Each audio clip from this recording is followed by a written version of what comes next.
talking about? I played it with him. I'm so serious. Then he did the fix. Your computer won't work. Trust. We did it on my computer. Then he did the fix on your computer. Okay, so that's okay, fine. that makes There's sense. like Okay. 20 hoops to jump through. Oh, okay. Well, Anyways, Mech Warrior and Demon Hunter, as long as he jumped through them for you. yeah, I didn't have to do shit.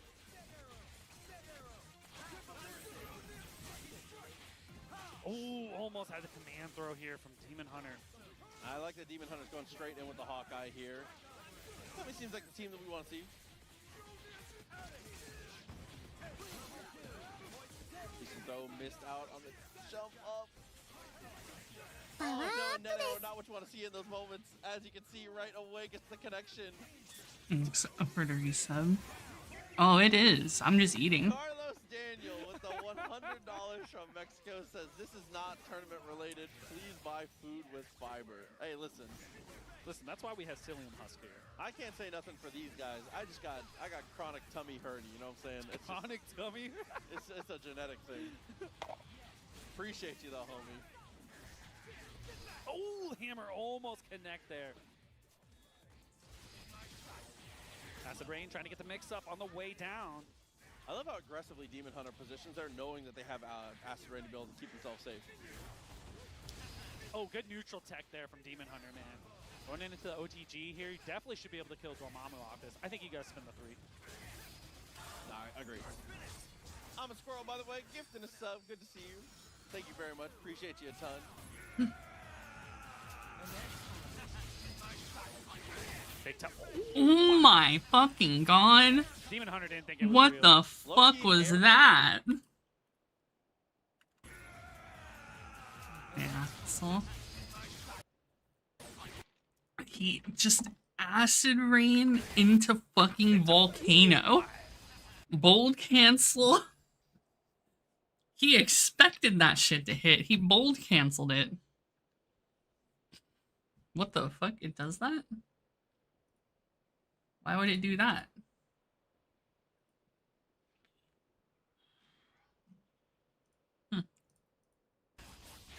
Demon Hunter didn't think it was real. Low-key Right. hammer there is sick, and here it is. A. You know, the benefit of this is at least it's not as long as Dante. That's true. You know, I love that character, but damn, I don't like watching his infinites. I'm Scroll coming through with another gifted sub this time. Coming through to B-Man, the big hero. Thank you very much. With the AAAs intact, Demon Hunter's going to build a lot of meter, plenty of time for the mix-up. That's all off the Was he gonna scroll level here 3? from Warrior. No. Can you get out of the mix? You got the teleport if you want it. Don't do it. Why is one allowed in infinite? That's Mobble, baby. He didn't even have a chance for the startup. Okay, Mech Warrior's back in this. Oh, Smart. The no jump there was so smart. okay. See, Demon Hunter waited for another one so he can X. No way. Oh, he gets crossed up! Oh my god, not quite dead though. There's more than enough time for Demon Hunter to do this. X Factor is going to get some of that red health back. He's okay. You see Mech Warriors just buffering super jumps. It's me. No! That was it. You just had to block that and you would have had a I shot. mean, the Wowcraft is right there. I'm just eating. Oh, see, that's why Demon Hunter got hit there too, is when Mech Warrior went for that first one, I think he tried to somersault it, because it will beat it clean. Ah, see, okay, that makes sense. That makes sense. But I mean, Mech Warrior did the right thing. Kind of just, hey, you know what? I'm not going to engage anymore. I'm just going to run away. I'm so sad. Are you? He got crossed up by that level 3. That was crazy. Oh no, and off the mighty charge, is able to get the pickup once again at the Thor Classic. That's the day 1 Thor Classic. That's You see, my still only works. issue with OSRS I don't know, man. There's something hype is about that the command throw. Like, I have to do so much bullshit as a That charge prerequisite to plays having no you fun. can't combo. Thor players immediately are doing the math on how to get to you fast enough to command throw you. I hate questing. I hate skilling unless I don't hate it at the moment. good patience from Demon Hunter there. I just He want had to the fight charges, shit. So you know you're going to let him rock, but not going to matter, man. Off the teleport Mech Warrior here. He's looking fantastic right That's why I was like, shit, I gotta get my fire cape. That's a fucking Attack. fight. Hell yeah. He's gonna leave in the Sign me Dormammu, up. at least for the moment. you know. But I'm it's gonna one of those kill moments where I myself hope the having game done like shows you, 100 yo, you gotta quests, snap this Jill. and there's like 70 more. It's not gonna be the case. Not worried about it. Has the X as well if we want to go for the slow Well, I fall. can't do that now. I'm Definitely playing do. World of Dropped Warcraft. Because of it. No. Tried to go for the simple stuff and made it harder for himself. Please tell me. Oh my god. Shot. I mean, Thor has so much. No That's way. gonna waste so much X Factor time. Nope, he's gonna Okay, just I snap like him. that. Yeah. Normally, I prefer you go kill, but you need to get another character if you have a shot. And I think Joe will do fine in neutral. they against didn't Thor even if you don't try. kill everyone. That's what we were looking for last time. This character's gotta go. And you have enough X here. One bar, you should be fine. Target sighted. Okay. I don't now know, just why wait do you for have a teleport Duolingo to come installed? But no, the drop there. I have a sub. My God, getting the Thor, leaving us in an okay spot now. You have to fucking pay a sub to play Legion Remix. No way. Demon Hunter. Hey. Oh my god! That's a quick reset. Open again? In a row on the restands. It's actually unbelievable. You're a madman. Oh, He's so holy fucking. shit.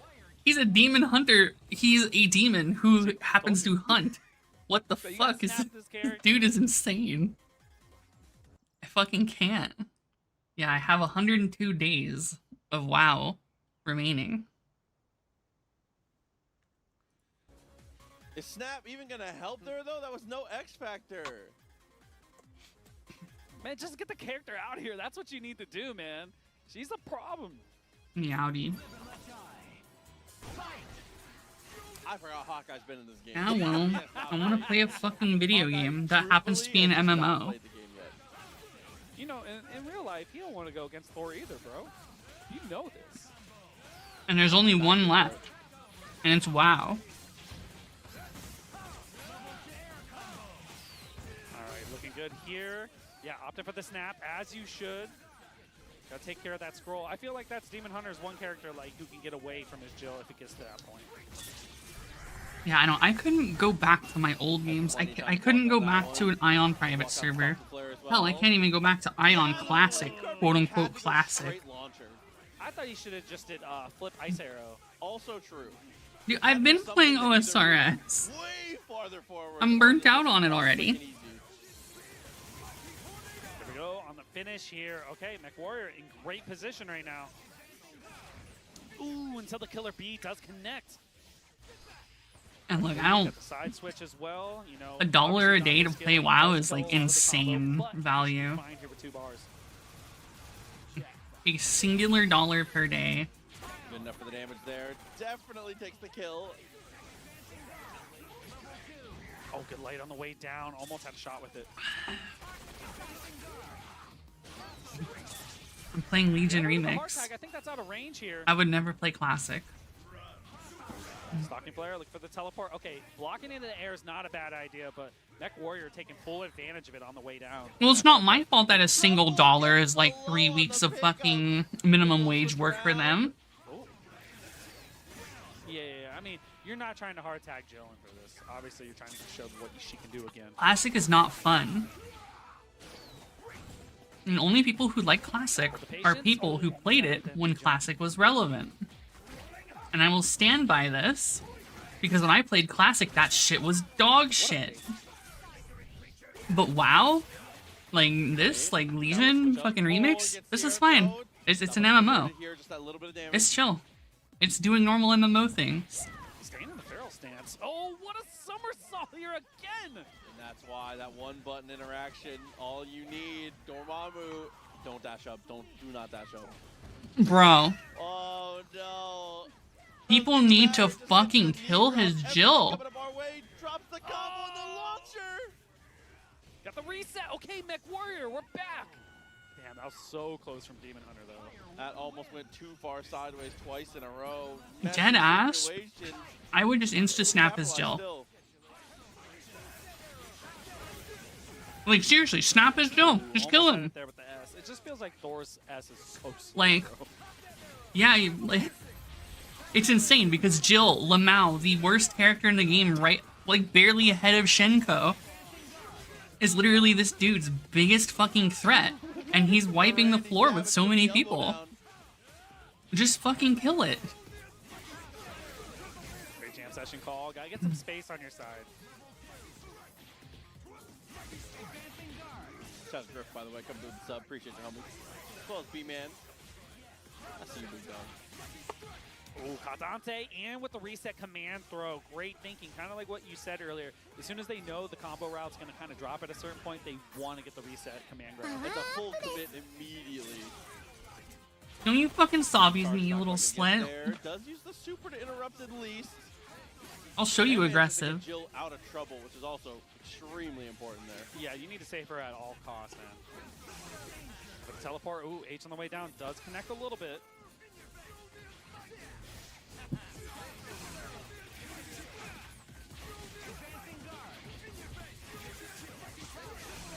I mean, you can go full screen hysterics when 4 is up in the air, but you got to be careful. I don't actually think one way to there's anything. Oh god, not the hiccup. But way to avoid the layers for the most part here. Tries to commit with the hammer, goes for the tag instead.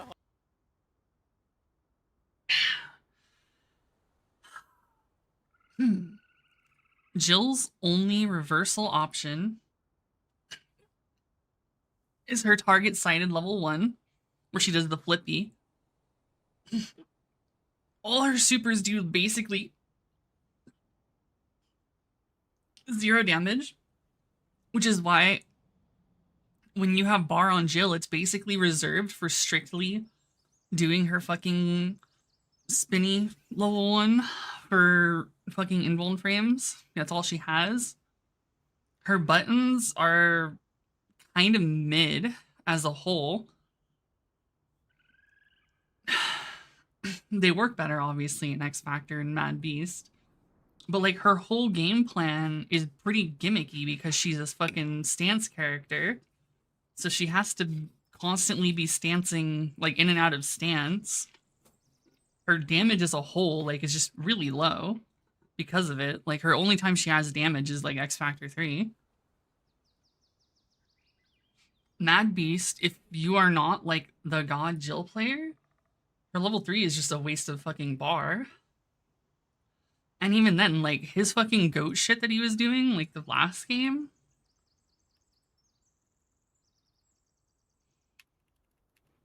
A little bit of damage. Dormammu. Like, this shit right here. This isn't real. Right? Oh, wait. Wrong one. Was it the fucking other game? Out here. He stands its action. Yeah. An okay spot now. So, like, this shit? Okay, so normal incoming, you guess. Okay, so he got beaten by the fact that he just wasn't blocking right side, sure. Demon Hunter. He does that. And then this is basically just a knowledge check. He dashes up into an, like, cross-up overhead, which this isn't real. This is punishable. And he does it again. He's just getting knowledge checked. That's not because the character is good. It's just a knowledge check. You're a madman. Oh, holy shit. A big reason why he does so well with Jill is because he's like a Jill specialist. So you gotta And everyone's just getting knowledge checked more than anything. Is Snap even gonna help there though? That was no X Factor. But I mean, as a whole, she's not bad. She's just not very good. But because she's so hard to pilot, on top of her having mediocre, like, everything, that everyone considers her, like, one of the worst in the game. Because if you want to do 0 damage but have an easier time piloting, you can pick, like, another, like, 15 different characters that do just as little damage but have a way easier time piloting, and you're just better in a team. Yeah, opted for the snap, as you should. Gotta take care of that scroll. I feel like that's Demon Hunter's one character, like, who can get away from his Jill if it gets to that point. But yeah, I mean, he clearly fucking likes Jill. So he's just literally, he's put in the hours. Yeah, you need to save her at all costs, man. But the teleport, ooh, H on the way down does connect a little bit.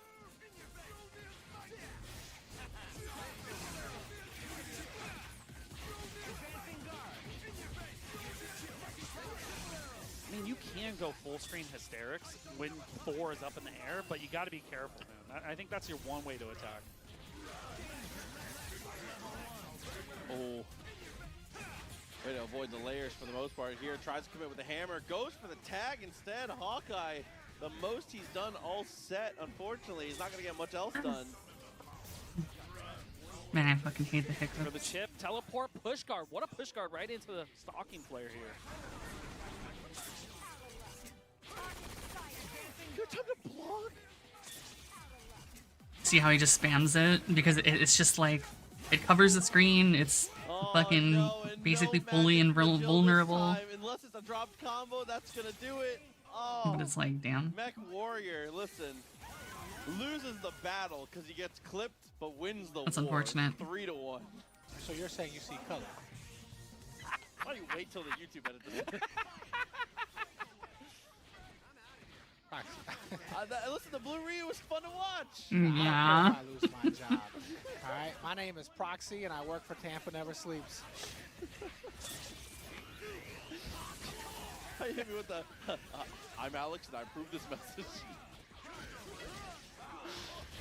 Oh, man. I changed my mind. Ryu beats Hagar 10-0. This match is free. It's at least 9-1. Good enough to Mario. That's the thing. Every time Mario plays, it's almost like he just doesn't really care about matchups. Yeah. It's like, that's cool. You got a winning matchup. I've got jump S. He does play Hell Street Fighter, which is good considering the World Warrior, but is going to have to go for the activation and a okay, that's a brave launcher. Yeah, I don't think Arthur's got the sauce. Oh. No. Looks like we're marinating. They're fucking glaives. It's the fucking Illidan class. They made fucking Illidan into a class. Playable now.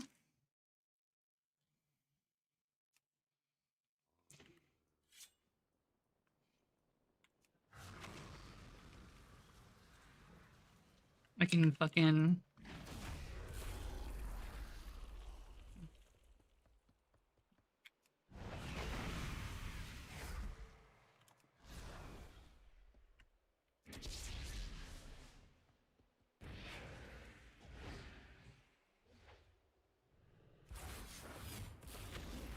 I need to target something first.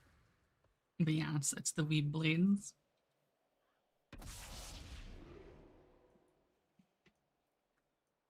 I get to be edgy with glowing eyes and bows for blades. Yeah, not cooked yet though. Still all right.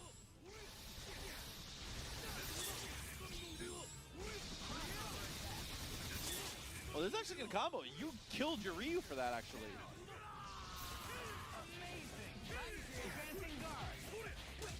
Doesn't put the armor on either, so it's not on too hard of a timer, which is good. I'd say you keep it that way. Yeah, especially with the kill on Spider-Man here. You're going to have a fair battle if you kill Spider-Man. I think Mario is definitely going to be ride or die with this one. Seems like the right call.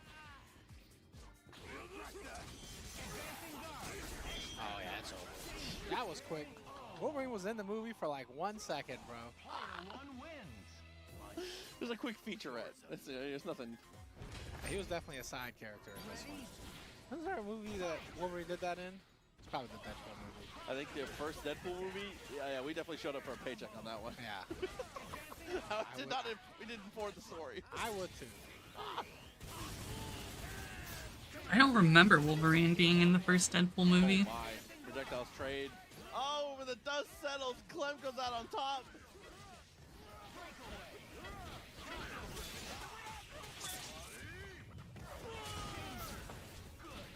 No DAC to kill. Doesn't matter though. Another fight. I thought maybe it was going to be the X Factor there, potentially. You gotta save that X for your boy Wolverine. Oh, Clem missed a plink. Lucky that Mario had chosen to go backwards at that point. We do find the anti-air touch. Oh. What did he miss his DP? Get killed. It's gonna be hard for Hagar to get in this year. All these wet balls. Mario really controls the neutral right now. Yeah, I deadass don't remember seeing him at all. Gotta consider it here soon. Hagar gets the hit on Wolverine, but it was a bait. But that's pattern development, you know what I mean? You start doing the same thing over and over again, and then surprise, something different. Oh no, recognized that the web ball was going to hit, so fully sends on the dash there. Super smart. So long, bub.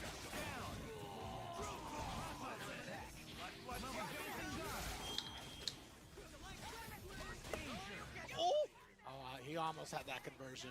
Slid past, got the hit on Wolverine, manages to get Spider-Man, and now Logan. Oh, the S, so smart. Mario does it again, dude. Player 1 wins. Yours on the other hand. Sun just hasn't been able to find the hits here. I would recommend Wanna. It's just been like Wanna. no real chances to. Oh, there's your chance. Never mind. Okay. Yeah, I think build a bar and snap is the right call. And Oh no, unfortunately, just got way harder.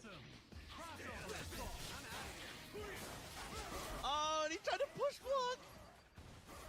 well, Definitely wasn't a good button there either way. was it the first Deadpool movie? Because they were talking about the first one. We don't need Because that. I didn't watch We got Deadpool Hagar. 2, I only watched the first one. Okay, armor up into the DHC. He's gonna take the shot and hit Logan, but the swing from Spider-Man is just perfect. There's no hesitation for Mario, man. You know? It's like he knew that was going to work out.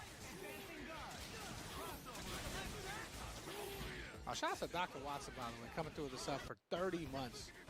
That's Mexican food counter. Oh, what a pick up. Brazil FGC always showing mad love out here, man.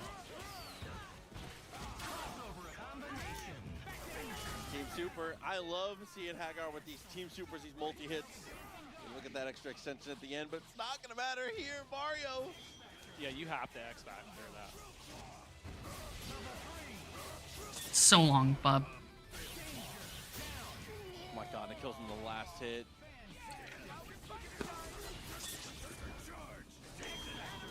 Oof, what an axe. Okay, Clem fighting back.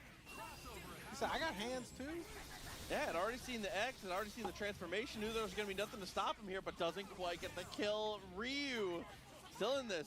That Team Super kind of sucked. Oh, it's kind of ass. Like, none of Arthur's balls were hitting. Unfortunate for my boy. Yeah, his balls were too low. Tension. You're going to die faster, Mario. He said he wants a Tension is so challenge, brother. fucking bad Said in I'm this going out on game. my own turn. I don't know why he always dungeons. That is true. He does say challenge me when he does it. You're right, actually. He said, I'm going to lose health faster than you can drain it. Ready? Fight! I He's a hot dude. He said, it's time to squat, baby. Put the bar on the rack. Oh my god. That's Deadpool 2 though. Straight back down to earth. One more leg drop will do it. I love that. I love that. He little walk back and forth, like, oh, what am I? The nothing into command grab. It's gonna be a command throw. He said, I'm gonna get you. Got the headbutt in the follow-up as well. Finally, Wolverine not gonna get the play. I don't know, let's see. Huge jacked man. Deadpool one. Yeah, I don't know, man.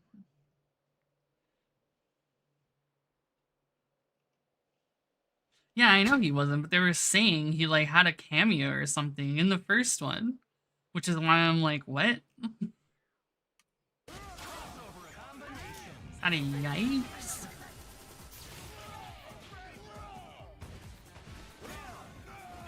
Just enough. Hmm. finds the mark.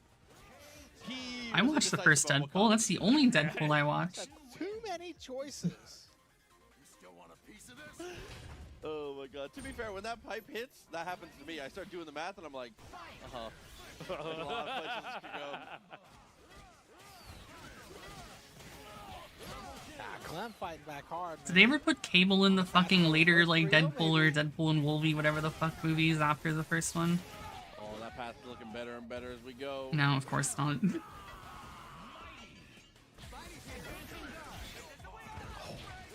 He knew the jump was coming.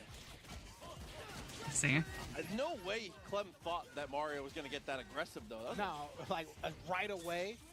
Like, Oh, no the fear. reset. No, what a Like, you forgot fucking he can dickhead. spin. So I didn't forget. I just don't care, Tom. Oh.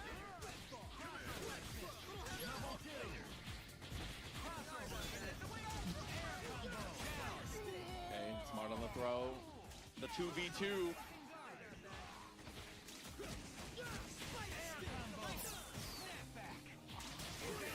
It's definitely the smart, correct snap for sure. Put Arthur in a weird spot. Arthur dive kicks twice in tags. Wow. Are you serious? You ain't gonna see this one coming.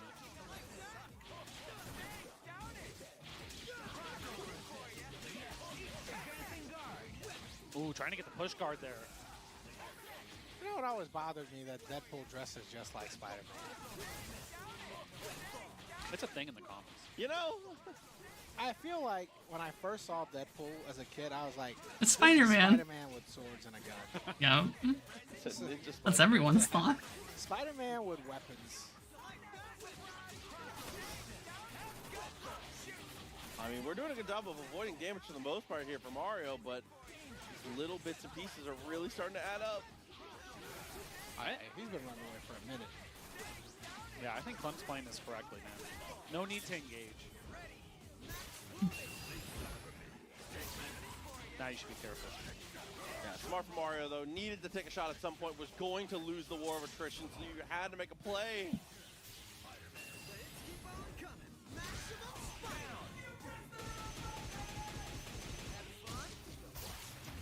It's coming down to the wire here. X Factor the C. Good block. Almost got him with the sweep. Damn, where is it? Smart. Armor, just because, listen, you're going to die fast either way. Yeah, I mean, this is your last 20 seconds of the match, bro. You got it. It's all or nothing. Oh.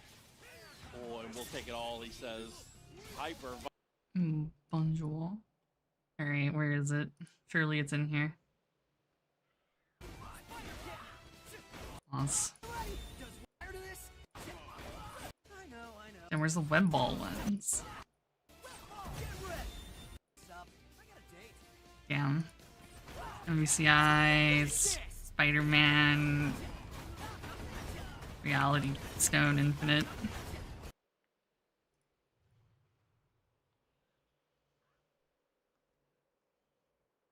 Ah, yes, here you go. Reality Stone! Reality Stone! Reality Stone! Reality Stone! Reality Stone! And it continues forever. Viper Beam only needs the one. And he has to level 3 as the install's running out, so he can stay safe. Oh, no. That hit could have been the game winner right there. Damn, the level This level 3? is going to take up a lot of time, take a little bit of damage as well. No, Oh, He still has it. no! He's one hit away. Can he get in? Super. It's over. No. Should have maximum spootered So all over close, him. But Arthur able to keep it on top. It's coming up in November. That's going to be in Minnesota for you Midwest people. Delta kick a little bit wide there. Remora is going to stick with I feel it. like I was Gets here to one with watch Follow My these Lead. matches Even live, if but I Felicia fell doesn't work, you asleep still have because the my full brain is set, like, so you're still in I'm business. having vivid Most importantly, you just have fucking, Dr. Doom, which is one of Remora's best characters. vivid fucking deja vu, like I've watched this before. Crossed up his, Yeah, it's very unlike me. I would never fall asleep in my chair, especially not watching Marvel 3, the game that, like, I can literally fall asleep to because it's fucking ASMR in my brain. Drop on the infinite here. There's nothing more ASMR than hearing put Let me ask you in the dive chat. in like I a love Doom that. fucking tack infinite or something, you know? That's the goat, man. Shout out to the second best Marvel player in this friendship. Marvel time? Yeah, Marvel time is 3 seconds per second. So the 99 seconds is actually 297 seconds. Just as hard to deal with. So it's actually just 5 minutes instead of 99 seconds. Okay, so we had time to build a block on that one. Comes Well, through, yeah, gets that extra I little bit mean, of damage on that's the how dog. it has been. It got canceled forever ago. Which is why I was like, what the fuck is this bullshit? Why is it coming out on PC again? And That's it's one like thing you can't dog forget, though, when shit. you're playing a little too defensive as Dormammu is that Felicia does get the key That's why it touch. doesn't go by Blue Protocol. It's Blue Protocol, whatever the fuck, Star fucking.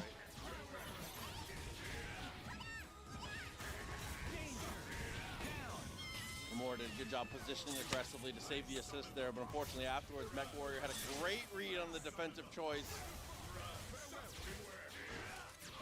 Believe me, you're not missing anything anyway. I played both of them. They're the same game.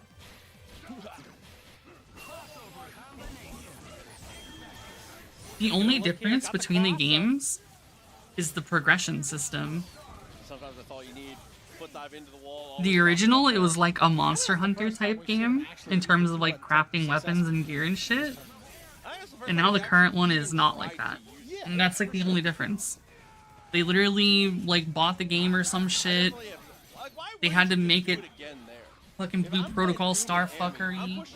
And then they changed like one system. Oh, but the interrupt from So it wasn't Scroll. so pay to win. I think he thought he hit both. See, look at that. Dr. Doom, he comes out of cover. I think it's trash, but I mean people For it. like trash, so I don't know, man. I don't think it's gonna be close to kill here. Pixel. Can't chip In out. my mind, it's just a fucking mobile wannabe MMO cash grab, That would've like been every We've seen mobile a couple- XPC Solo MMO has ever. been very kind to Mech Warrior. Yeah. tonight, so wouldn't be surprised. I mean, like, the game got canceled and shut down for a reason. So what the fuck does anyone think it coming back is going to The other change? character that's able to do it. Massive It's damage just on gonna off. You be gotta watch another that cash assist call. grab, basically, and it's gonna get shut down again. Okay, the slow pickup should save us a lot of headache here.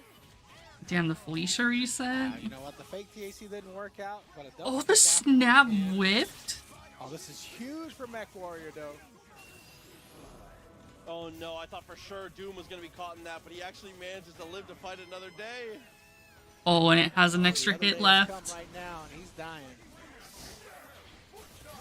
No, don't dash into the feet, brother.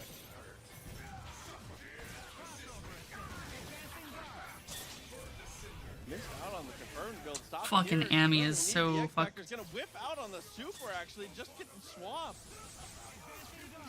I'm surprised he didn't go pillar again to try and snipe Ami. Yeah, an X Factor in the pillar would have killed Ami and would have prevented this situation here. Hello? He didn't. More forgot how to do Doom combos for a sec. Luckily, we're still able to pick it up. Literally didn't dash down. Shout out to the homies He just like fucking Incendium Gaming fell. coming through with the raid. Appreciate you. That double cross up there God, I is just not faking fair, love man. Doom It's just Ami not so fair. much. Yeah, if we kill Ami, we're not even dealing with this. On the way down. Oh, he really- Not connecting here. Remore's defense holding up. Dude! Oh!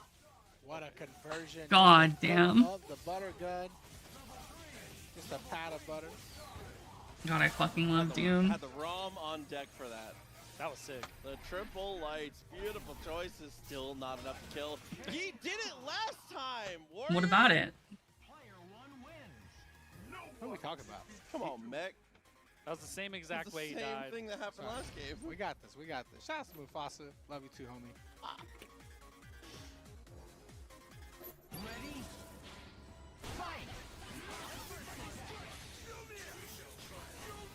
You know nothing about Playing neutral, fucking Lei thought you were Toucan nice, shining. Half a bar. Key charge, baby.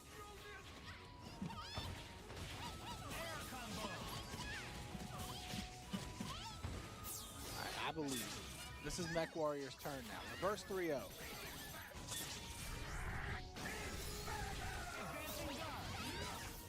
No punish on it. Oh, actually ended up being safe. There we go. Orbital Grudge? Is that what we call it? Yes. That's what the game calls it. I call it Tatsu. It basically is one. Hey, if it's a Tatsu motion, I'm going to call it Tatsu. I spun and I moved forward and I did a quarter circle to input it. Yeah. That's a Tatsu. If it's quarter circle back and I'm spinning forward, yeah, it's hands Tatsu.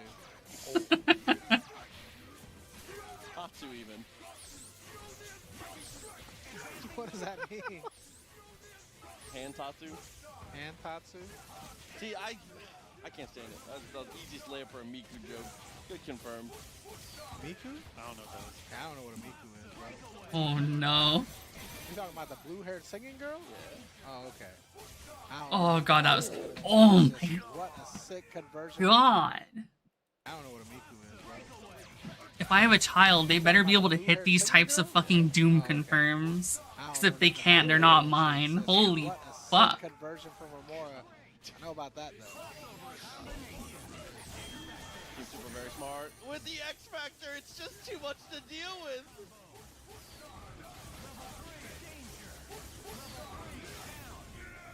That shit impregnated everyone who was watching. He's been hitting him a cross up, but not this time. X Factor gonna connect on Ami. He's dead. Had plenty of time for the punish there. You're an X Factor, bro. You have to do. Oh, you. I Oh, hope he's you a lose. fucking Oh, asshole. and lose. Oh my. Now lose. Amy Infinite is hard. Even though it's one button, it's actually so hard. So fucked up. 3-0, but he don't deserve it. Respect. All right. On the other side of losers now, Clevin KJ. We can call him just KJ now. He's the only KJ left? That's it. This Fox McCloud, bro. Oh, reset attempt, not gonna find it. Oh no, it was way too high. Normally that dash down Mighty Track I actually think is pretty good, but one, lariat. Two, you were way too high. Three, this is the wrong character to do it against. Yeah, lariat, that was the first one. Oh, more pipe action. Yo, Xeon the Cow. Man, said, running "On the open almost out to Dab Montana Vip team." every month. Do you know of any good scenes out that way? Well, first of all, congratulations on the move. I think Montana's a great place for cows. But in addition to that, I think there is one FGC scene out there. Remora would probably know. Oh, Rip Iron. Sure, actually. I giggled, but you're 100% right, he would know. It's either Remora or Jamal. Jamal would also know. Oh god. Pretty sure one of them has been to a Montana Marvel. Also, maybe Jamal's we got Not a that chance. There might pregnant. be the amount of viewers we have. Somebody from Montana got to be in here. Yeah.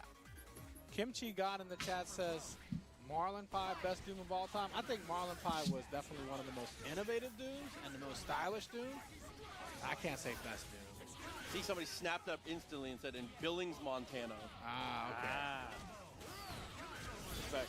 I knew somebody in here had to be That's, from it said Montana. Billings, Missouri. M.O. is Missouri. Oh.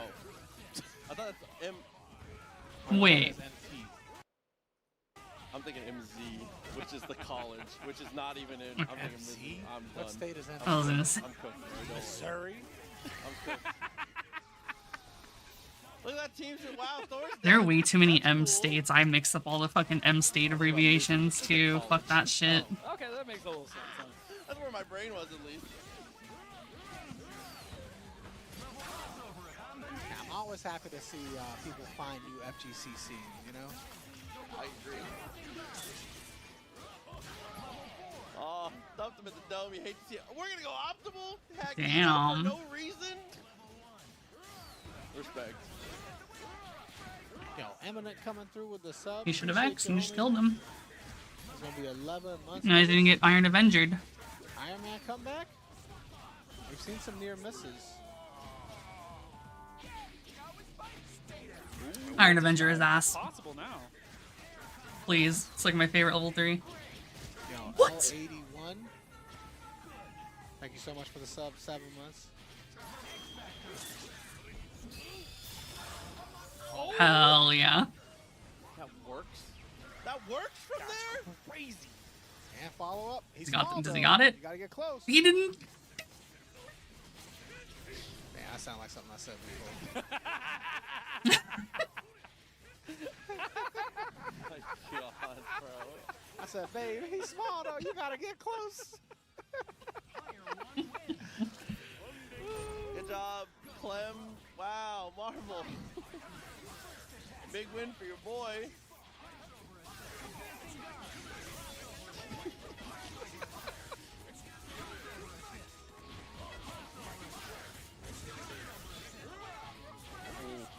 I don't even hear Hagar say anything other than. Oh, dude, hilarious moves. I know it's scary, but you gotta do it. You gotta be willing to spin a little bit more often. I think that's Clem's always biggest weakness, is that he's too safe, too smart of a player. And sometimes as a Hagar player, you just gotta be a little bit more nutty. He said turn it off. Yeah. Okay, I mean, that did run all the way past and stop the Deadpool bullets. It actually worked out pretty well.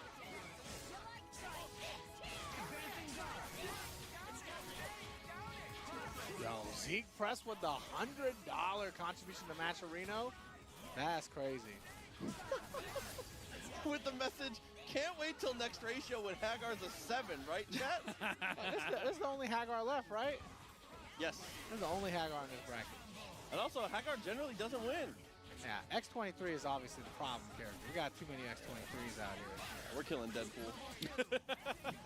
We always raise Deadpool up a little bit, I feel like, or we've done it a couple of times. Yeah. Because I feel like Deadpool is such an easy character to start picking up and play if you're looking for a lower point character. He's where he needs to be now, I think. I think so. Deadpool's I agree with that. 100%. Yeah, he doesn't need to move. I feel like the Deadpool players play him still, it's worth it. And then anybody that doesn't try to just randomly match with him. And I missed mine. Well, gets the kill on Hagar already.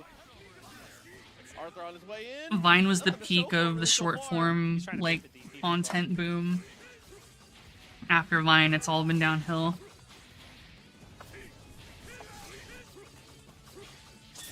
Arthur's just playing his own video game on the left side of the screen, bro. Full on ghosting goblins, yeah. bro. He is not paying attention to me, brother. Oh no, Hyper Viper beam. One more time, 3 meters all it takes. Viper beam. Luckily, you still have that X factor. That's crucial here.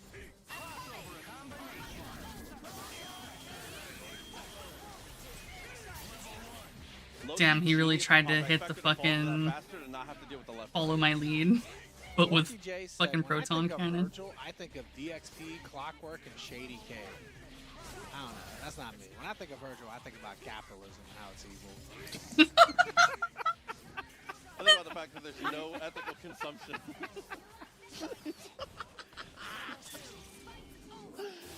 Oh no! DHC is just at the right time here. No chance for Clem to come back. The life totals are too thick. All right, KJ.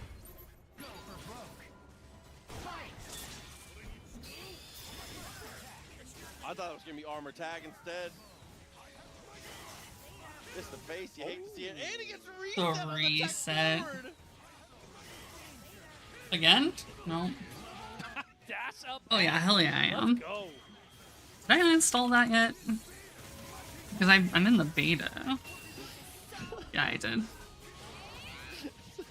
That's up to Comrade Tong in the Swing, swing.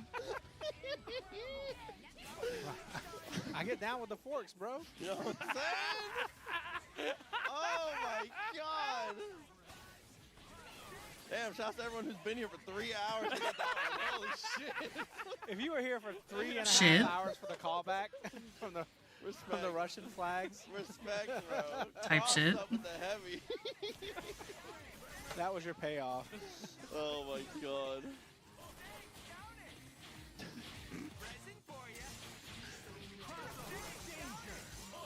Well, actually set up well for the mix-up there. Unfortunately, catches a grenade to the face.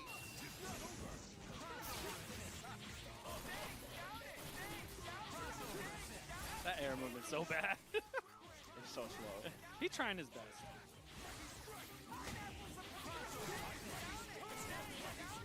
Oh, and You're a nut for that. I respect it though. Thor's launcher is like 100 frames though, dog. That's crazy.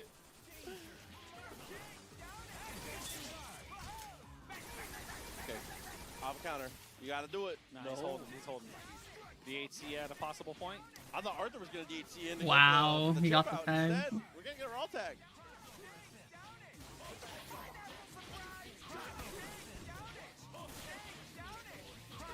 You need a repulsor, man. Never gonna see the light of day here. Great assist call from Clem.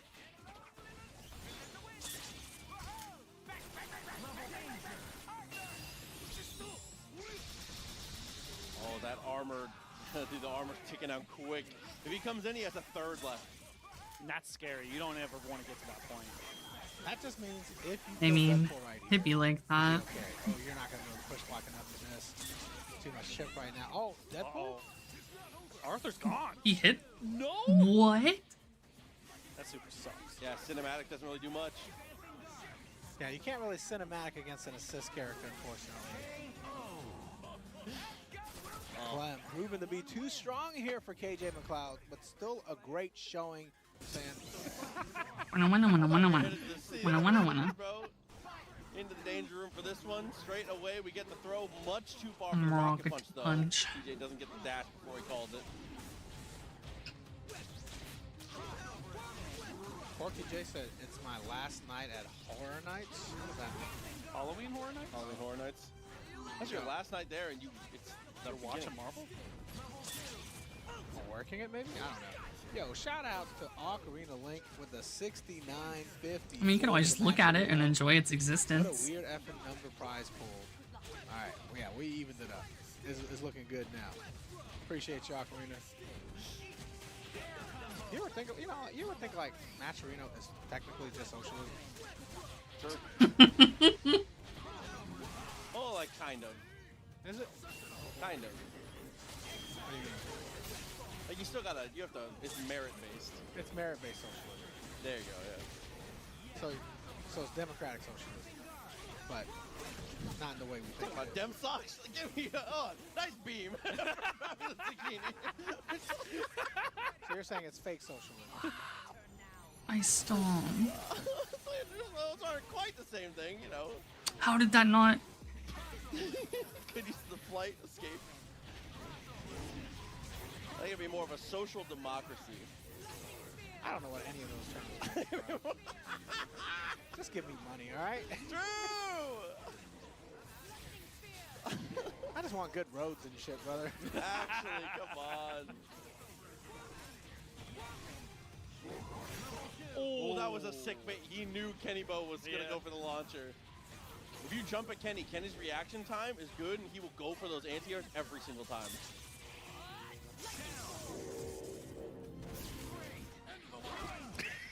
I love out the gate, man. It was just piping. Oh, That's disgusting. that was so silly. I don't even know why that worked.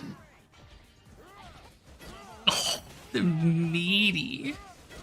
So schmeaty. Just like that, it's looking like the end for your boy here, Kenny Bo. I don't think we're going to have a chance, man. Hagar gets an extension here. He whipped it. Okay. Reset. He's so good for it.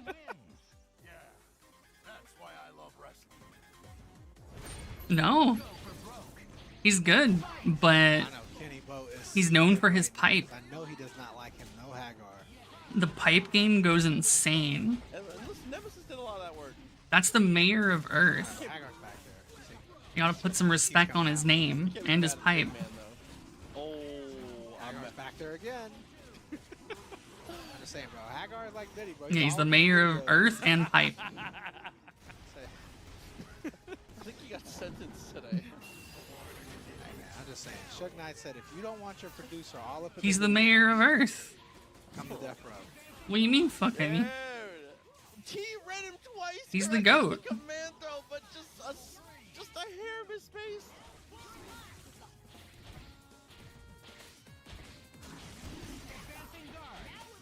They don't have a president. He's the mayor of the Earth. Of the whole Earth. He is the mayor. Oh, got them both? Yeah, this is huge right here. Yeah, good choice. Ice Storm. Freeze. Doubles Ice up Storm. with it here. You love to see it. Big body Sentinel. Gotta do something. Oh, that was sick, actually. What? Perfectly placed punish right there. I thought TJ waited that long on purpose to bait lightning attack to do raw S. I thought that was the long con from TJ. I may trigger people. Very good. Go for broke. Fight! Kenny Bo not going out without a fight, bro. He wants this tournament. A hell of a win. Prize pool definitely looking good too. Hell yeah. I want to see Kenny Bo win some money, bro. Oh, the birthday. Oh, this is the best way to do it. Good way to start. Team Super. Maybe Ice X, Storm. honestly. I would X. You 1000%. got rid of Havoc. Yeah, that's all you needed. Nothing else matters. These other characters mean nothing to Kenny Bo. It's a big ass web ball. I think it's stretchy. Yeah, just- Uh-oh. Too high? Oh, yeah. Too far. Oh, my That was, God. that was weird. It was two in the middle. Yeah. It was like, damn you, Sentinel. the tip. He said you spaced it too perfectly. Now you must die. Ooh. Yeah, no chance here for Zucchini on this one. No, one more chance for Zucchini. Art drive.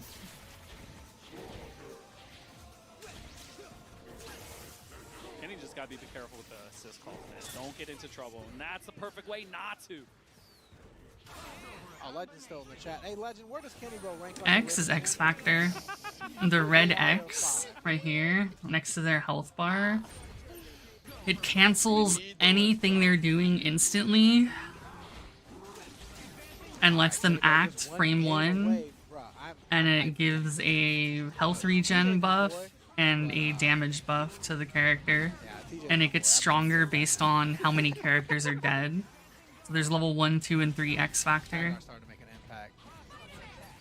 Uh-oh. level 3 being the strongest with Living Legend said 2 Kenny's characters number- dead. Respect. Living Legend has a list of the most mashing players in Marvel 3 right now. So But if you X Factor on like a combo, you're guaranteeing the kill because it just does so much more damage and you build so much more meter. Eye on there.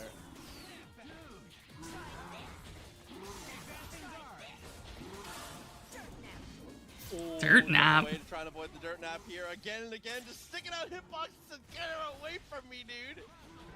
That worked out so well from TJ. Yeah, once What per was match. that visual effect? The trail behind her? it's because she was getting hit. Oh, yeah, I guess she was still in dirt nap. Yeah, it makes sense. When she dashes in Dirt Nap, Oof. Oh my God! Of course we Yeet. have to go to a game 5. All right, this is the first time I'm rooting against TJ. Let's go, Kenny Bo.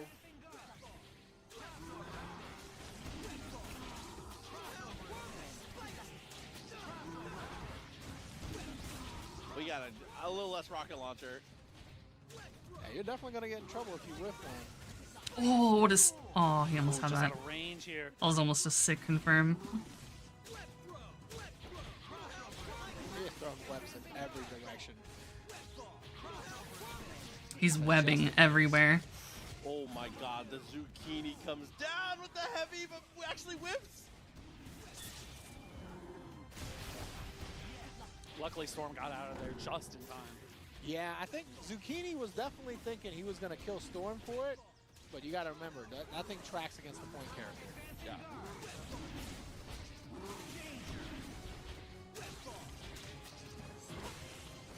Oh, what a trade. Things are getting a bit messy here. He's going to have to go for the DHC to save himself.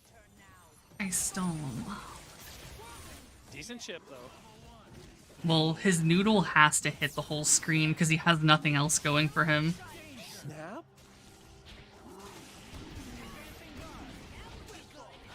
I don't know Dude, if he I can't agree. even combo into his own level 3. Yeah, Take away the assist. with the amount of red health there was, I definitely And agree even if with he it. level 3s point blank, it's reactable. No, and it's getting worse. And you could just be like, nope. He may axe this. It's an instant reactable, punishable command grab for 3 bars. You're giving the opponent free reign to beat the shit out of you when you spend 3 bars. Oh, that super takes He's so dog shit. That's okay though. Even though it took our whole X Factor and all of our meter, Hagar's gone. Man, he's the problem. Zucchini still has X Factor on his side though. If he does not use it properly, it could be over. Nemesis was so late to the party, bro. You saw that missile fly by? Does he have these? Oh shit.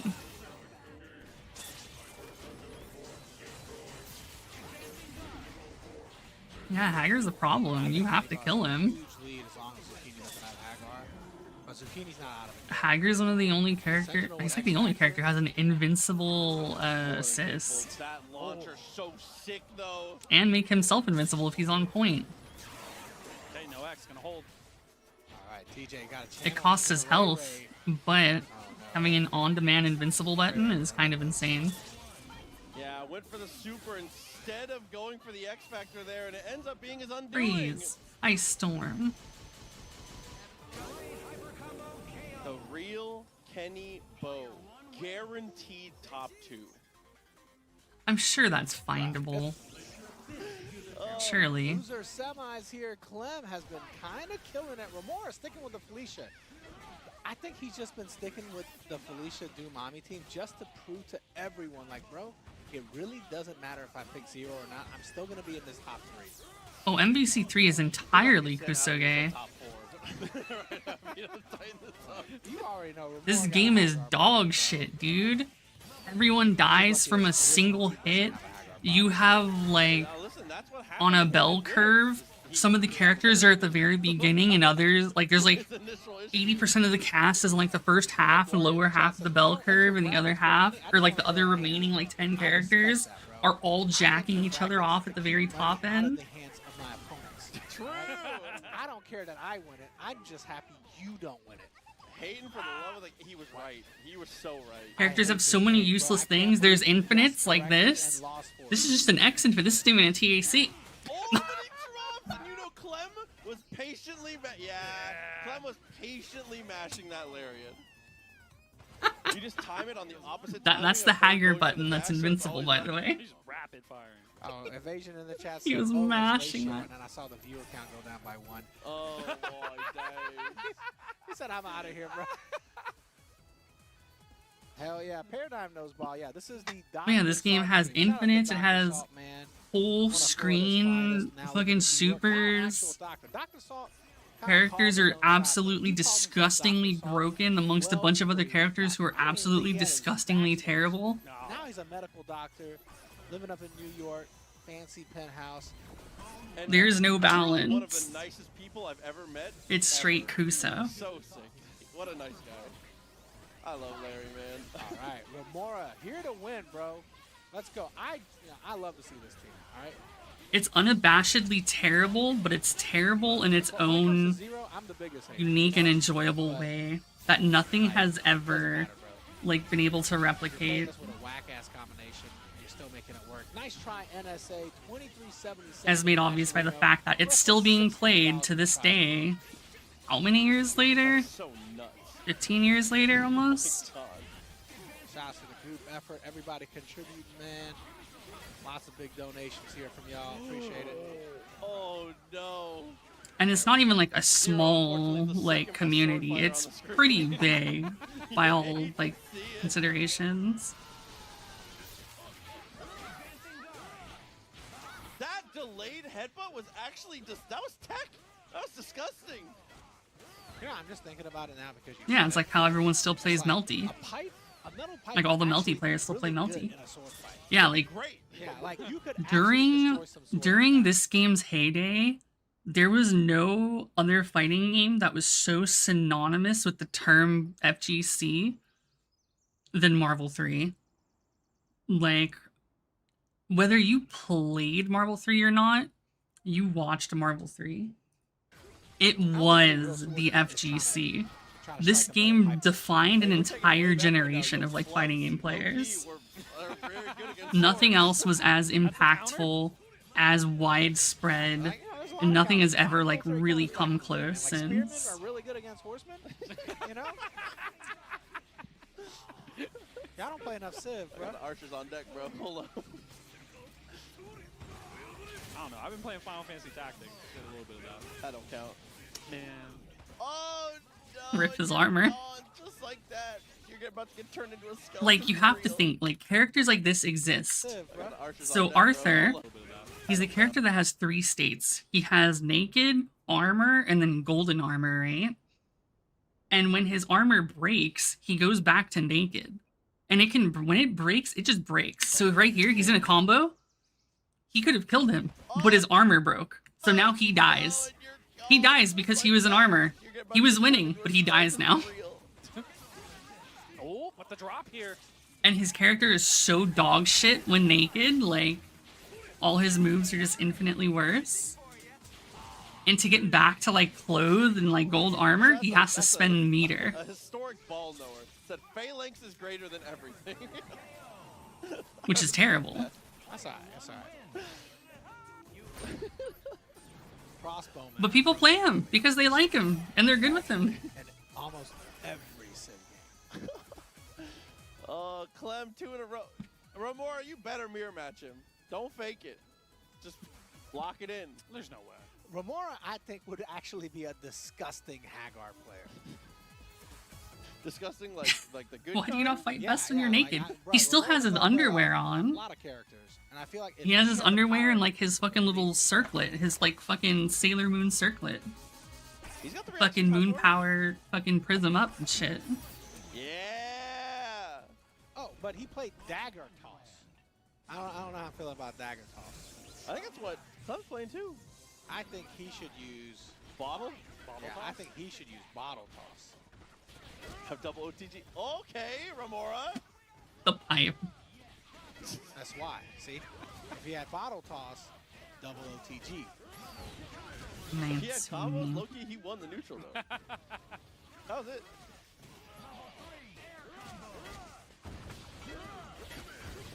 I should probably be doing my fucking gotcha dailies because I haven't. That's gross. Screen hoodlum launcher reset. That's my goat.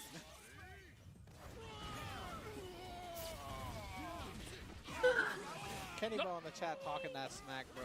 Said a 5-year-old can play Hagar. Look, we all know Oh, not for it everybody that plays again. Hagar is old. All right, let's True. keep it real. All the young kids are playing Zero and Morgan. Well, my problem is that I need to do them because otherwise I'm just going to be playing WoW the Yeah, entire old soul. night. TJ is an old soul. That's why I respect TJ. All right. I one of the only characters I've never seen Ramora Uh-huh. play, and I'm never gonna get to see it. Hey, if this doesn't kill, Yeah, the gameplay goes insane right now. he said. He's going to highlight list. With the sub 22 months with us, by the way. Appreciate all the love y'all been showing tonight, man. It's been a fun time. Clem versus Zucchini, though. 2 friends having to play against each other. Ooh. Did Clem just switch to Wolverine, or am I just imagining it? He switched. Yeah. No, I didn't forget that quick. He switched. Rocket punch. Yeah, if you're not familiar with Wolverine, definitely going to be a little bit of a struggle against Hagar. I think if you're comfortable with Wolverine, though, What the fuck? Hagar's not really a problem. You can just low profile everything. Yeah. I also think he does good against Nemesis too. It's true. Oh! You gotta send that one to God, Hana. And your boy. We're seeing all the birds, bruh. Oh, and we have the rocket punch for that extra little oomph. GG's, bro. Damn, Zucchini.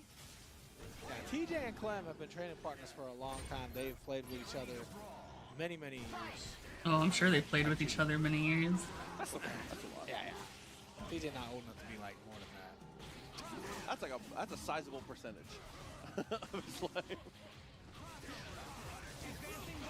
Okay, good defense. Ooh, out of range, but not the stand M.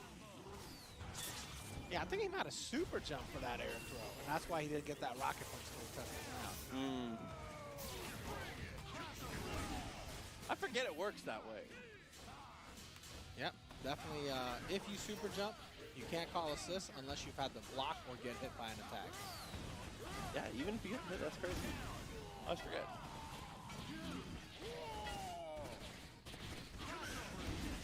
Oh, Oh, he knew. first hit will be a big deciding factor here. Wow, the spacing on that was actually nasty. Oh, Zucchini said, my Hagar is better, bro. Damn. Oh, 2 games straight here, Clem. Wolverine just hasn't been able to get the mileage here. Khan in the chat says Zucchini is making Nemesis look top tier.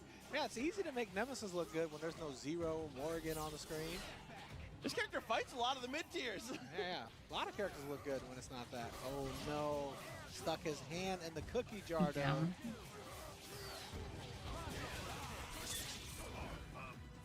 I actually don't think you build a meter. Yeah. You got to mash it a little bit more.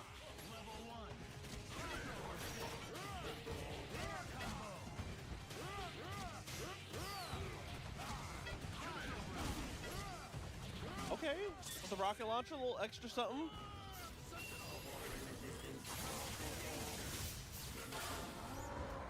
Second a hit. Oh, man. Sometimes they get scary and it will whiff. It does 0 fucking damage. Checking guard into the throw, you're plus there. Now he keeps expecting the double jump. That throw is not going to work unless Arca double jumps. Ah. A little too early. Oh, X Factor trying to keep it aggressive. Trying to be the one asking the questions here. Ah! Caught a pipe instead. Wow, empty jump in front of your opponent.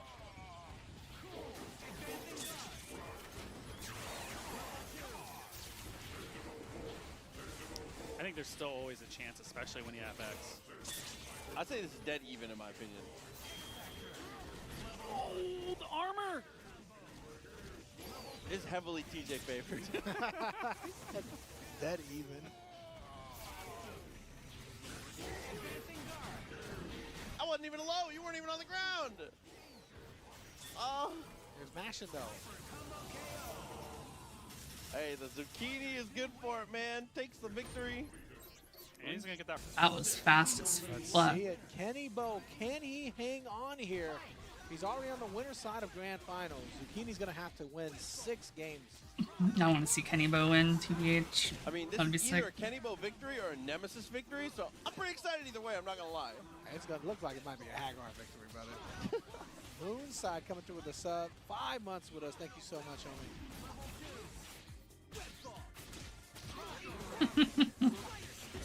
Ooh, doubled up with the heavy is not going to work out. Good anti-air.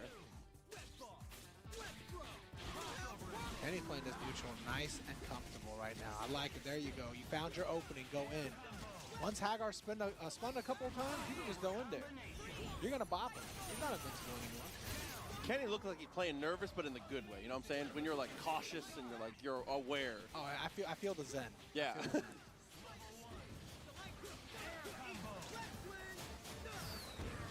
Liking this. Even there, realized he wasn't going to be able to get the kill. Damn. Backs it off, but the DP's a little. He's too really trying to aggressive. win. That's one thing we're seeing a lot. I think Kenny Bo struggles with this, where if somebody's chicken guarding you and getting the throw, I feel like he's very susceptible to that. Storm hates Spidey. That changes block string up a little bit, maybe jump off of it. Oh, late S.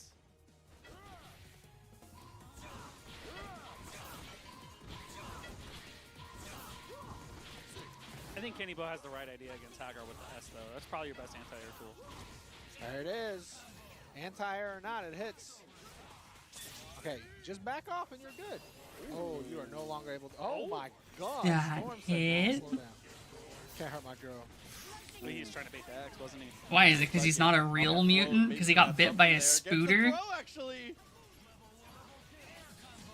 PAC successful finally. Hathos, thank you so much for coming through with the sub. You're by the way. stealing our thunder Appreciate the prime. by getting bitten by a spooter instead of being Still born a fucking freak? This was the perfect choice here to set up for the level 3. Yeah, Hagar has no choice here but to lose. Kenny Bo already won on the board. Yeah. 2 more to go. As the Hagar player there, the best thing you can do is just mash headbutt and hope you catch them on a weird angle, I Yeah. feel like. You're 100% correct. The X23 player has to mess up. Yeah. That's it.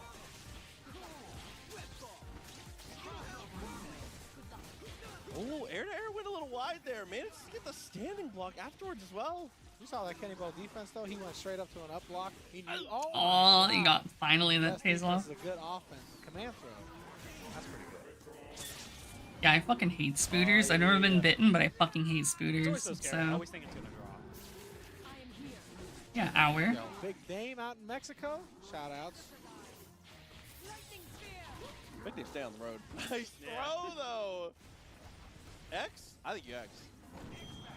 Yeah, 100% correct. X23 still a problem though. Hold on, Evasion in the chat talking about his points. I didn't know Evasion was out here betting like that. I want to know how many points Evasion has. True, actually. Yeah. Does he know ball? Lariat! Damn. My God! Oh, Kenny Bo You just drunk? lose control on the ground. I know he hates Lariat that. again! Oh, Oh, he said- thank fucking He God. said, you stupid bitch. I knew you were going to call Lariat. I knew it. That was godlike. I knew your ass was gonna do it again. Oh my God! Oh no! Has to use the hard drive to escape. You don't want none of that smoke, bro. Oh, he's gonna get Oh, it. he almost had it. Oh, he didn't have the correct punish. It doesn't matter, though. We can still win it here. No, we lost it. Nah, no. He ain't dropping that. No way. Nice pickup, nice finish. Damn, Kenny Bo with the fucking 300 IQ. Yeah, playing, bro. fucking. Unfortunately. Both of the venomous Like I said, spiders does that not can have kill the punish. A people lot of live in people still, California. 2025, So, don't know how to punish hard drive fuck properly. me, I guess. Oh, dude, he's up backing too much. I mean, it's, you're playing Spider-Man. You have to jump. You have to jump. You have to throw those, the spider things. Oh, true. I didn't think of it like that. Oh, what a throw! And Black Widow. You Again actually and again, have to. Zucchini. Definitely the correct decision.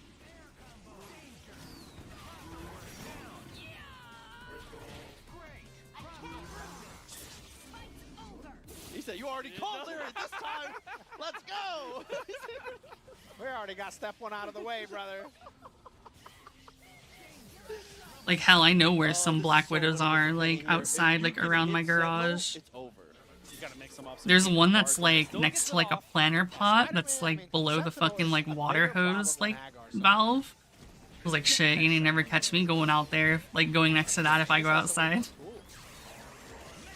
Gonna pop out. Okay, we're good for it. I know that Well, motherfucker hella lives there. I got him on unnecessary, but I do fucking respect it. My boy Zucchini neighborhood is watch. the one now.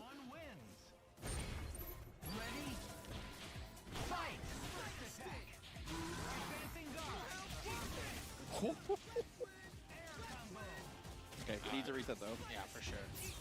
He's got options for a reset, though. But he wants to kill. The demon. Oh, no. Wet throw. Throwing the match instead. You could have leg dropped there and picked up Storm possibly too, right? Yeah, but I think it was just a little too. I'd rather just make sure I kill Spider-Man. I think, but you definitely could have. I also don't like him snapping in Hagar. I want to see a Right. dead Nemesis. Because especially when you have the guaranteed. I love you know, snapping in a reset. character and then dying to them immediately. I said, what do they say? A bird in the hand is better than two in the bush. It's something like that. Yeah.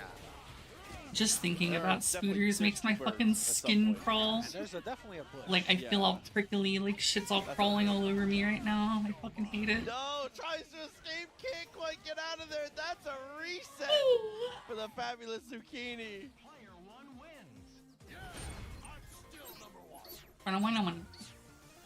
Damn, he's still number one. You calling a shot? All right, this is huge here. I feel like the momentum is definitely on Zucchini's side now. Yeah, Nemesis just doesn't have enough options. Just kill Nemesis and then snap out. Actually, I use kill in order. Hagar last is great for Kenny. If you kill Nemesis without popping X Factor and then you X Factor Sentinel, I feel like that's the optimal route. It's not easy, but it's the best way you can get there. Yeah, because it sets up your dirt nap at the end for Hagar, and there's nothing he could do about it.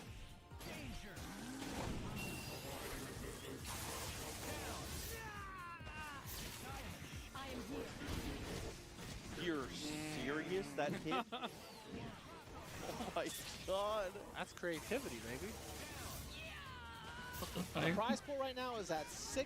I feel like Spidey would just be like one of the Spin? weakest No, fucking no chance to superheroes. Like spin. he's basically Go on just recovery frame from fucking that command throw. Batman. Yeah, spend everything you got. Kill Except Hagar. he like produces cum himself OTG instead of fucking OTG paying money to into produce DP cum. is an infinite when you're an X Factor 2 or higher. This is still looking pretty good for Kenny now. Yeah, especially with the unblockable hitting. Just block the hard drive. Okay, not my Spider-Man. Super jump. I genuinely think Kenny Bo would have already won this set if he knew how to punish hard drive properly. Yeah. No, he landed on the wrong side. Oh my god, the Rocket Punch saves the day for the Zucchini once again.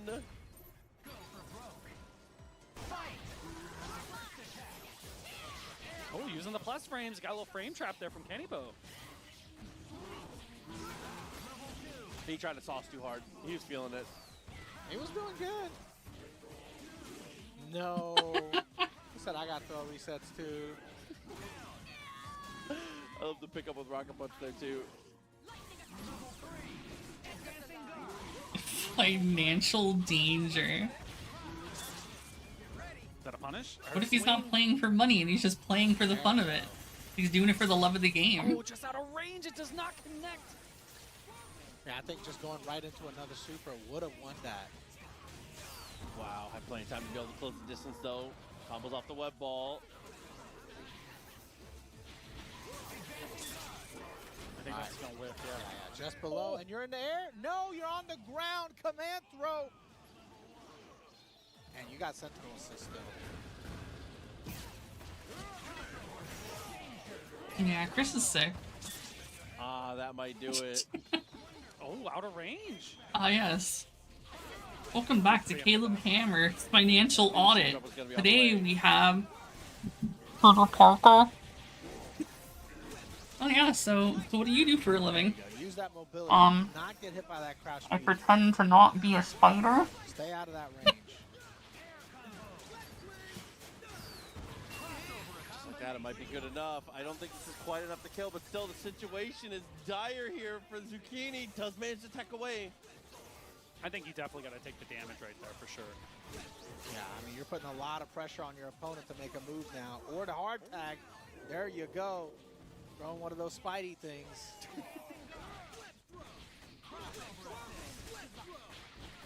Careful with those web throws. You know he's looking to pipe you. Yo. He piped. No, dude. Talk He's with- not dead. He's not dead. He had the disappointed parent face there. No, you Spidey's. Oh, Spidey Sting doesn't quite help us out there in the 1v1. No, tries to escape but gets caught by the pipe again. Yeah, that one does kill, unfortunately. Jonah? Fucking DJJ? Player one wins. Go for broke. Fight. What the There we fuck? go. We're mad now. Why did he tell him? All right, just build up the meter. Sets up for too complicated of a reset there. I thought for sure we were just going to go for the anti-air throw, but it's okay. We still get the hit. All right, that's enough. That should be enough to kill. You've got 2 meters. You can go for a reset.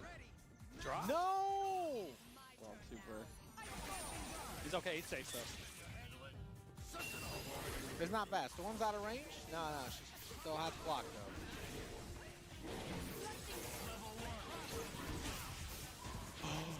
Oh, so lucky Oh that my- Nemesis just barely oh. whiffed. And the dashes actually mess up. Kenny So was close to connecting. fucking choking.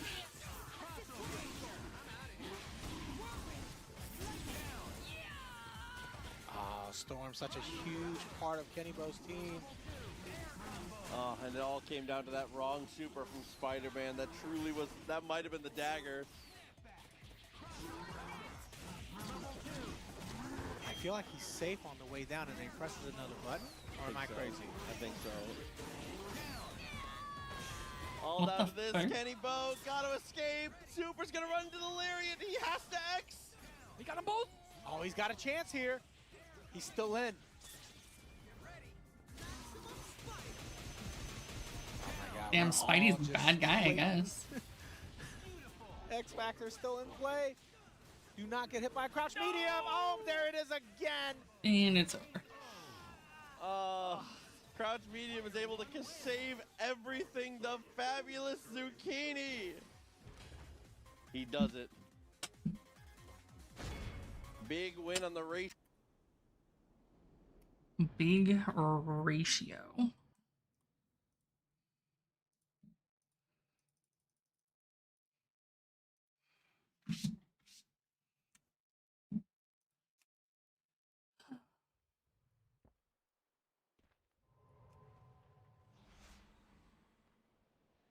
I got a PBRB. パワーアップです。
Bird.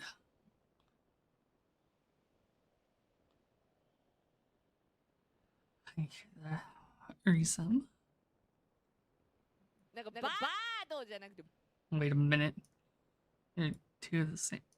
バードじゃなくてブード Bird. このバードがさブード見てないブードもうブーブーブーブレッド Bird. What? Bird. Bird. That's crazy. Birds aren't real. They also can't drown.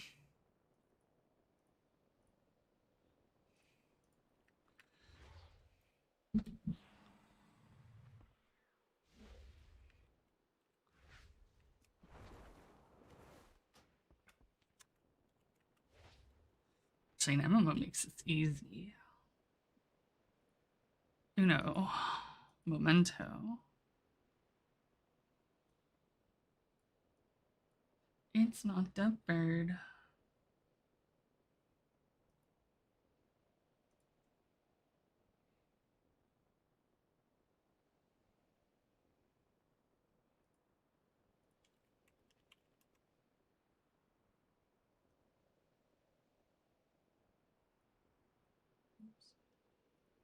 Oops.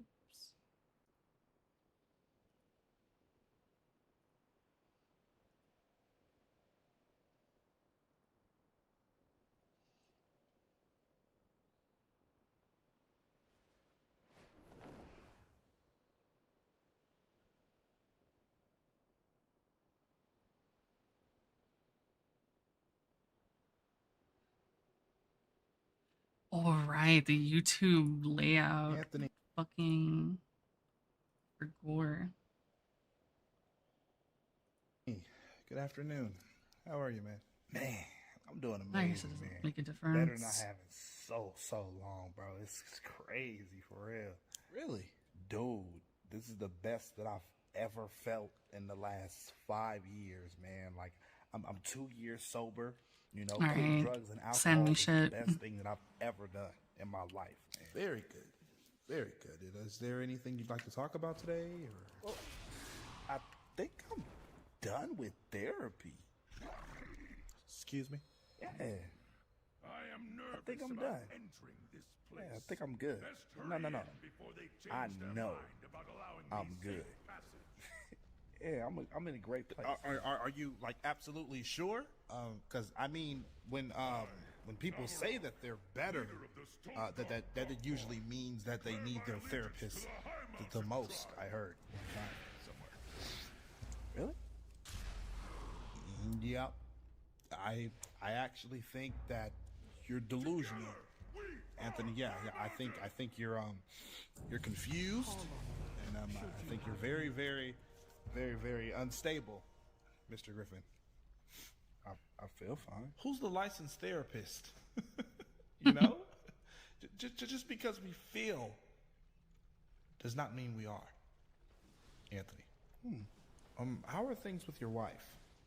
Are you guys doing good? Oh, I'm so in love with that woman. Oh, she's so incredible. Amazing. She's everything. I honestly feel like I'm nothing without her. This is my baby right here. What's wrong? What's wrong? You okay? You seem a little bothered. That was Robin. She said she wanted to get a divorce or something. Oh Oh. my God, I gotta go. Oh no, what's I going gotta go. on? It's my Motherfucker. son, mom. She's taking my son away. She know that's all I fucking got. Him and my fucking dad. And Wait, before you leave, What the do you fuck? mind telling me how are things with your father?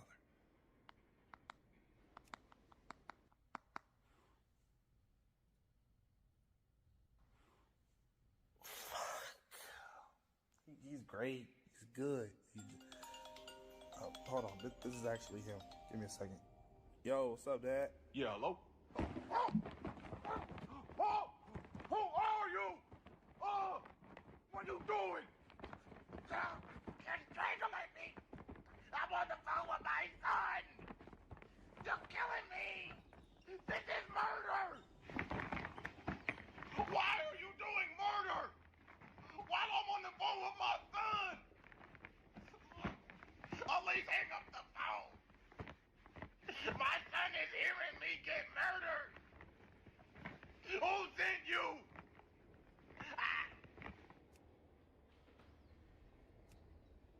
Same time next week. Yeah. Damn, they fucking act like I'm gonna know my fucking password and login. Bruh. Shark is a shark. Shark is a shark. And shark is a shark. Hey, Captain Boomerang is a boomerang, you fuckknuckle. Boomerang. Honor to fight by your side. Are you shitting me? The boomerang.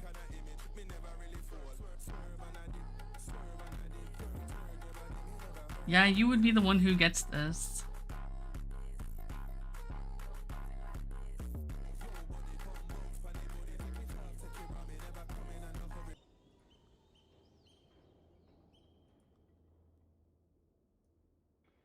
Yeah, that checks out.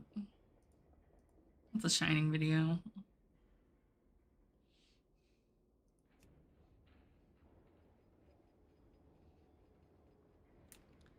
Whether you play it or not is irrelevant.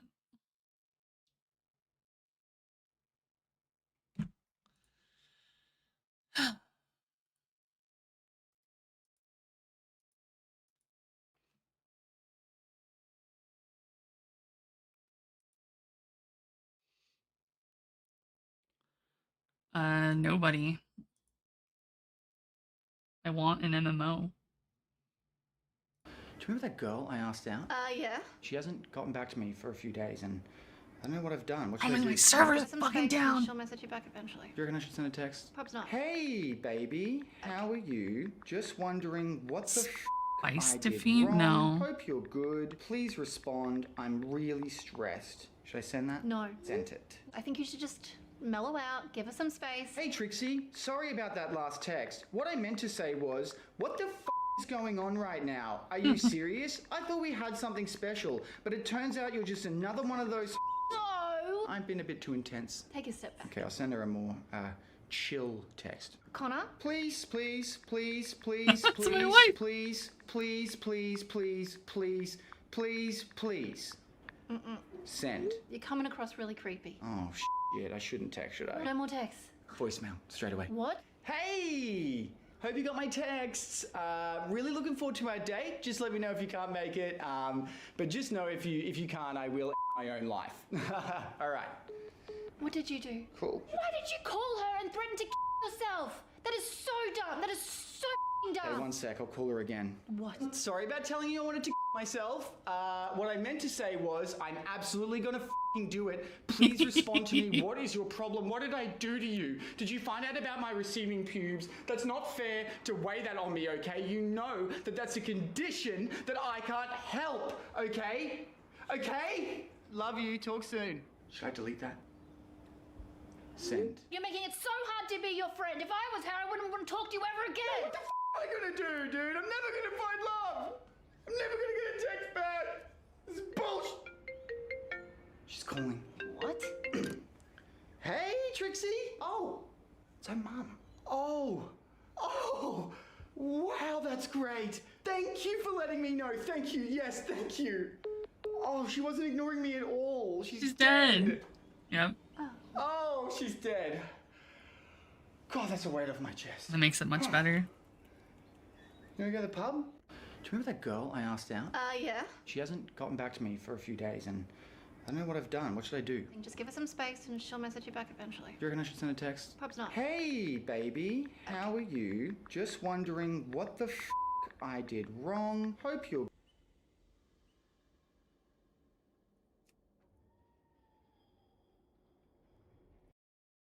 Man. Alright, I guess I have time to fucking jack off until server's back up.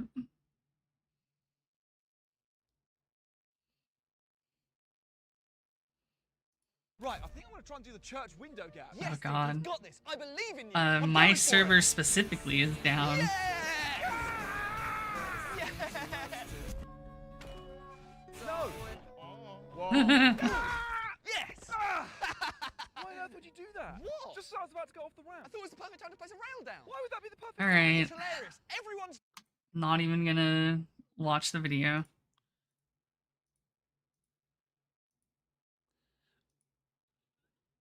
Okay. Ken.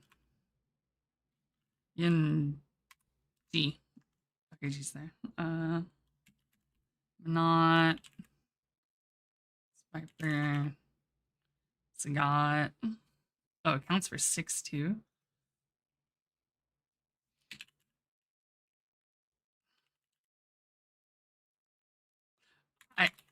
Does she count? Oh, she counts for alpha. I mean, I figured she would, but I wasn't gonna bother. Alright. Blanca, Edmund Honda, fucking Dawson, Bison, Yuri, the fucking Hugo. Shit, my brain broke. I had like everything in my mind for Street Fighter 1 and then I just like kind of died.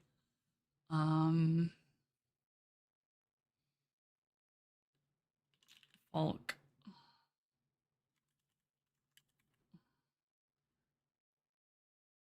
Kage. Kumer. Does Goki also count? Okay, no.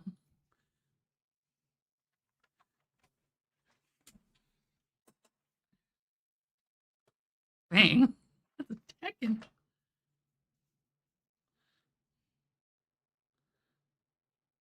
Damn, why am I blanking so hard?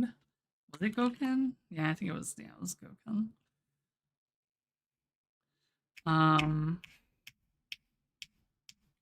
Aki, I guess. Kimberly. Who else was new? GP.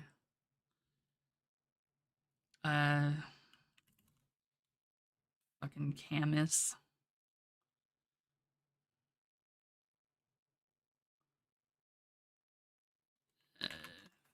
Jamie. Rose. Seth. Fuck.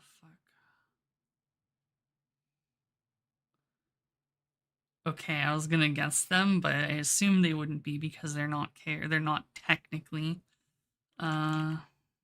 what's it? You know what I mean? Oro.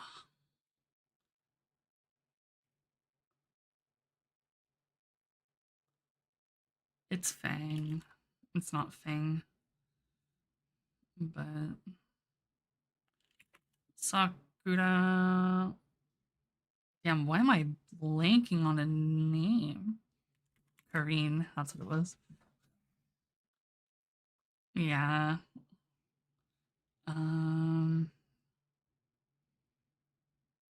Bison Vega. Right. Yeah, I got the rich girl.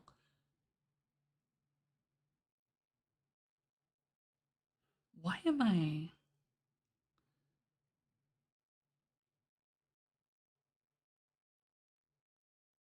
He is. Unless I have to put the M. Wait, I have to put the M? Alright, fucking. Because Bison 2 and Shin Bison. I already have Luke. Brazil Capoeira Elena. Yeah.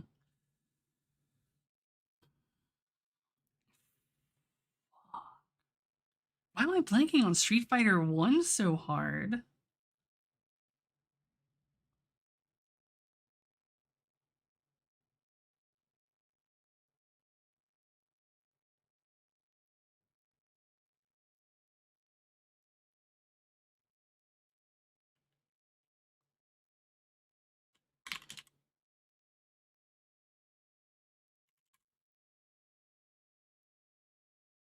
Yeah.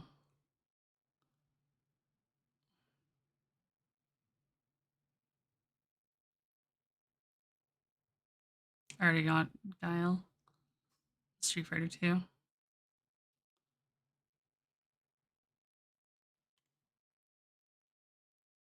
Mm-mm.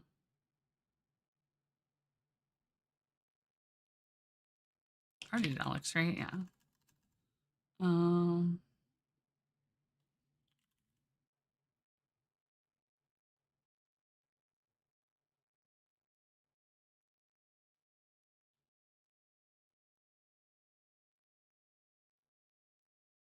Shit, why am I forgetting names? Like I can see the character in my head. Fucking where's Colleen? I can see the character in my head and I'm like drawing a blank on the name. Very like how the fuck what is wrong with me? I already got Nash. He's Alpha. It's Charlie. El Fuerte. What? Fuerte. Yeah, there we go.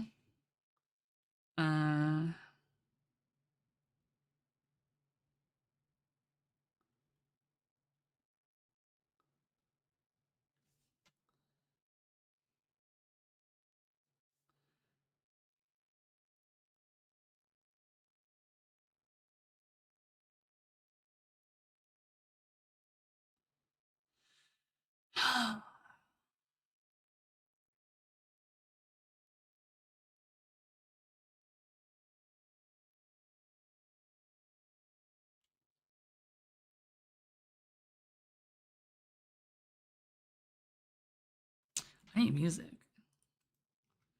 I can't think in silence.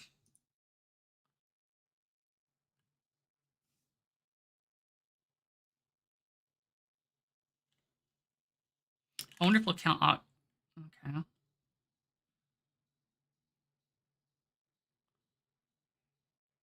I'm surprised they count Akira.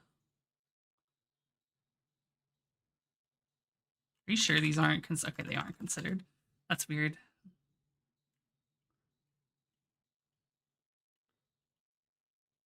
Hugo's in there. Oh, fuck. Why am I not remembering his name? My friend played him too. You think they're gonna have that? Yeah, they're not.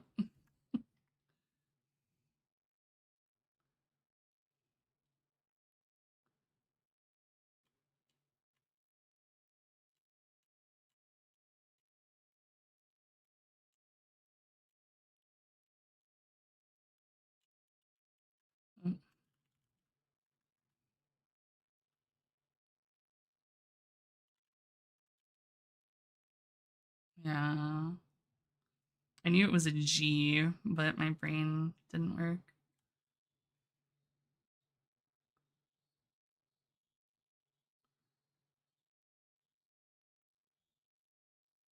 I'm gonna be so upset when, like, the show's, like, all the characters at the end.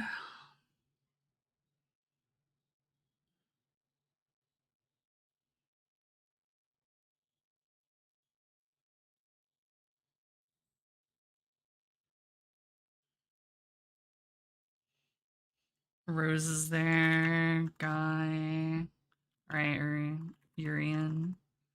I have Benot in there already, and Rose.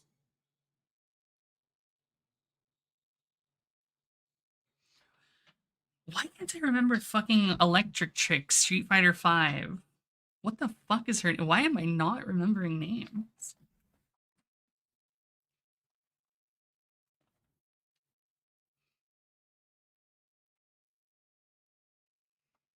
I don't know if I don't played her.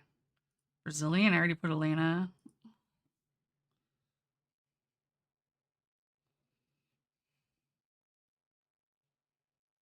Unless there's more Brazilians that I'm not remembering.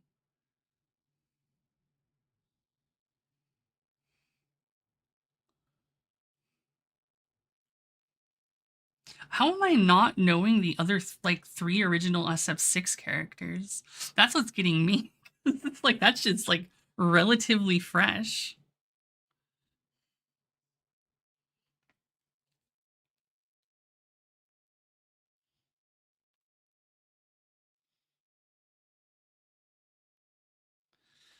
I just want to see it. Oh, right. Those 3. Laura. How did I forget 11? Rashid, Nikali. Fuck, dude. Rufus, Abel, Dudley, Ibuki Makoto, Q. Well, like, dude. How did I... That's what, yeah. My brain, dude. I'm telling you. My shit, I'm just like, what the fuck am I like? Cody, Dan. Like, there's so many characters. Yeah, like, I know most of these. Like, given 10 minutes, that shit's hard, dude. Actually. Like, how do you forget Geef or Balrog, right? Ibuki Makoto, fucking 11, 12, Rufus. I mean, hell, I forgot Shining's fucking name, Lily. Like, come on. I fucking hate Lily and I forgot her existence.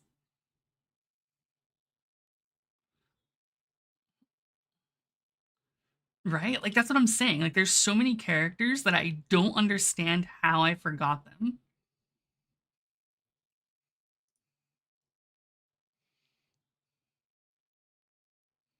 DJ. Like, I definitely should know all of the Street Fighter 6 ones because it's so recently. And that's hard, actually. Really hard.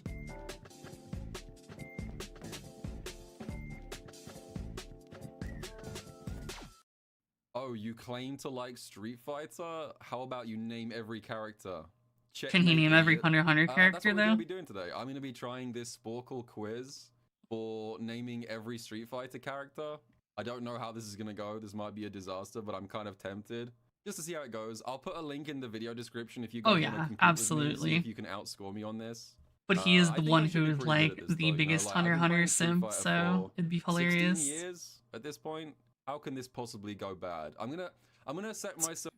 Like, dude, Broski's last video, I'm learning to play Blanca. Also, Broski immediately forgets Blanca exists. Like, same, dude. It's so fucking weird. Get over, Like, when there's you're having to 109 think to about get it, it in just, like, 10 minutes. avoids your I'm gonna try and fucking get over, brain. Let's say 95.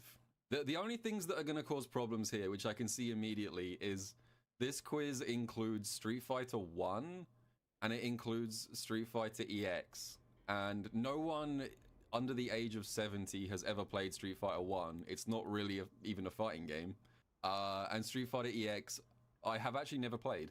Despite Who's my played Street EX? Fighter knowledge, I have never played a Street Fighter EX game.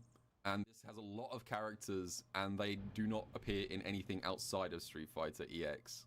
But I have absorbed quite a lot of Street Fighter EX characters just through, like, cultural awareness, and also quite a few of them appear in Fighting EX Leia. They're like Arika characters, so I think EX is going to be the biggest problem, but we'll see. Let's not yap any further. Let's get started. So let's go. Street Fighter 1. We got Ryu. I guess we got Evil Ryu for that. Sagat, Ken. Let's think. Adon, Birdie. Oh shit, you gotta send me the Tekken one what was too. that guy who was teased I can with get cooked. DiCaprio? Send me the Marvel one, and I guarantee you I'm gonna forget too. Geki? If there's a Marvel vs. I Capcom got one. G. I typed G and I got G. I guess that makes sense. Eagle. Okay, this is where things get tough. Who are the Street Fighter obscure characters from Street Fighter 1? I think one of the guys who appears on the loading screen for Street Fighter 2 is called Mike.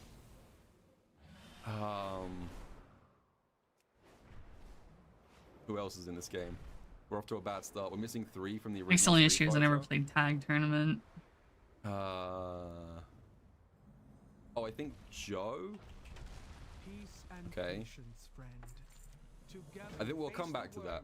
I'm missing 2 from the original Street Fighter. Okay, Street Fighter 2. This should be much easier. We're gonna go Chun-Li, Balrog, Vega, M. Bison, Akuma.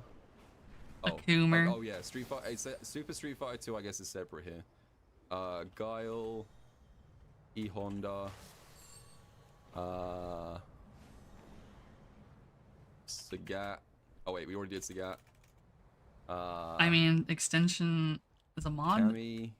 Customize and install extension. Like, what type of extensions? DJ, Spawns. Oh no, I've heard of that. Fei Long. Never mind. Yeah. Who else is in? I actually had it once. Street Fighter 2. I can't believe I'm fucking up. I just Street Fighter forgot the 2 characters name. right now. This is not good. Oh, it's in alphabetical order. That should help me out here. Dalsim and Zangief. How could I ever forget? Who else we're missing from Street Fighter 2? Balrog, Chun-Li, Dalsim, E. Honda, Guile, Bison, Vega, Geet.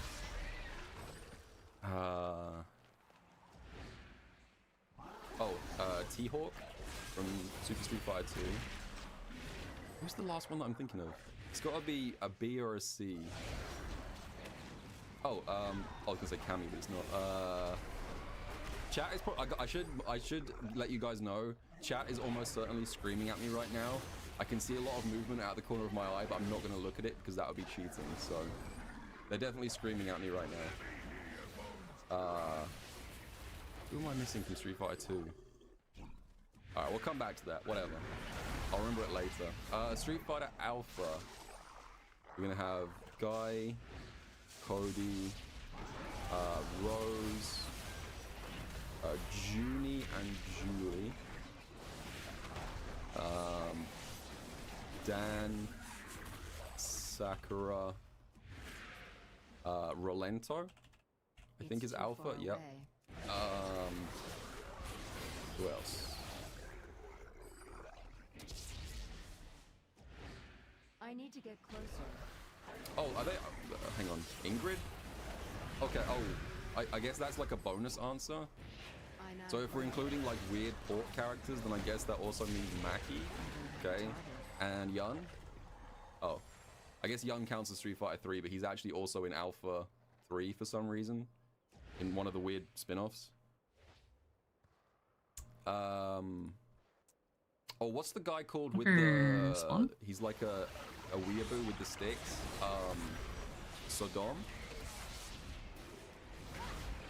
Okay.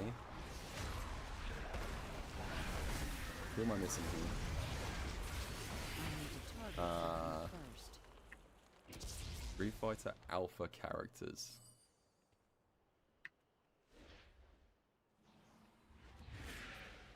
Poison's not an Alpha character, is she? No, she comes from Street Fighter 4. This is tricky. I think my estimate might have been a bit optimistic.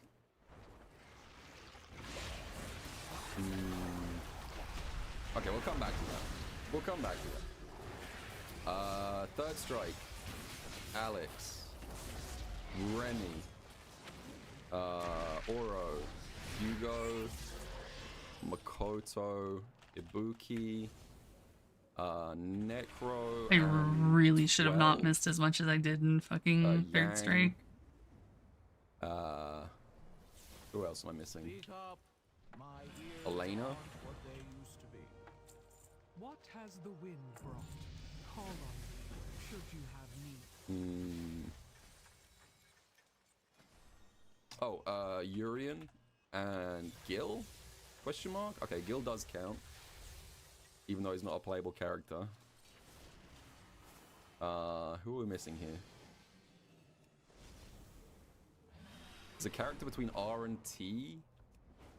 Oh shit, I've already used up half my time. I gotta get a move on. Alright, I think we just gotta go into hyperdrive here and just move on when we hit a wall. Street Fighter 4. Let's go El Fuerte. Abel. Fuck, what's his name? The fat guy. Rufus. Sorry for fat shaming. Evil Ryu's already there. We got Oni. DiCapri. I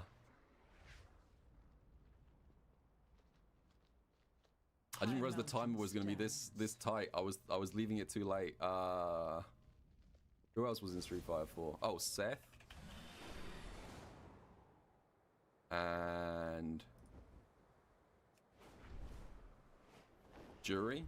How could I ever forget Jury? Who else was in Street Fighter 4? Oh my god, this is gonna drive me nuts. I hate this. Goken. Alright, we'll leave that there. We'll move on. Street Fighter EX. This is the really bad one. Okay, we're gonna go Darun. Skullomania. What is it? Alright. This is the real shit right here. 20 minutes. Alright. Magneto. Dr. Doom. What the fuck? That's... yeah, the X-Men will make it easier. Gambit. Cyclops. Rogue. I mean, she hasn't never been Jean Grey, but... checking, Psylocke, Storm, Deadpool, Spider-Man, Nemesis, Hager, Jill, Chris, Wesker, Dante, Virgil, Zero, Blackheart, Ruby Heart, Sun. Shit. Or is it Sun? Sun, Flamingo, Iron Man, War Machine, shit, was Omega Red. Sirbot. Raytron, okay, and automatically inputs it. Mega Man.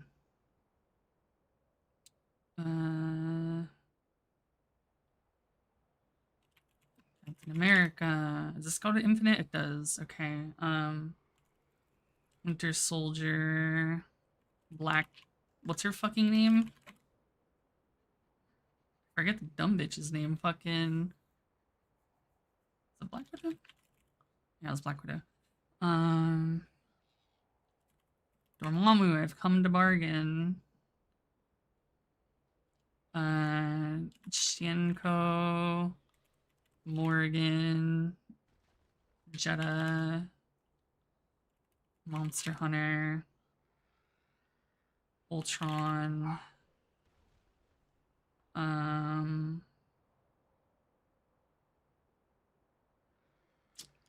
Gamora. Shuma.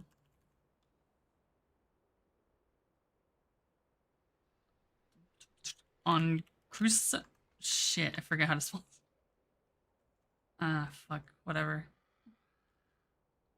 Was it on Curtis? I fucking forget his name. Fucking wiggly wobbly fucking Egyptian dude in Marvel 2. Silver Samurai, Jin, Hayato, Roll, Sakura, Ken, okay, Dan already got input, Chun-Li,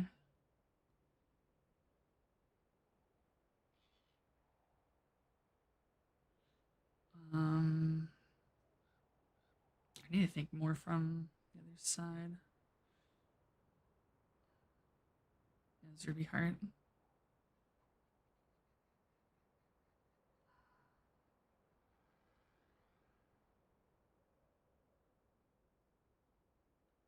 Juggernaut.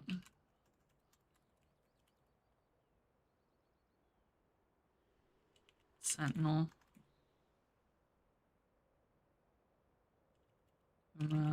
Cammy. Dalshim.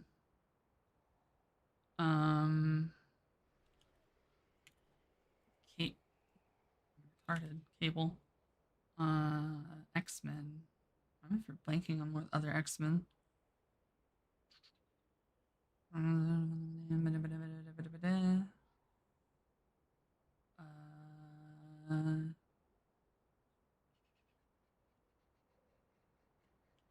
Arthur, Frank Woodles,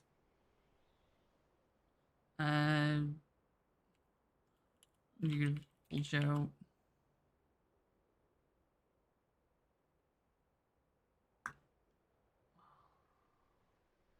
Hulk, duh.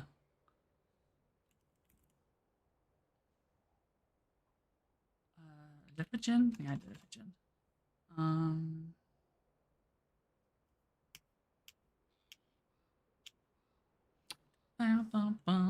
Nova.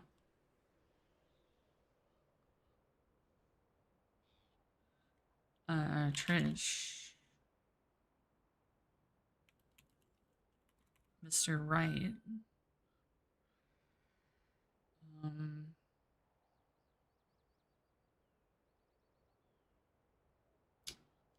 Scroll.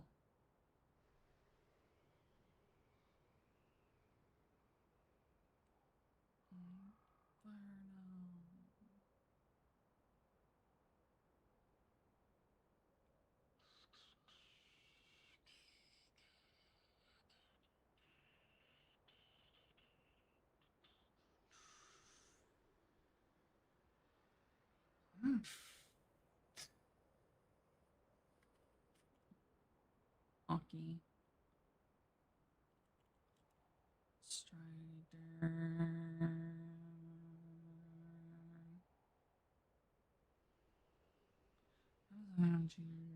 Rogue.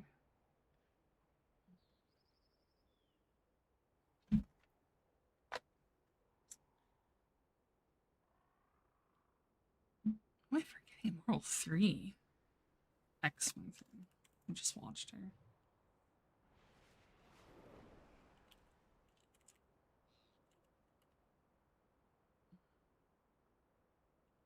Capcom for obvious.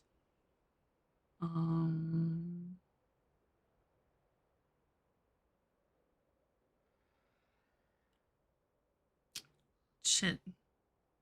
I want to put Nicolas Cage, Ghost Rider.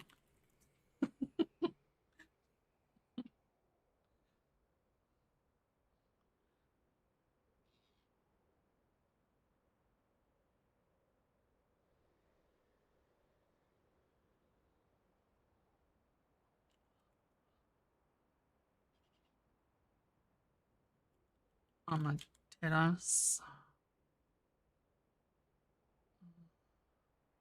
Oscar Crystal. Nemesis. Dante Virgil. Trish. Frank. Arthur. Hager. Doom. Strange. Dorm. Shuma. Hawkeye. Nova. Captain Marvel. Have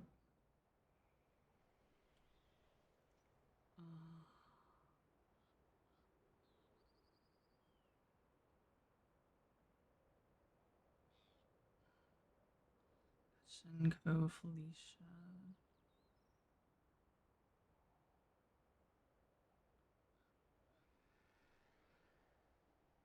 Already got Arthur. Yeah, Firebrand was what I was thinking.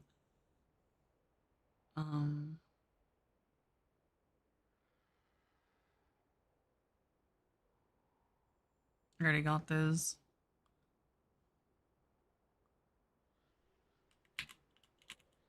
Yeah. Already got. Oh, X actually is separate. I thought it would have counted with Mega Man, but I guess they are separate characters. Thanos is Marvel 2.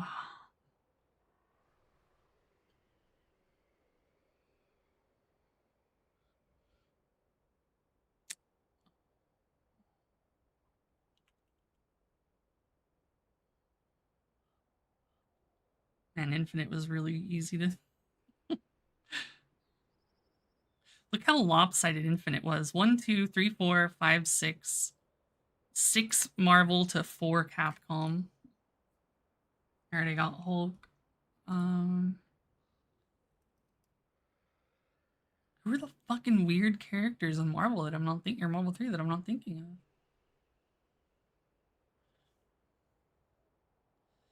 Oh, damn. Got Strider. Cyber Akuma was not a thing. It's just his skin.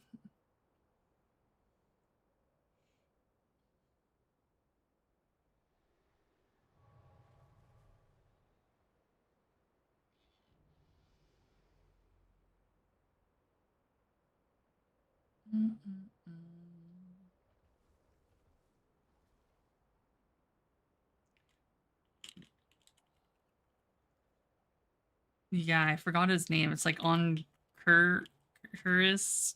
I forget his fucking name, dude. I know.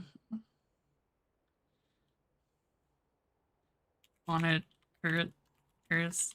I literally never remember how to spell his name. Anocurus. Yeah, there you go.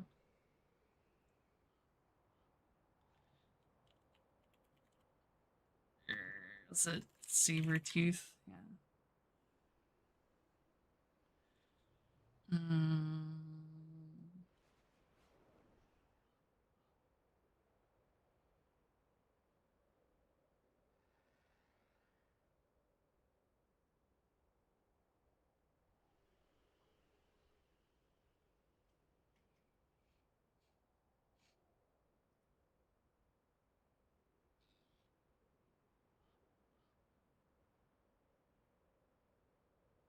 Tron Bon, I have her.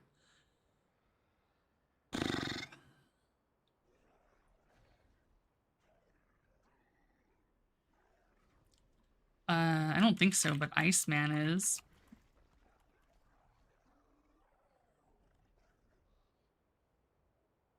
Yeah, I have Iron Man and War Machine. Sea Viper.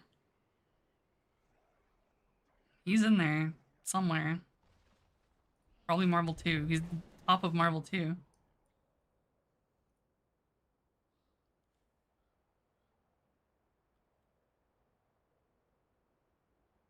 Yeah, I have Dan.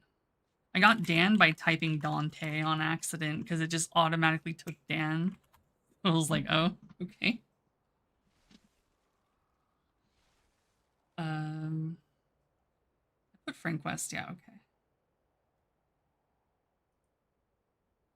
Wolverine is in there. Somewhere.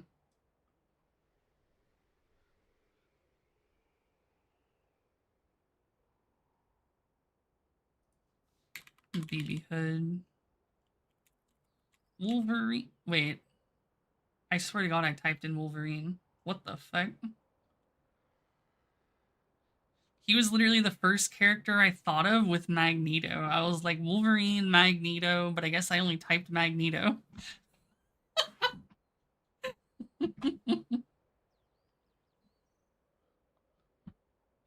I swear to God, I thought I typed Wolverine.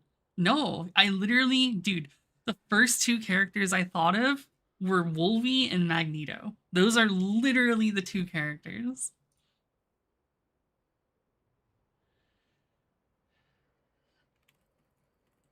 No. Ryu's in there. Wait. Alright, I'm gonna blow my shit off smooth, I guess. Dude, I have Ken, Chun. I swear to God, I typed him. Dan, Sakura, Guile, Nat, Charlie. I don't think Blanca was. No, Karine was definitely not in here. It's only the old SF characters. I mean, Karine is also kind of old, but it's not my point.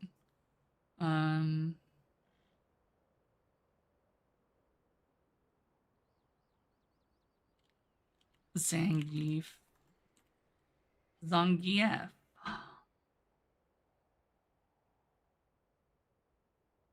Was he in there? No. I guess X-Men versus Street Fighter would make sense, huh? Who the fuck was the last X-Man?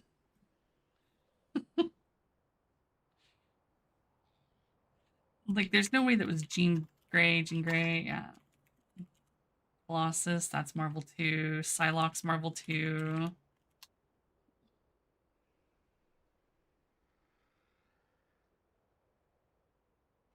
Who the fuck was the other X-Men? Rogue's in there.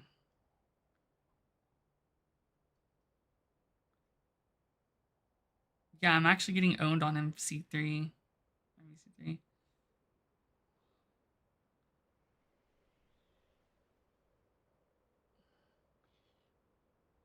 I'm just gonna...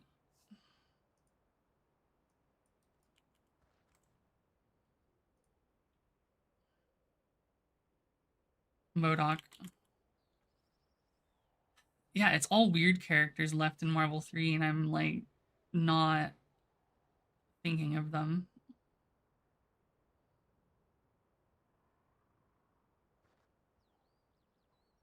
Bionic Arm. Why can I not remember his name?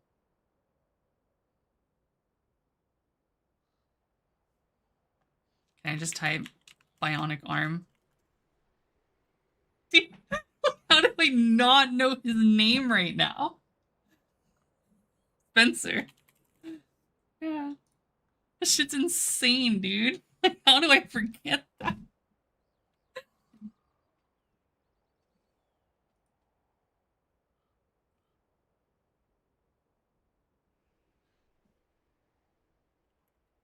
Venom, that's like Marvel 1. It's up there somewhere.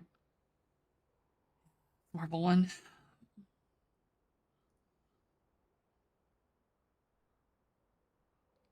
Bum, bum, bum. Who's that black spiky dude? Blackheart. I already got him. It's Marvel somewhere up here. I mean, I have Spider-Man, but at this point, questioning my fucking sanity, so. Gonna take you for a ride. I'm gonna take you for a ride.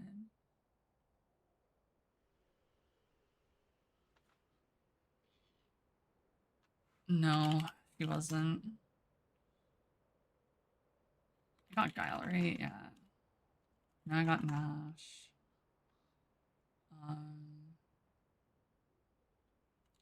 Fuck no. Sure. Let's do Xavier. No. Professor X. No. He's in the danger room. He's watching you. But that's about it. How am I actually getting cooked on Marvel 3?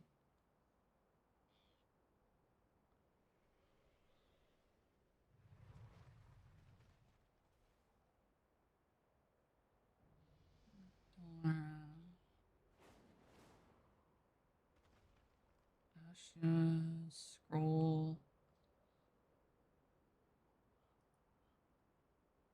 Who the fuck else is unique to Marvel 3?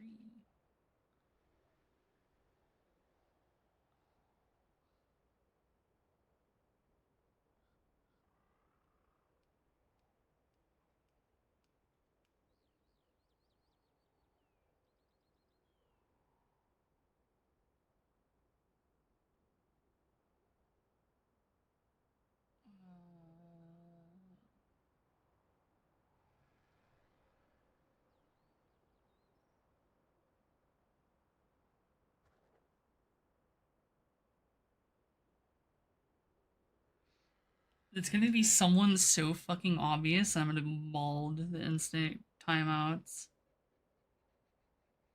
There's no way I don't know every character in Marvel 3. Hell, I almost know all of them in Marvel 2. Like, I know all of them in Infinite, basically.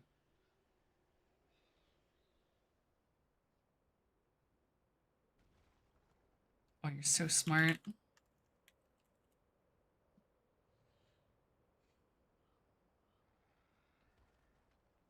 Like, they have to be underplayed, underrepresented. Nobody thinks of them. Mega Man is already up there. And so is X. Like, who the fuck is that underrepresented that I can't think of the last characters? Like, Iron Fist is definitely, yeah, Thor.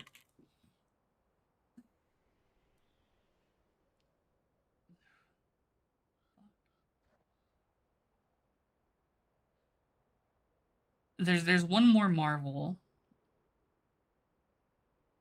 I got, yeah, Task is in there, Skrull, X, Nova, Rocket Raccoon. Wait.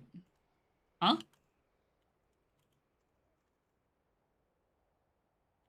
Rocket? Wait, is it? Oh, it was double C.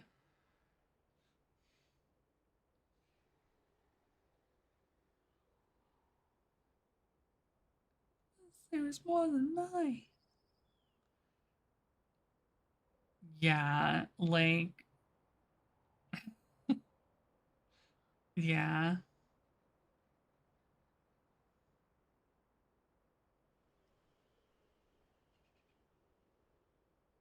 Apparently, yeah.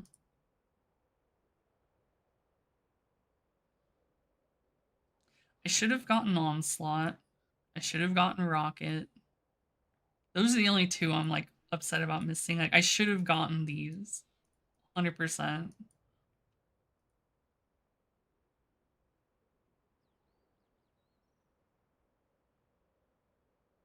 I don't remember Norimaru, I'm not gonna lie to you.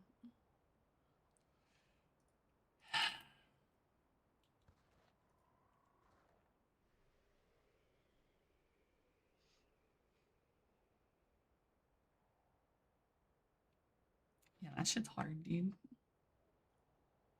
It like Pullum?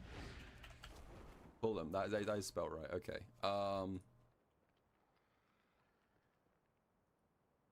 Garuda. Oops. Japanese version Hokuto? exclusive. Yeah, like I'm gonna know that. Fuck, I don't know that shit. Hokuto and Bloody Hokuto. Oh, there's like one that's called like Cyclizar or something. Cyclizar, isn't that a fucking Pokemon? Oh god, what's it called? It's like a AI thing. Oh fuck it, we're moving on to Street Fighter 5. Okay, Street Fighter 5. Rashid. This Street Fighter 5 newcomers. G, we've already got. Nikali. Whoops. Ed. Balk. Who else was in Street Fighter 5? Lucia. Colleen. Wait, we already did Nikali. Street Fighter 5 added a lot of Lucia, chicks. Jesus Christ, I'm forgetting characters already. It was like all Lucia's in women. that game. I should go back to 5. Street Fighter 5 had a lot of newcomers, damn. Colleen Lucia. Who else was in that game? Laura. Oh, The one I Abigail? was thinking of that I couldn't fucking remember her name. Alright, got 1 minute left. This has gone so badly. Street Fighter 6. I better do that now. Street Fighter 6 newcomers. Oh, Manon, Marisa, Aki. Who else is new to this game? It's crazy how this gets your brain. Like, it's probably so obvious, but like in the heat of the moment, I can't think of any goddamn names when you get put on the spot. I literally have been playing this game 15 seconds ago. I've forgotten all the newcomers. That's crazy. Right? It's so fucking hard, dude. It's deceptively hard. Laura for Street Fighter 5 was just jumping into my head. How am I so bad at this? Oh, fuck. I was aiming for 95. Is he stupid? What's wrong with the streamer? I can't. I can't think of any Street Fighter 6 characters. That's fucking crazy. Oh my god. Oh yeah, you're fucked, dude. You should see if there is one. Unk status. It's over. What did I forget? This Like, is gonna upset me it's so much hard. going through Like, this. when you're on the spot, it is I forgot actually Blanca. so hard. Oh god, that's embarrassing. Can we at least agree, chat? Can we at least agree that forgetting Gen is pretty bad, but forgetting Lee is completely acceptable? Okay, I think I get a free pass on missing Street Fighter 1, literally who. Forgetting Gen is pretty bad though. Bolt Strike is not going to forgive me for that one. Blanca is unacceptable to forget that. Blanker. Oh, okay. Charlie? I was like, who the fuck is Charlie? I forgot Nash. Okay. Karen Armika is bad. Oh, this is so bad. Karen, you mean I forgot Dudley, Kareen? Q and Sean. I forgot C Viper, even though she's coming out next week. Yeah, this is what I was talking about. It's so hard. Cycloid, that was it. I couldn't remember what these fucking things were called. I'm not embarrassed about forgetting the Street Fighter EX characters, because who the fuck remembers Area? Who did I forget from 5? It's a fucking dungeon. 11? Oh, come on. That's... okay. That's cheating. That's cheating. I want to recount. That's cheating. You cannot put 11 in the character select list, alright? He's not a character, he's just a random select function. Clearly, if 11 was not in this list, I would have got 100%. That's the reason why I failed so badly, guys, obviously. Kage, I'm fine with forgetting because who cares? Manat is a bad thing to forget. Zeku. This is the one that's gonna Oh, kill me. Zeku. How did I forget in 6? Zeku? Jamie, JP, Kimberly, and Lily. That's terrible. I think I've humiliated myself here. This guy really thought he was gonna get like 95, and I couldn't even remember half the Street Fighter 6 cast. Unk is washed, Oaks. You crumbled under the pressure. I did. It's crazy how fast 10 minutes ticks down. Average is only 34%. Okay, you're trying to make me feel better. I appreciate it. But also, if I can only double the score of someone who's like just some random guy plucked off the street and asked to name Street Fighter characters, and I can only double that score, that is a disaster. Anyway, this was a fun little side trip. I thought this would be fun. It didn't go very well. Let me know down in the comments if you guys almost certainly got better scores than me. I'll see you guys all in the next video.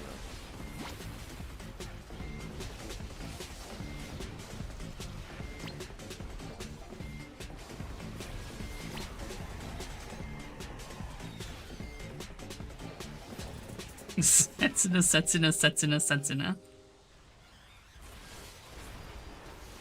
It'd be great if he forgot one of the Exias.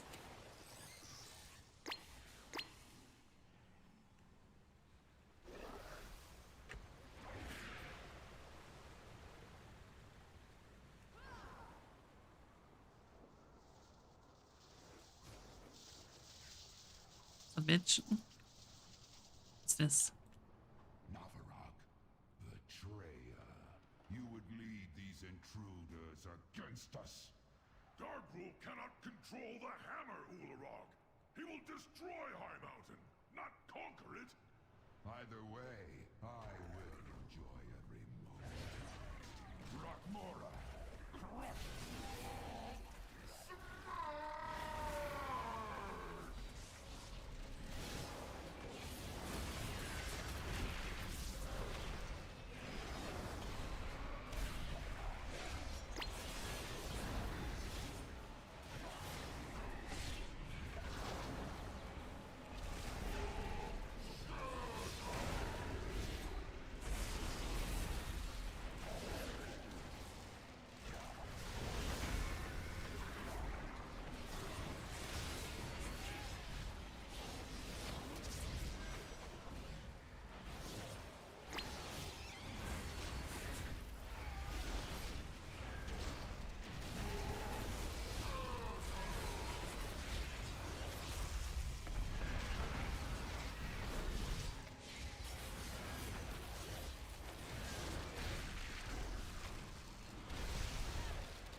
Wah, wah, wah, wah. They know we're coming now. I hope our allies can keep their main forces occupied long enough. I'm in a fucking bucket. Quickly, into the barrels. I'll hold them here and join you downriver. No, I won't be doing that. I will find my own path and rejoin you on the other side.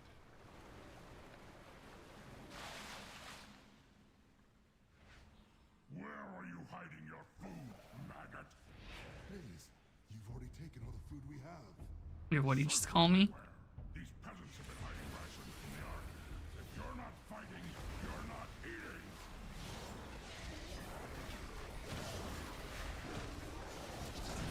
Bless. That's like what I've been doing while leveling. Just fucking have videos.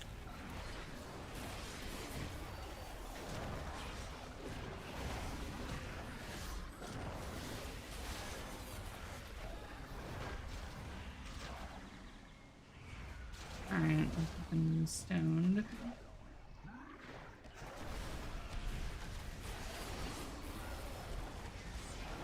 Baroque is all about theme, and this is what my first run looked like. Everything started out normally enough. A short, cryptic, opening cutscene played, and then I was dropped into an abandoned town with a giant bulbous tower looming in the distance. Just another day at the office. As I headed toward the tower, an angel appeared, dropped a rifle on the ground, and told me to use it. There's significance in you using it, he said. Then he peaced out. Like I said, just another day at the office. After picking up the rifle, I headed into the tower. I had no weapons, armor, or items, aside from the rifle, but something told me not to use it yet. So I punched some fish, punched some bugs, found a sword and coat, picked up some bones. I found out most bones don't display their effects until I either gnawed on them or threw them. Some buffed me. Some gave me status ailments. Some damaged enemies. Some made enemies invincible. With certain enemies, I could successfully evade their attacks by strafing. With others, I couldn't. One enemy turned around, farted in my face, and blinded me. Another one stole the armor I was wearing and ran away. Some traps I threw down damaged enemies or gave them status effects. Others gave me status effects. And then, as my health and vitality dwindled and I was madly Wait, my fucking keybinds didn't save. portal that would take me down to the next floor, which I hoped would be the last, I was surrounded, stun-locked, and beaten to death, only to end up back where I started, in the abandoned town, with my stats reset to level 1, and all of my weapons and items gone. And I hated it. I hated its intentional ambiguity, its difficulty, the merciless way it stripped me of all my progress and left me back at the beginning with nothing. I hated everything about Baroque. But I kept playing.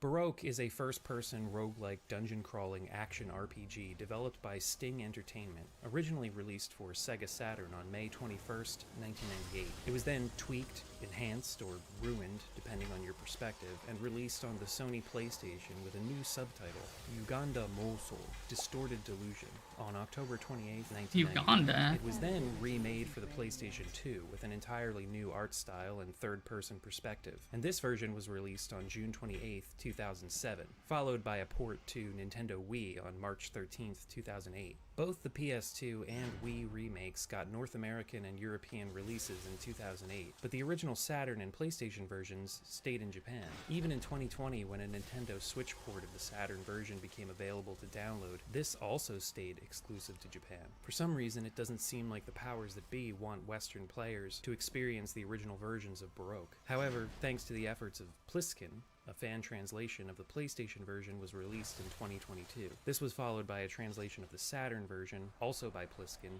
in 2023. This video is focused on the original versions of the game, specifically the Saturn version, since it was the first release, and many fans consider it to be the best version of the game. I also just like to promote the Saturn any chance I get. I did play a bit of the PS1 version, and though it may appear similar to the Saturn release, there are several key differences, which I'll get into later. I did not play the PS2 or Wii remakes. Well, I mean, I tried them out to get footage for this part of the video specifically, but I don't care for the art style and other aspects of the presentation. I know for a lot of you this is how you first experienced the game, so you might have some attachment to it, and I get that, but yeah, it's just not as interesting to me as the originals. There's a darkness to the visuals of the original game, especially on the Saturn, where the reds and blacks of the environments and backgrounds just seem to pop more. The sprites for the NPCs and enemies have a darker, more sinister style to them that just fits the overall tone of the game better than the more early 2000s kind of generic anime approach that the remakes went with. The sound design is also much more atmospheric and creepy in the Saturn and PlayStation versions. There are all kinds of weird noises happening in the background. It's sometimes hard to discern whether there's an enemy nearby or the background soundscape is just playing tricks on you.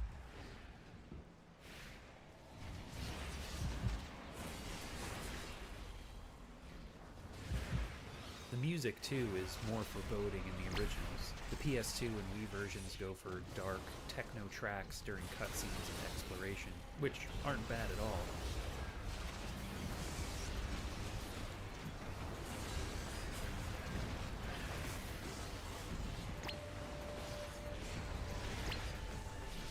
But I prefer the more ambient, atmospheric cuts in the originals.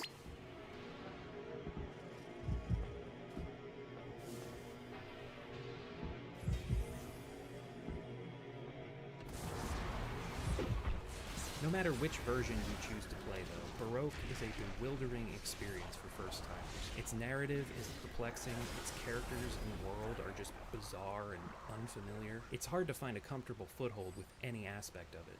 Baroque's core gameplay mechanics are deceptively simple, but they're buried under layers of intentional complexity. There's also the RNG to contend with. This is a roguelike after all. But like any well-designed roguelike, the more you play, the more you learn.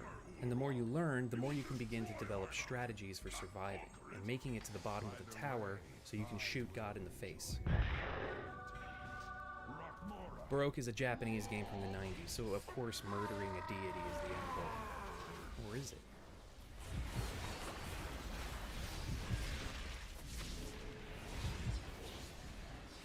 Baroque takes place after a world-ending event referred to as the Great Heat Wave in the Saturn fan translation. This disaster brought the world to the current post-apocalyptic state that it's now in, and also distorted many of the survivors.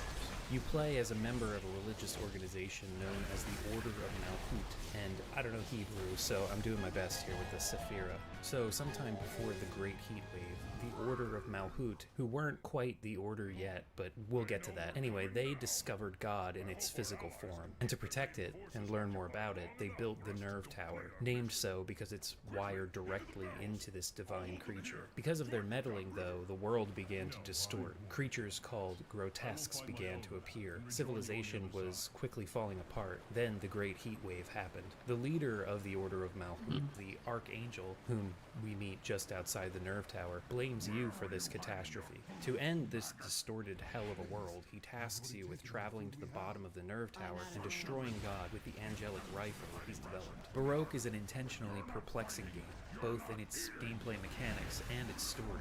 So I think this goes without saying, but for those who have any interest at all in playing it for themselves, spoilers for pretty much the rest of the video. If you manage to make it all the way down to the bottom layer of the tower to face God, and if you follow the Archangel's instructions to shoot God, you'll quickly find out that these opening 8 floors were just a simulation, a training exercise to find out if you were up to the task of shooting God in the face. Whether you succeed or die on one of the floors on your way down, you'll be treated to another cryptic cutscene with off-screen characters speaking a load of sci-fi jargon that you won't understand. The specifics change slightly depending on whether you died or finished the dungeon, but that doesn't really matter here in the beginning. You're apparently a failure that they consider terminating, like the others, but ultimately they decide to let you continue, hoping that remnants of the simulation and implanted memories don't get in the way of you performing your task and atoning for your sin.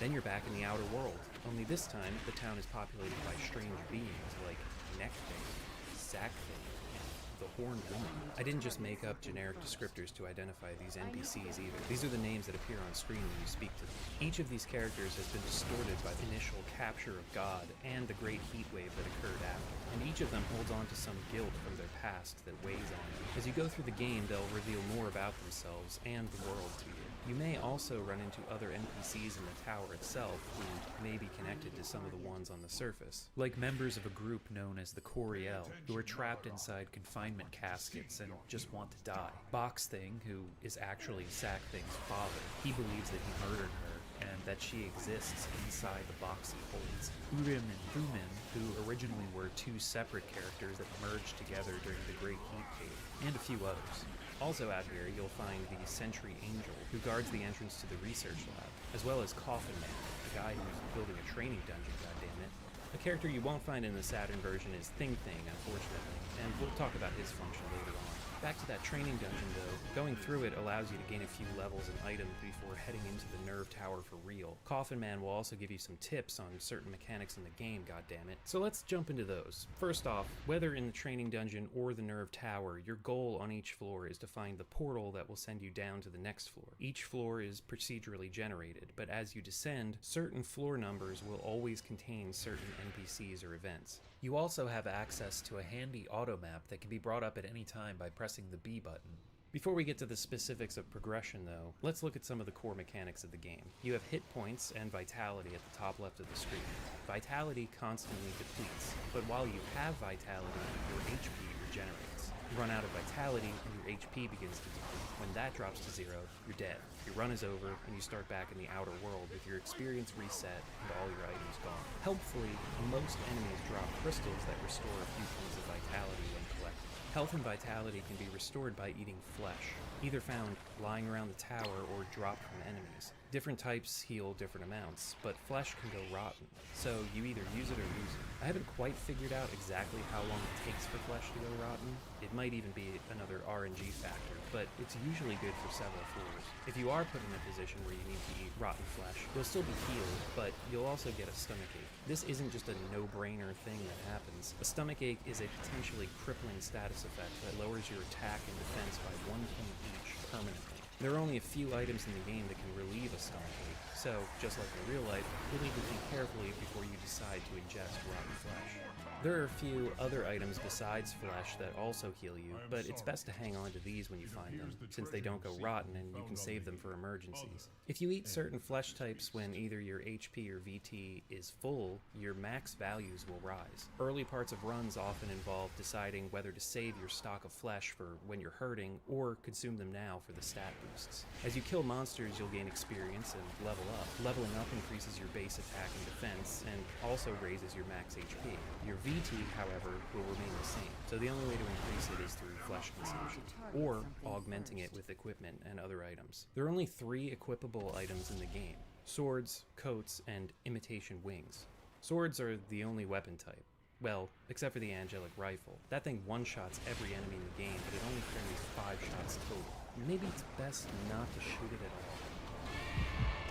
You have your fists, too, which is what you'll start with on your dungeon runs until you find a sword. I found out that you're not always guaranteed to find a sword on the beginning floors of the tower either, so your fists might end up being the only option for a bit. Swords come in many flavors. Some have elemental attacks, some hit twice, some hit really hard but drain your health with each swing, etc. Coats are your only armor type in the game.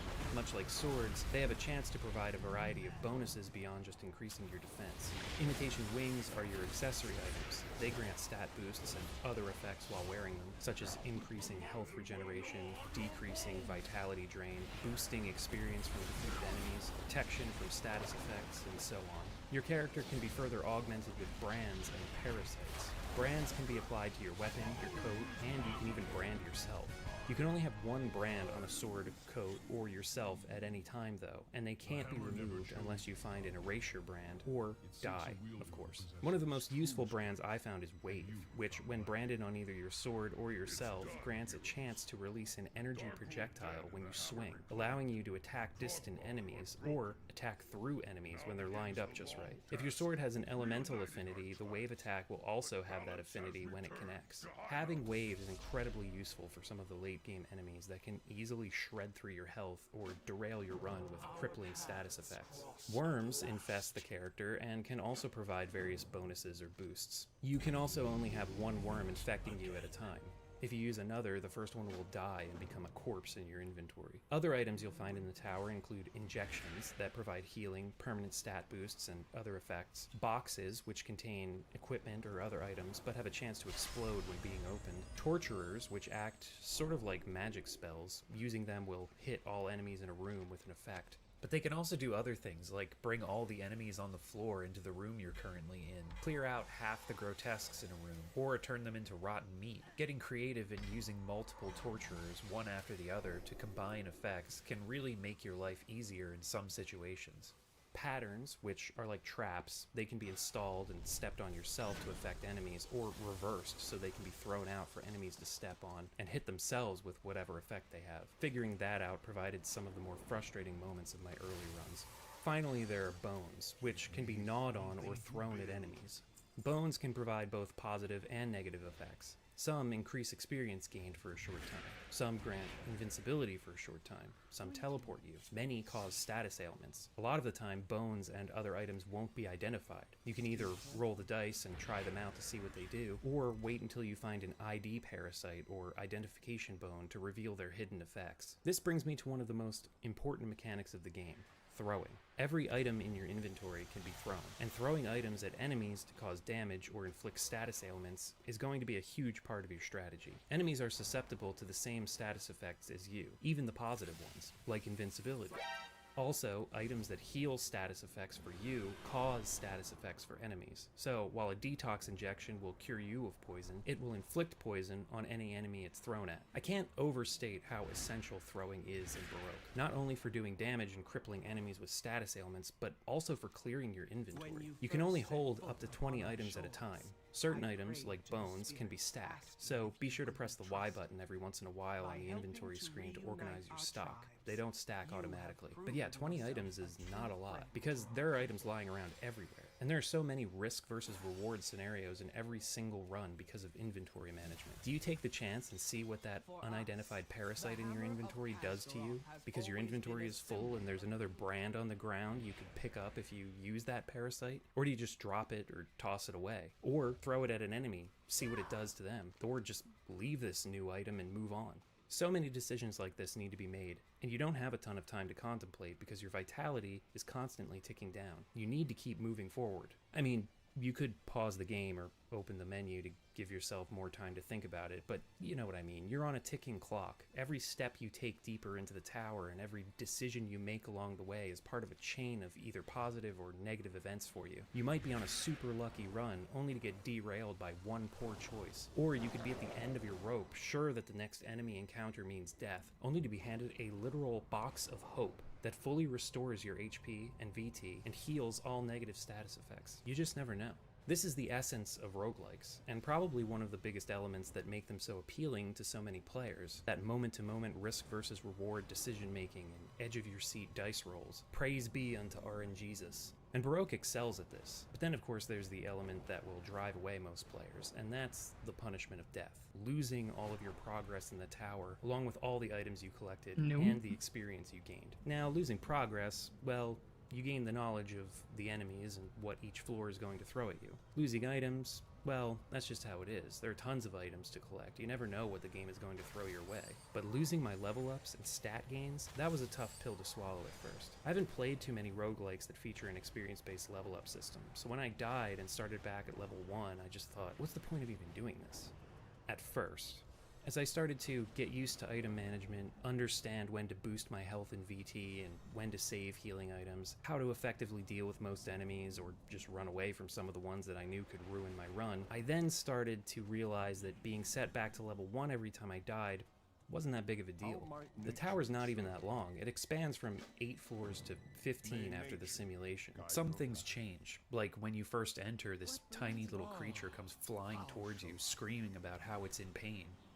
Okay, there's some new NPCs who weren't in the simulation who say some weird stuff, and I don't really know what they're talking about, but all I've got to do is make it through 15 floors. I even found out about the sense spheres, these weird living sphere things that can send items back up to the surface. So if you're nearing the end of a run and want that powerful sword that you've boosted the attack of like 3 or 4 times that does fire damage and has wave branded into it, you can just toss it in a sphere and grab on the surface and start with next time. You can only throw one item into a sense sphere at a time, but there are several on the penultimate floor of the tower, so you've got ample opportunity to toss your weapon, your coat, and a pair of imitation wings you're partial to. This is also where the extra NPC in the outer world of the PlayStation version, Thing, comes into play. In the Saturn version, the items you throw into the sense spheres are just left on the ground on the path to the tower for you to grab. If you don't pick them up before entering, though, they'll be gone forever. In the PlayStation version, Thing holds onto your items. You need to punch him to get him to cough them up, which is his kink, and I ain't gonna shame him for it, but yeah, as long as he's holding them, they won't disappear. The amount of items he holds can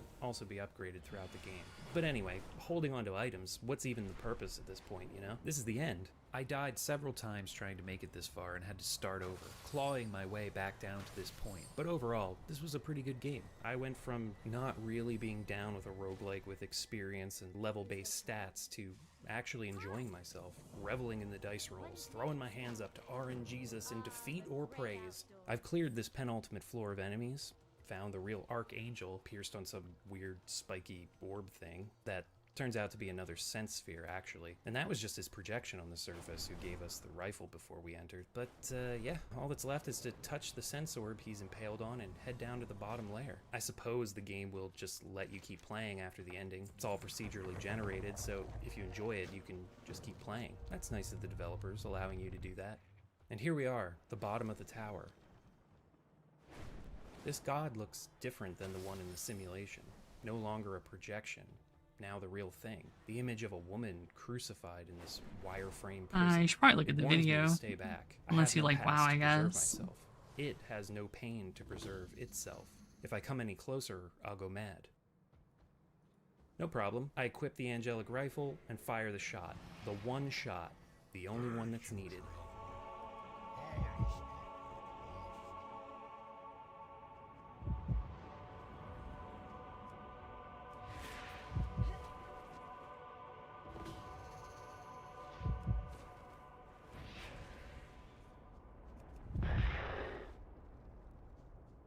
I wanted to become one with you once again. Huh.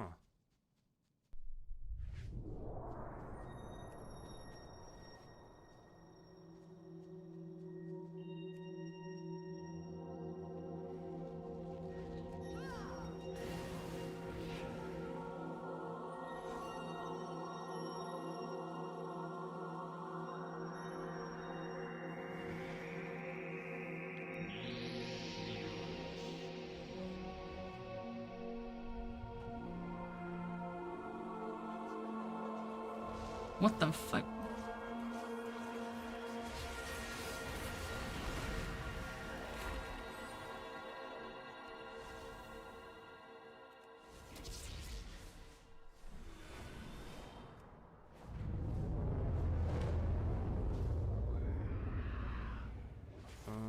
One more chance. Didn't seem like an ending.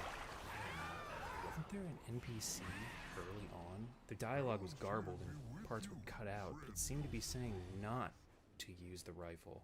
And that woman on BF12, the one I followed through the illusory wall, she wanted me to bring her pure water. What was up with that? Oh my god.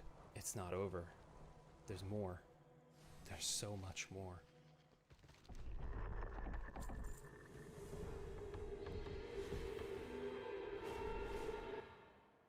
This son of a bitch is lying.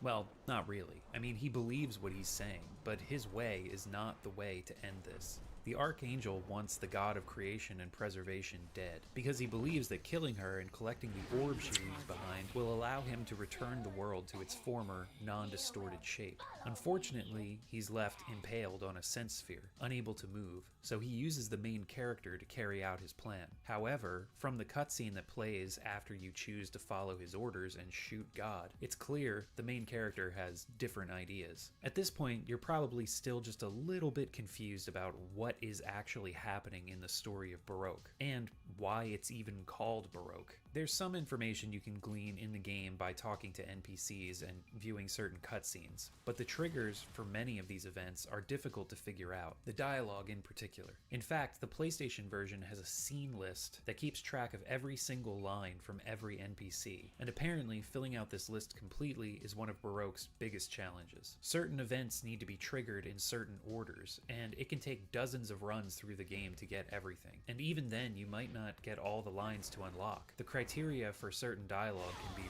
really weird. For example, there's a status effect called Lust. When enemies are inflicted with it, they'll stop attacking and just follow you around, leaving you free to attack them without retribution. If you are inflicted with Lust, though, all enemies and items turn into beautiful women. To trigger a couple of the dialogues with some of the women characters, the main character needs to be aroused when speaking to them. There's even one line that's permanently missable from the PS1 exclusive character Thing. It involves not speaking to him for your first 3 runs of the tower. Kind of annoying to do since he stores the items that you throw into sense spheres in the tower. Still, you could consider your first 3 runs a wash and attempt this, but if you mess it up, you have to delete your entire save file and start over from the beginning, since Baroque has a system data file that keeps track of all these triggers. Brutal. And even so, a lot of these lines of dialogue amount to little more than filler or flavor text. As I mentioned, there are lore moments here and there, but to figure out the bulk of the backstory, you're going to have to dive into Baroque's Japanese-only guidebooks. Yes, books. There are multiple books, as well as interviews with the creators. In the PS2 and Wii remakes, there's a character in the outer world named the Baroque Monger, who will give you lore descriptions when you show him certain items. He doesn't reveal everything about what's going on though, and this character doesn't exist in the original versions of the game. Also, the remakes change some of the story details. Certain characters have different motivations, and some relationships between characters aren't the same as they are in the Saturn and PS1 versions. For those who've played the remakes, keep that in mind during this next part of the video, though I'm sure there are still going to be people in the comments chastising me for getting stuff wrong and referring to plot details that only exist in the remake. Just mark, right here, right now, I tried my best to give a warning. The story of Baroque is very weird and complex, but it's not that confusing once you put it all together. It's just difficult to actually do that, and its details depend on which version of the game you're playing. Luckily, there's a fan site called The Nerve Tower, which is an incredibly comprehensive resource to both the Saturn and PS1 versions of Baroque. It's insane how much information is collected there, and how detailed it all is. Truly a passion project from its curators. Also on this site is a chronology of events leading up to the beginning of the game. I'll give a condensed version here, but all credit for this information goes to the person or people who run the Nerve Tower website. In the timeline of Baroque, at the end of the 2020s, scientists discovered a previously unknown life form on Earth and formed a think tank organization called Coriel to study this new finding. The Coriel learned that these creatures could take in matter and spit it back out. At first, they didn't understand the purpose of this, but after further study, the Coriel found that the world has always been full of anomalies and distortions. Humans just couldn't perceive them, but these creatures could, and their purpose seemed to be correcting these distortions. The new life forms were named sense spheres, and by tracing their origin, the Coriel soon found out that the sense spheres were part of a larger organism. They pinpointed this entity's location to a spot in the Pacific Ocean near the coast of Japan. The Coriel then started a joint venture with the Japanese government and other corporations. They built a man-made island over the spot where they believed this larger organism was located and started drilling. Deep under the ocean floor, they found what they were looking for and also determined that this organism had in fact created the entire universe. Human beings had finally found physical proof of God's existence. However, they couldn't communicate with it, so the joint venture put together a research team to develop their own artificial sense spheres, hoping to send information through them as a way of talking with God. One of the lead researchers on this team was named Tenjo Kushiro. When he attempted to use an artificial sense sphere to speak with God, the experience caused him to go insane. For some reason, though, the rest of the research team just didn't notice. I don't know, maybe he was just always kind of a weirdo. Anyway, after his failed communication with God, he got it in his head that by destroying God, he could create a new world in his own image, where there would be no hardships or suffering, a world free from pain. To get people on board with his new plan, though, he recorded the voice of God that he had heard and that had driven him insane into an audio file that he called the Tarantella Melody. Tarantella being a set of Italian folk dances. I don't know. Then he made others listen to it, which caused them to also go insane. After he'd driven all the members of the government, the corporations, and the Coriel mad with the Tarantella Melody, he seized control, started referring to himself as the Archangel, and changed the name of the joint venture organization to the Order of Malhut. They also started wearing imitation wings because they saw themselves as angels. I don't know, they were all nuts, you know. Apparently, the Archangel also had an interest in tarot cards, and he made a special deck with each card containing information about how he wanted the world to be changed. And then he put those custom tarot cards into the artificial sense spheres in the hopes that this would change the way that God went about correcting the distortions of the world, shaping it more in the Archangel's image of how things should be.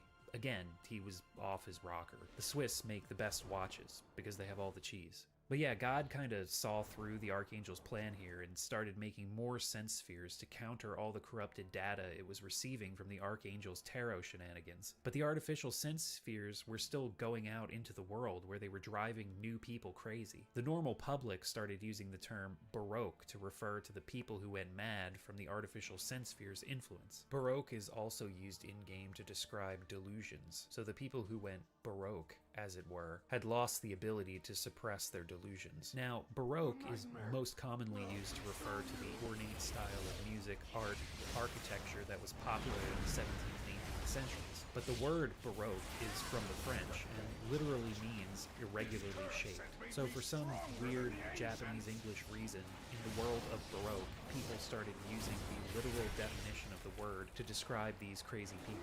Personally, I think the writers on the production staff were just picking foreign words out of a hat here. At the same time all of this was happening, the Archangel started sending out copies of the Tarantella melody so he could recruit new members for the Order of Malhut. But a lot of the people who listened to God's voice through the Tarantella melody actually wanted to protect God for some reason. So the Archangel had to find a way to turn them over to his plan of destroying God. To do this, he convinced people that by correcting distortions, God was actually trying to destroy the world. With his followers united in his cause, he now needed to figure out how to get rid of God's ability to detect the corrupted data he was trying to feed into it.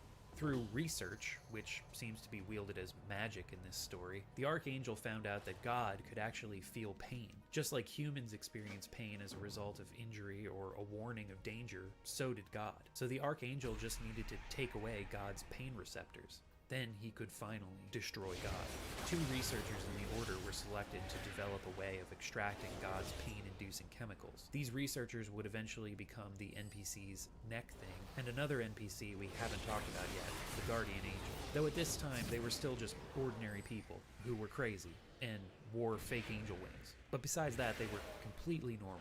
Anyway, they figured out how to extract God's pain somehow, which ended up birthing a new creature they called the Littles. These are the things that you see screaming at you every time you enter the tower on the first floor. Distilled life forms that represented God's pain. The Archangel harvested these Littles and used them as ammunition in a rifle he developed. Any creature that was shot with this rifle would then feel the full weight of God's pain and be completely obliterated. The Archangel figured Damn, if that's God edgy was as shot hell. with the I rifle, love it. it could finally be destroyed. Just a tiny problem here though. Because God had lost its ability to feel pain, it couldn't detect not just the artificial distortions the angel was trying to feed it, but it also couldn't detect the real distortions anymore. So now the world was beginning to distort out of control. Remember the Archangel's tarot deck plan? Well, that was getting all mixed up in things, and now the Baroque people who were going nuts were trying to be corrected by the sense spheres, but they just ended up mutating and transforming into what people started calling grotesques. So the enemies you fight in the Nerve Tower were originally people. Each is a representation of a tarot card and a corrupted version of the Archangel's plans to change the world in his image. So there's that. But then the Archangel had an even bigger problem when one of the new recruits to the Order went inside the Nerve Tower and played the Tarantella melody. Some members of the Coriel, the original think tank group of the joint venture, before they all became the Order of Malhut, were inside the tower at the time. And after hearing the melody again, they snapped out of their delusions and realized the Archangel was just a crazy asshole. So they came up with a plan they called the Devar Fusion. Devar is another Hebrew word that means speech, talk, word, promise, and a bunch of other similar meanings. Anyway, the Coriel planned to have one of their own fuse with God, so that God could inherit the ability to speak with humans. They chose the 12th Coriel, who had been born as a conjoined twin, one heart between 2 bodies. When this member was just a child, doctors came to the conclusion that one of the twins would have to die for the other to live. Number 12 didn't get to make this decision for himself, since he was still a child when the operation happened, but his brother died, so he could live. Or at least, that's how he perceived his own past. The whole twin thing could have just been part of the madness that listening to the Tarantella melody caused in him, maybe still left unreversed even after listening to it again and breaking free of the Archangel's control. Either way, the survivor's guilt that number 12 felt was very real, though the other Coriel didn't know about this. They just thought he was a good choice for the fusion since he had already lost half his body. Again, I don't know, I guess that's some kind of logic. The Coriel carried out their plan, but the Archangel caught wind of it, and while number 12 was in the middle of fusing with God, he physically pulled them apart. This created an intense wave of pain throughout all the sense spheres. Though their bodies hadn't finished fusing, number 12 and God's minds had. This created a huge distortion, which was later called the Great Heat Wave, and it destroyed most of the world. People and grotesques alike were fused together from the heat, and others were further mutated. During this intense event, the Archangel himself ended up impaled on a sense sphere, which left him immobile, but he could still communicate with the outside world through the sense sphere. He told the rest of the Order to capture number 12 and conduct research on him to figure out what had happened. God had taken away number 12's voice, which now allowed God to communicate with humans, and it left number 12 with the ability to purify distortions. Whenever number 12 killed something, it would turn into a crystal containing the purified essence of that person or creature. These are the crystals we've been collecting this whole time. They're referred to in-game as Idea Saphira. Now the Archangel had a new one. Clone number 12 with his purification ability and have him purify God. Through cloning, he could change number 12's memories, erasing the Devar fusion, but keeping the survivor's guilt he felt. I guess the Archangel left a little too much of number 12's rebellious nature though, because when he This game is like the perfect amount of fucking like Archangel's plan and gives the edge world pseudo deep shit This that is I where we love. And yeah, after finishing this section, I realized that backstory was not all that condensed after all. But if you want an even more detailed write-up about the events leading up to the beginning, I love of this Baroque, kind of including shit. footnotes referencing specific NPC Like it's dialogue, just guidebook edgy enough while also being just check out the pretentious Nerf enough. Tower site. There's a link in the description below. But anyway, it's time to head back to the tower. The Archangel will still give you the angelic rifle, even though we're not down with his plan, but we're just another clone, so maybe he's hoping this one will obey. Also, because I stupidly thought shooting God would end the game, I did not use the sense spheres to send any of my items back to the surface, so that awesome fire sword with the wave ability, gone. I cursed the game for quite a while during my next run of the tower for that one. I mean, I should have known, but I was just excited to have reached the end. I was running low on VT by the time I got to the Archangel, totally depleted actually, so I don't know, I just wasn't thinking. Anyway, there are two things that need to happen on this run through the tower. One, on BF12, you need to find the NPC Eliza and follow her through the illusory wall. You can meet her briefly on BF2, but meeting her on BF12 specifically is where the first trigger is. She tells you that she wants you to bring her pure water before fading away. The second thing you have to do is, when you reach the bottom layer and confront God again, instead of shooting her, you need to walk towards her to attempt the Devar fusion once more.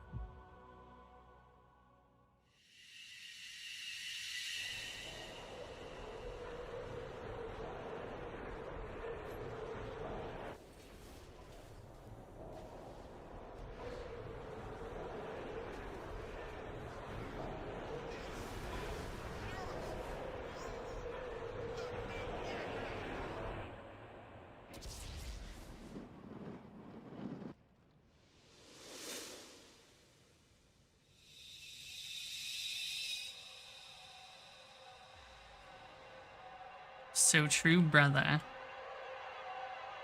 The tall, skinny ones, brother.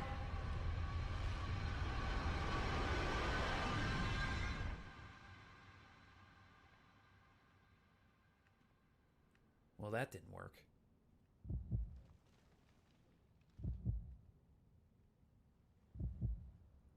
So, we're back in the outer world, and full disclosure, at this point I'd managed to bumble my way into attempting the fusion with God. Clearly the gun didn't work, and God tells you to stay back or you'll go mad if you get close. So that seemed like a clear indication that that was what I was actually supposed to do. From here on out, though, the steps you need to take to achieve the true ending in Baroque are pretty abstract, as if they weren't already. They're not abstract if you know all the details of the backstory that I just explained, but only some of that information is actually in-game, and those pieces are, again, buried under dialogue and cutscene triggers that depend on a lot of different variables. All of this to say that I ended up using the guide on the Nerve Tower website to figure out how to get the true ending. But even with the guide, you still need to make it to the bottom of the tower, which expands from 15 floors to 23 once you've completed the right steps. And 23 is just for the Saturn. The PlayStation version adds more floors, and the remakes add even more.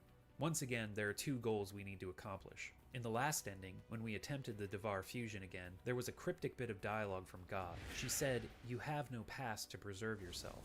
I have no pain to preserve myself. Don't come any closer, any further, and you will go mad." We saw what happened when we approached God in this state. The main character was still racked with survivor's guilt over the supposed death of his twin brother. For the Devar fusion to be successful, we need to restore the main character's past and restore God's ability to feel pain that was taken away by the Archangel's interference. As I've mentioned though, the steps to achieve both of these things are a bit more complicated than our 2 goals from the previous tower run. So first things first, let's go check on those weirdo NPCs outside. I must protect the wild.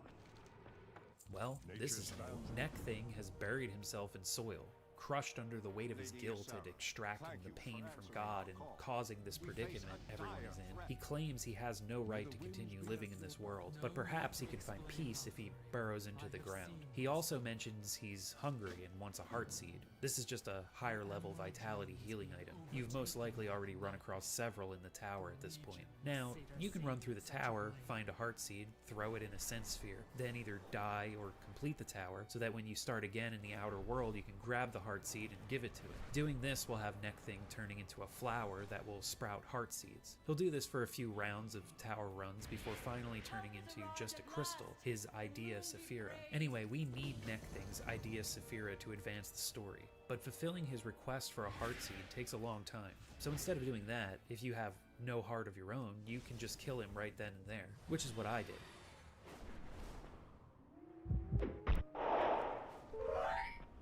Showing the crystal to the other NPCs allows them to understand Neck Thing's desires. The point everyone gets out of this is to bury themselves to be free from pain. The Sentry Angel guarding the entrance to the research lab is especially intrigued by Neck Thing's crystal. After you hand it over to him, you can then head into the tower again, or just go through the training dungeon. When you emerge, you'll find that everyone has buried themselves in the ground, even Sentry Angel, though things don't seem to be going so smoothly for him. You okay, buddy? But hey, the way into the research lab is open now. Inside, you're confronted by a worker who doesn't understand why you've returned to the lab. You're then locked in with your own clones. They ask you to purify them. Doing so has them all disappearing, and this leaves behind a projection of yourself who gives you what it calls pure water, which is the main character's own Idea Saphira. Touching it sends you through the sense sphere, where the main character has a dialogue with himself, while the lab workers wonder how you managed to escape and what will happen to the Archangel's plan now.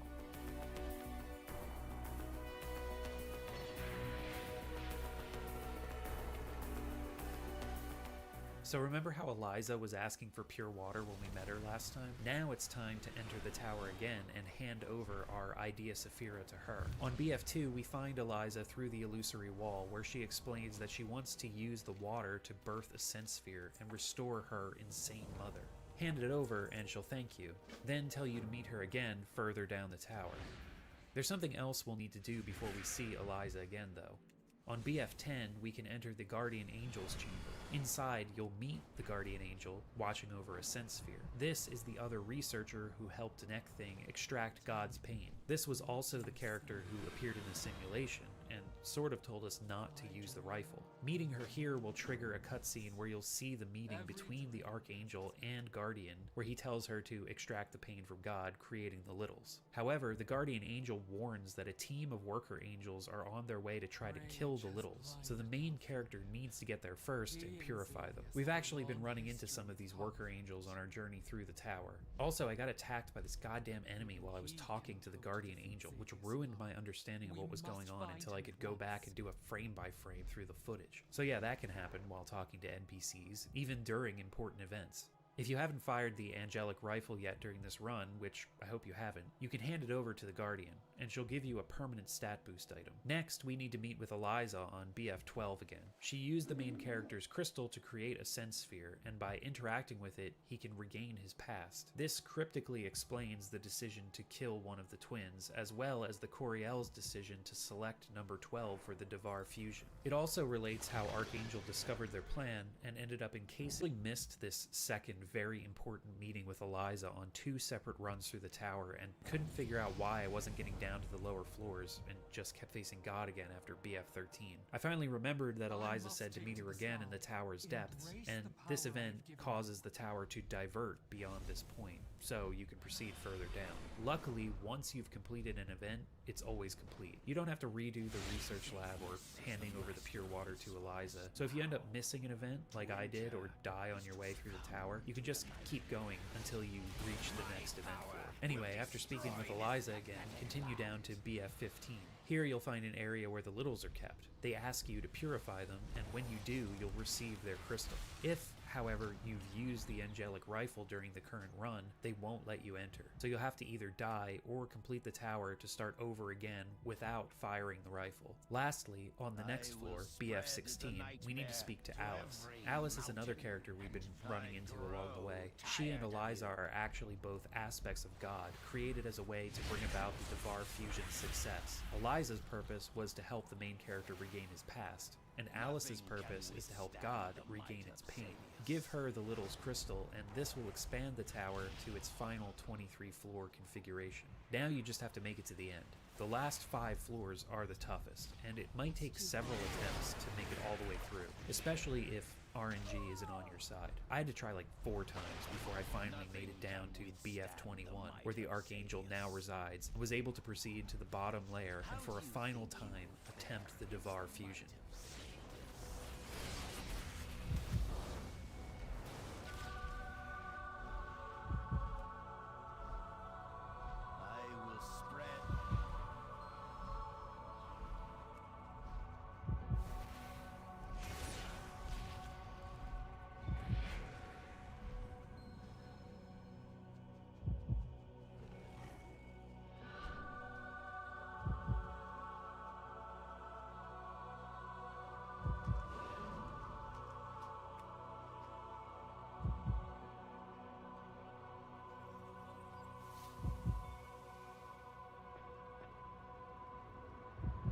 Going on.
It just might.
In the end, it turns out there wasn't actually any way to fix the distorted world. This is its true nature, and the only thing anyone can do is accept it. Hold Baroque inside yourself.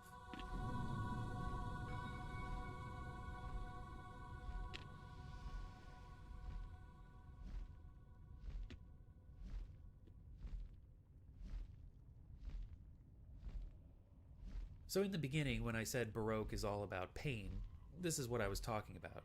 And any fans watching could probably guess as much, but yeah, the pain is not about its gameplay, although it can be painful coming to grips with some of its systems and mechanics, especially the unidentified items and the cruelty of its RNG. There's definitely some jank. I wish there were more reliable ways to use strafing to avoid damage. They designed some of the enemies in that way, but most others will always just turn to target you with their attacks no matter where you're standing. It also would have been nice if there were just a bit more in the way of hints to help players figure out how to get the true ending and actually see the end credits. I get it's about playing over and over and fully exploring to find all the NPCs scattered about, but some of these requirements feel like a stretch in logic. Some I mean, of to be that is fair, painful to the deal game with. is super But the game's whole old. story deals with pain, not feeling So, it, feeling it, not being able to reconcile what would you it, expect? feeling only it. Pain runs the gamut here. Overall, though, Baroque is an incredible experience. I started out not knowing what to make of it, hating it in fact, but it slowly began to sink its teeth into me, and it wouldn't let go until I discovered its secrets. And I didn't even talk about all of them in this video. There are plenty of other NPC dialogues and things to uncover about the various characters. The PlayStation version, along with the scene list, includes a 200-floor hell dungeon that you can tackle after you complete the game. This is what Coffin Man was trying to build the entire time you were making runs through the Nerve Tower. There are also several Baroque side games, including a shoot-'em-up and a mobile game that's like a Baroque version of Frogger. I mean, if you really can't get enough of the franchise, it's out there. And hey, Sting released the original Saturn version on Switch a few years back, so you never know, they might end up remaking Baroque again for modern platforms in the future. They don't seem to want to let it die.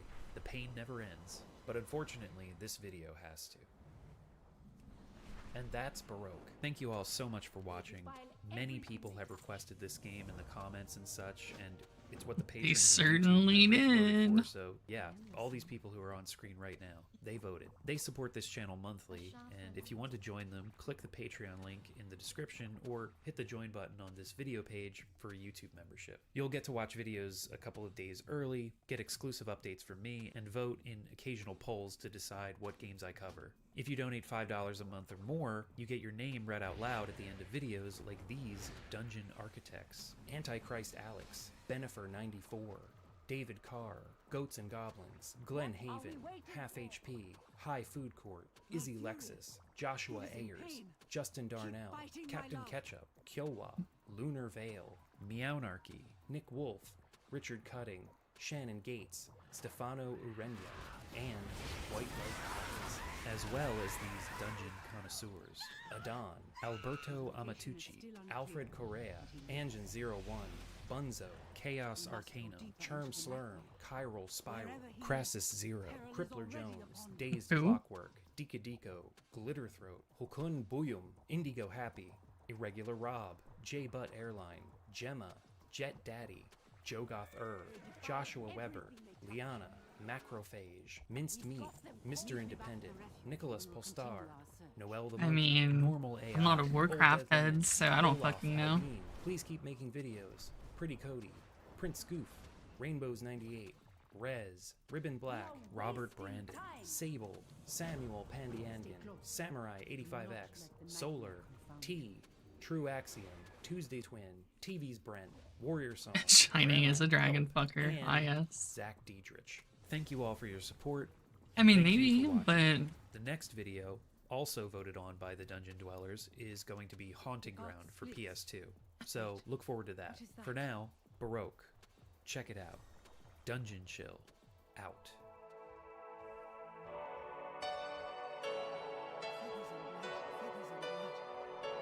It is still wet.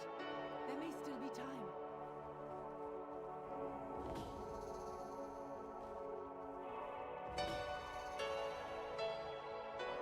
The corruption is thick. What is that across the bridge? Follow closely.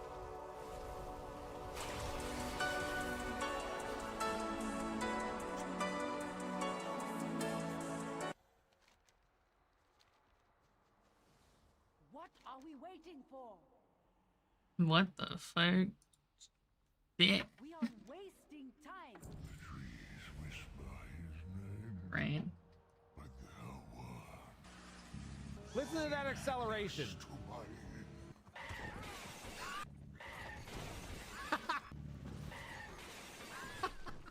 Dude, it doesn't get old. Yeah, Red Dead would go Wait, pretty we have hard to- with car sounds as for your brake is horses. so loud. Let's get off her.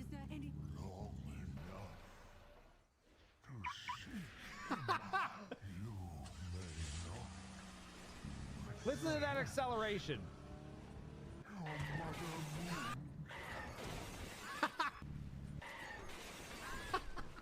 Dude, it doesn't get old.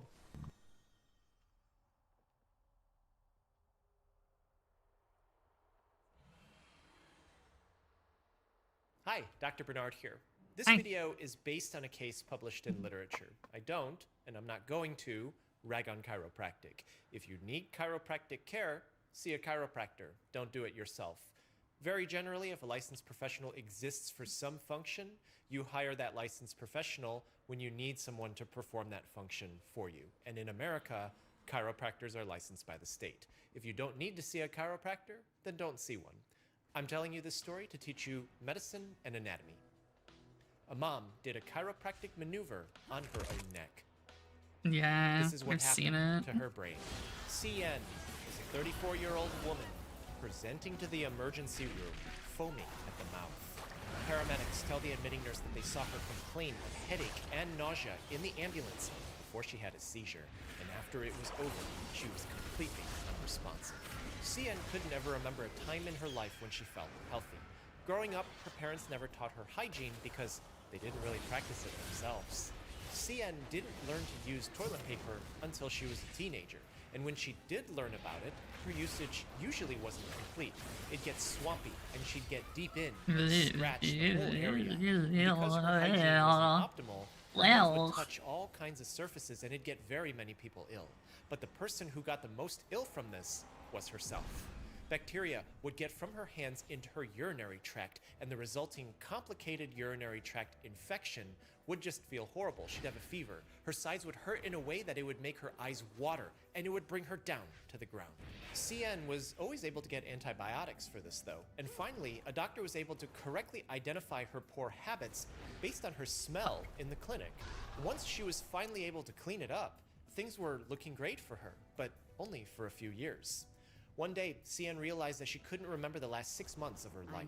Every morning she'd wake up and she didn't know where she was. She didn't know what day it was and she didn't know where she had to be. And her grades at school just suffered. CN lost most of her friends during this time because everyone just got frustrated at talking with her. If she even showed up in the first place, she didn't understand what anyone was saying, and it gave them the impression that she just wasn't listening. And sometimes she would forget to respond for days, so people just gave up. No one wanted to be friends with someone who does that all the time. Finally, one day, CN had a urinary tract infection that brought her into the hospital, but something was wrong. This wasn't related to her poor habits with toilet paper and touching things. She was clean now. Rather, CN had somehow developed type 1 diabetes. This is a time when the pancreas is damaged and no longer makes insulin, which is a hormone that's released after you eat to tell the body's cells to take in sugar from the food that you just ate. But when there isn't any insulin being made, the sugar stays in the blood, and this causes organ damage. The nerves start to shut down, the kidneys fail, the feet might need to be amputated because sores develop and they don't heal. The brain can't function in this environment, so executive function becomes impaired, explaining why she wasn't being her normal self. But her diabetes also explains this particular urinary tract infection. In extreme hyperglycemia, hyper meaning high, glyce from glucose referring to sugar, and emia meaning presence in blood, high sugar presence in blood, sugar gets into the urine.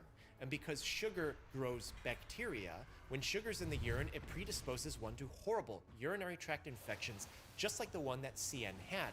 But her problem didn't stop here. In the hospital, CN's infection wouldn't respond to antibiotics typically used for UTI. As the bacteria started spilling into her blood, it caused her body to send an immune response. Kind of like how when you get a cut, it becomes swollen with fluid and warm. When bacteria floats around in your blood, your entire body becomes swollen. The blood vessels dilate, dropping blood pressure so much the organs can't get blood anymore. Without oxygen, the organs fail. And this is what was happening to CN, and they found out why. The sugar in her urinary tract had grown a rare bacteria not often found in UTIs, and so they elected to change her antibiotic to one that can destroy this particular bacteria, and things seemed to be okay for her. But at home, discharged from the hospital, CN seemed okay at first. She went out for a walk, and suddenly her left knee and calf started hurting so bad that she collapsed to the ground. Back at the hospital, doctors found that CN had partially ruptured tendons in her left leg. The 20-year-old woman shouldn't have this happening, but when the medical team looked, they found that an antibiotic that was given to her for the UTI can cause tendon rupture. It took months for her to recover from this physically, but mentally, she never recovered. CN was never sure if the pains in her left leg were real or phantom pains, but even worse, this experience gave her health anxiety attacks. As the years passed, CN's anxiety resulted in chronically high blood pressure. When she'd see the doctor, it just seemed that her blood pressure was always higher than normal just at that visit. She tried to tell the doctor that it wasn't normally this high on any regular day. She was just afraid that the doctor was going to tell her that something new was wrong with her, that it is, no doubt, a catastrophic illness that will for sure shorten her life, and that they absolutely must start some new medicine for her because she has it, and that new medicine will do what the last medicine did, cause terrible, permanent damage to her body. But in reality, her blood pressure really was chronically high, and this would cause her to have terrible headaches. CN had read online about how sometimes headaches are caused by misalignment of bones in the neck, and that when these bones push down on nerves going into the skull, well, this is one cause of headache. In her mind, this was very clearly the cause of all of her problems. When she watched videos online of how necks get adjusted, she got the idea of how to do it herself. She didn't need medicines. She didn't need to hire an expensive specialist. Good thing I've been cracking my neck for like a decade plus. Shit's easy. As she laid her head down on a staircase and rotated her body. Immediately after cracking her neck, the headache that CN thought she had simply went away. This was like a miracle to her. She would keep doing this day after day. Most of the time, she knew in her mind that she felt so much better. But one day, something was wrong. At the top of the stairs, CN held her head down. She put her body Well, I haven't died yet. She always did. She turned her head left and twisted her body. Immediately after the cracking sound, Don't do it like CN that, didn't though. feel well. She felt like her eyes were wobbling in her head. In the bathroom, at the toilet, CN immediately emptied her stomach. Her headache didn't get any better. She started pacing around because no matter what, she could feel that there was a throbbing sensation that was wrapping around her head. She could see her heart beat in her field of view. And as the minutes passed, she'd see sparkles come in and out as things started to get dark. She tried laying down, but then finally, she didn't get up anymore. When her husband finds her on the floor, CN was shaking as she's brought to the emergency room where we are now. At examination, doctors immediately noticed that I mean, that would be a silly assumption to make. I could She have. was still conscious for a few minutes, but she wasn't able to speak. You and don't then know she that for became a fact. unconscious. Doctors and her husband had no idea what happened. They didn't know what she was doing beforehand, but clearly, something had happened to her brain. One thing that can be done is to see if something happened to the blood supply going to her brain, and we can visualize this. There's two things to know. First, blood going to the brain is oxygenated. Nature tells us how important the brain is because it's one of the first places that blood goes to once it leaves the heart. If something stopped that blood flow, then CN's brain was being starved of oxygen. This will cause immediate, permanent damage. But why would that happen? And that's the second thing. Blood goes to organs via arteries. Anatomy tells us the possibilities. 1. Arteries can be blocked, usually by a blood clot. 2. They can narrow because of a plaque that can obstruct blood flow. 3. They can bulge out and pop, something called an aneurysm. Or 4. The inner lining can rip apart and blood can tear inside, separating the arterial layers and then clotting, blocking blood flow. Doctors inject a dye while running a CT scanner on CN's head to see if they can visualize where problematic blood flow might be. When they do this, they find that a very short segment of an artery in the region where CN's skull meets her spine in her neck was thickened. This could be a problem, but maybe not. But other than that, everything else was normal. In the intensive care unit, CN would respond to stimuli.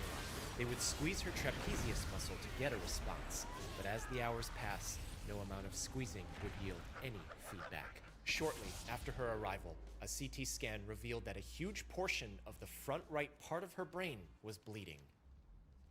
Hey, I got a quick question. If you like this video, I wanted to let you know I publish once a month, and I try my best to make each video worth your time. I've been making these since 2017. If you do find this valuable, I'd love it if you subscribed and come back to see my next video too.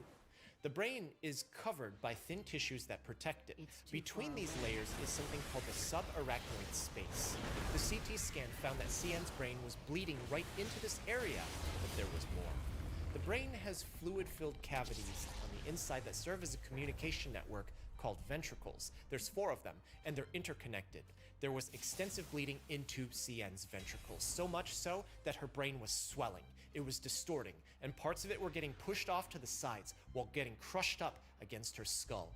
If imaging showed that her brain arteries were okay, why is her brain bleeding like this? The vertebral Mention artery Project originates from Moon, the Flawn's like, subclavian where? artery, which comes from the aorta, which is the largest artery in the body where blood emerges from the heart.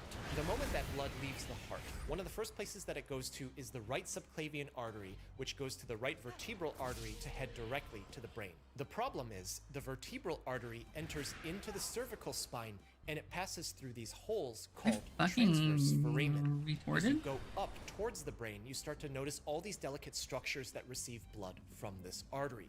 And because it's built this way, if an accident happens, terrible things happen to the brain.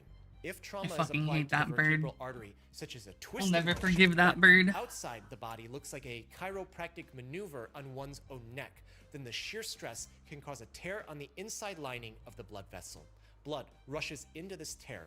At first, every time the heart beats, it packs blood in, ripping the layers of the blood vessels apart until it's so far in that the heart can't rip in any further. This is called an artery dissection. And the blood that's already in pools. It starts to thicken and becomes like a gel. This narrows the lumen or inside hole of the blood vessel. And it was maybe the one thing that doctors saw in the emergency room when they tried to check the blood flow going to her brain. The problem is, by the time you get to the vertebral artery segment in the brain, the arterial walls are thin. Everything's delicate. When handled without care, it can easily rip. The end of this is massive bleeding. When bleeding happens in the ventricles, the brain can swell and crush against the skull. Other parts of the brain will twist and get shoved into the base of the skull. These are called herniations, and this was observed to be happening to CN on her CT scan. Headache and nausea are common in subarachnoid hemorrhage. The pressure on the brain starts to cause one to become sensitive to light and cause one's neck to become stiff, something that may not be out of the ordinary for CN, given the movement that she did with her body. In her case, as blood moves down towards her spinal cord, it irritates the surrounding nerves, causing neurologic issues. And as the minutes and hours pass, more and more permanent damage is being done to CN's brain. But this should be really weird. Looking at the anatomy of how the arteries are laid out in the cervical spine, the one thing that we have to ask is, how often does this happen? You might be familiar with how sensitive the neck can be. At one point, you may have stretched funny and then felt a sharp tinge in your neck, and the next thing that you know, you pulled something and your neck is stiff for the next week. And that's just muscle. There's nerves and major blood vessels here, the latter of which, something funny happening, can be fatal. When we look in the literature, we find that sometimes, and this is very rare, people will just move their head and it's over. Sudden headache with severe nausea ending in massive brain bleed so bad that the blood supply is just lost. Blood floods in, never circulates again, and clots, starving the brain of oxygen. A case series published in 1981 described 8 patients. One was a 38-year-old woman who turned her head while driving, and immediately, the back of her head had a sharp pain, and she suddenly couldn't see while she was on the road. In the hospital, she had trouble moving her right arm and her brainstem started shutting down. The brainstem controls breathing, and they knew hers wasn't working anymore because they saw her become unable to breathe properly. At autopsy, they found that the middle and back parts of her brain had been bleeding because of an injury to the right vertebral artery. This wasn't the only one. Another 58-year-old man turned his head while backing up his car. He proceeded to lose vision in both of his eyes for 5 seconds. He then got the worst headache of his life and started emptying his stomach from his mouth. 2 days later, he was unable to move his eyes, and imaging found that his left cerebral artery had dissected, but luckily, he was still alive and taking medication for this 11 months after this had happened. One important takeaway from this paper is that blood vessels in the neck can break at any moment, starving the brain of oxygen and causing permanent damage. But everyone watching this knows that this isn't the norm. I'm not breaking any vertebral arteries doing this right now. So what would predispose someone to have this happening to them? We have a little better of an idea now versus 1981. One reason that's important, but not everyone is going to have this, is connective tissue disorder like Marfan syndrome or Ehlers-Danlos syndrome. These can impact the integrity of the arteries and could predispose one to problems like dissection and aneurysm, but CN didn't have either of these. The body has the amazing ability to adapt. In context of disease, we call this adaptation compensation, because it's the body making changes responding to a pathological situation that could be remedied if a treatment is available. Do you remember CN's hypertension? Well, chronic hypertension causes permanent negative body changes. The heart's a muscle. When pressure is high all the time, we can guess that the heart is working harder than normal. What happens when muscles work harder than normal? They get bigger, they hypertrophy. If you're talking about biceps, triceps, quads, glutes, lats, maybe you do want hypertrophy. But when we're talking about the heart, we don't want that. Thicker walls of the heart means that it's harder to eject blood to the rest of the body, and cardiac hypertrophy is permanent. You can't just let the heart rest like you can skeletal muscle, because that means your heart stops beating and you're not alive anymore. This is how the heart compensates, but it's not the only thing that becomes jacked. When pressure is chronically high, shear stress along the arterial lumen is increased, and arteries are vascular smooth. Muscle. If we've already established that the heart muscle hypertrophies because of chronic hypertension, then we can also say that the arterial smooth muscle will also hypertrophy with the increased load appearing in the form of greater shear stress. The resulting vascular remodeling causes the arteries to become more narrow and harder, but CN also had diabetes. Regardless, type 1 or type 2, the metabolic consequences of blood sugar disorders predisposes one to atherosclerosis. Athero from Latin based on Greek, referring to growth, or the appearance of what we now know as fat, and sclerosis, also from Greek, meaning a hardening of the arteries due to fat deposits. All of these bodily changes put CN at a greater risk of dissecting her vertebral artery, especially when self-performing a very physically rough maneuver on her own neck. Typically, when light is shined into the eyes, the pupils will constrict so as to react to the amount of light. This is a reflex by the brainstem. When the pupils don't react, it means that something is wrong with the brainstem, and in CN, her pupils didn't react. Given that this was happening with a CT scan showing subarachnoid hemorrhage, and brain herniation, all of these are very bad signs, and things didn't get better for her. This didn't have to happen.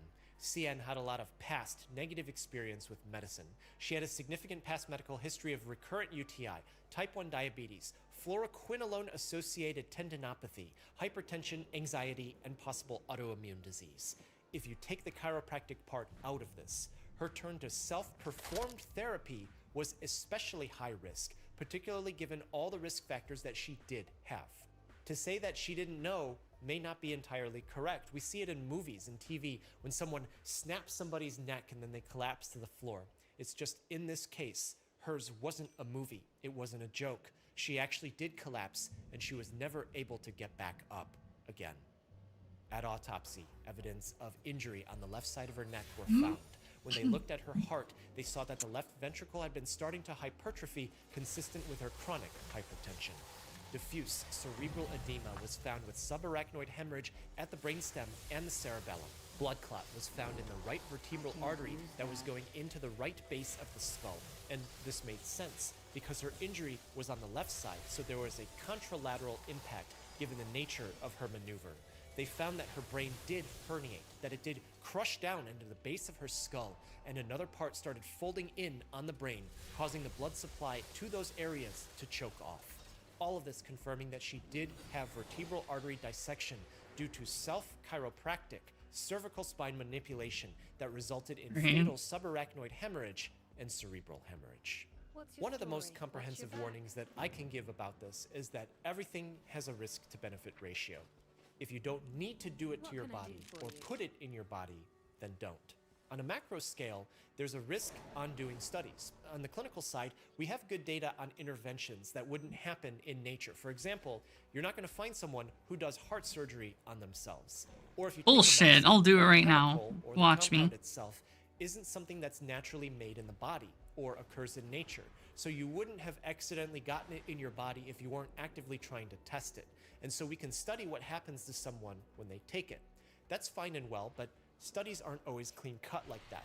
This is one reason why nutrition studies are so hard to do. True, They have you're so infinite right. confounders. But other times, the published results from other studies aren't what you're supposed to actually get. My friend Kevin, also known as Bobby Broccoli, recently released a full-length documentary Bobby in Brown? 17 pages, which is about a single paper that sparked off one of the largest scientific controversies of the 20th century. It was dubbed the Scientific Watergate, and it caught the attention of the national media and U.S. Congress. The results of the scientific misconduct investigation still reverberate today. All of this to say, be careful of studies that get thrown out there. There's a lot of noise out there now, and you need to do your own due diligence to protect your own mind and do what's best for yourself. Anything that has to do with your body, please see a licensed professional. Never elect to do it yourself. Thanks so much for watching. Take care of yourself and be well.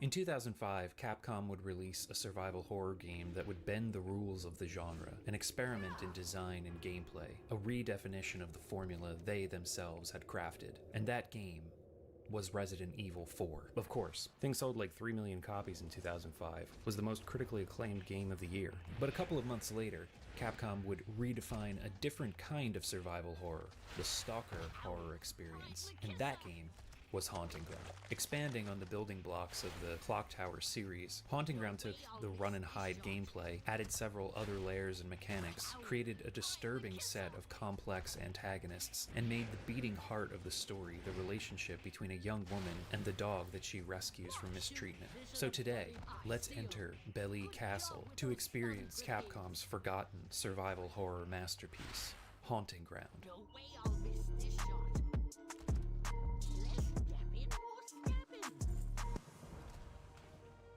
Haunting Ground is a third-person survival horror dog training simulator developed by Capcom and released for the PlayStation 2 in 2005. Its original title in Japan was Demento, which, I mean, as we'll come to see, better represents what's actually going on with the story and characters than the English title Haunting Ground, but neither are really great titles. Demento because it's just kind of silly, and Haunting Ground because there are no ghosts, places you visit aren't haunted.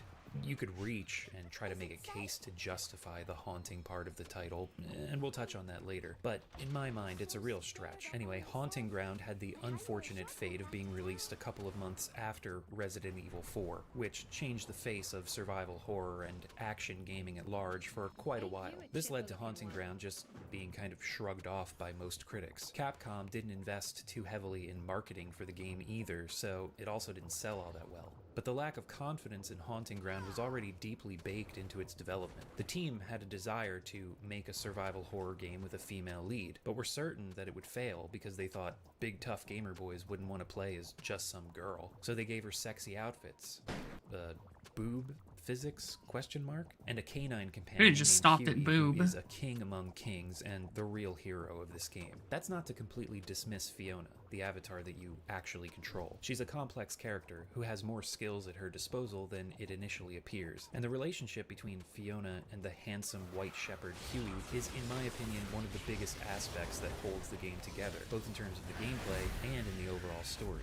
Going back to Capcom's unease at marketing a female protagonist in a horror game, though, I don't really get it. Konami's Silent Hill 3 had come out about a year and a half earlier with Heather Mason as the lead character. Was and who knew anything about Silent Hill anything but 2? Had their own successes with female characters in the Resident Evil series. The original game featured Jill Valentine as one of 2 main playable characters. RE2 had Claire Redfield as one of 2 main playable characters. Who are you? What are you doing here? Resident Evil 3 featured Jill again in her own standalone adventure, and Code Veronica had Claire yet again in her own standalone adventure. Not to mention Dino Crisis, then there was Square's Parasite Eve. This list could go on, and all of those games were hugely successful. So what gives? I don't think it's just a cut and dry Dino case Crisis. of the developers being misogynistic. I think they were actually worried about their previous failure with Clock Tower 3, a game that Haunting Ground rips whole swaths of its gameplay off of, so much so that it's usually considered a spin-off or homage to the Clock Tower series. Capcom had acquired the rights to Clock Tower after Human Entertainment, the original developers, closed their doors in early 2000. Capcom then developed their own third entry into the main Clock Tower series. Both Clock Tower 3 and Haunting Ground feature female protagonists who wander through old-fashioned levels, in Clock Tower 3's case because of time travel. Both games feature chase and hide mechanics, panic systems, and no ways for the player to really defeat enemies outside of boss fights. I guess I should also mention Rule of Rose, which came out a year after Haunting Ground and also features a girl and a dog escaping from a psychologically twisted set of antagonists. Just because if I don't mention it, people will probably yell at me about it in the comments. Back to Clock Tower 3 though, that game is great in terms of its presentation and story. Gameplay-wise, though, it kinda sucks. Honestly, seems like the perfect thing for me to cover on the channel at some point. Rule of Rose, too. But I digress. Clock Tower 3 was met with mediocre to bad reviews and poor sales. Yet Capcom still wanted to iterate on the run and hide gameplay and double down with a female protag. So maybe it was a kind of shucks tactic of acting naive and kicking rocks, hoping it would drum up support for Haunting Ground in the lead up to its release. Unfortunately, it didn't really work. Critically, the game fared a bit better than Clock Tower 3, but it was still a commercial failure. And with the runaway success of Resident Evil 4, Capcom wouldn't return to this hide from the indestructible enemies until a boss fight kind of game design until Resident Evil 7, about 12 years later.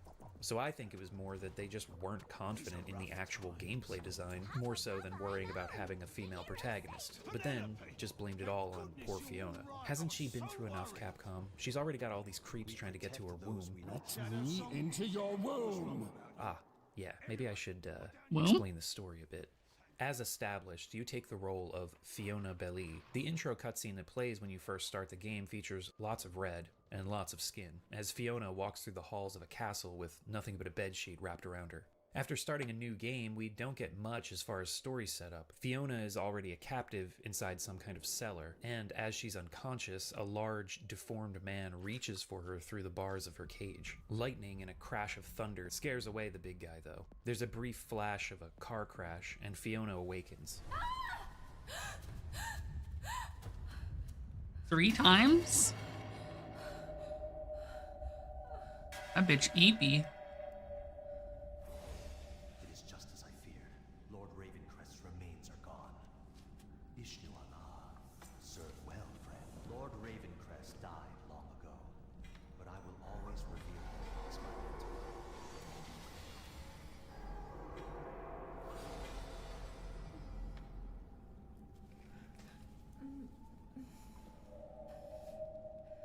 Realizing the cage is now unlocked, she exits with nothing but a bedsheet to cover her modesty.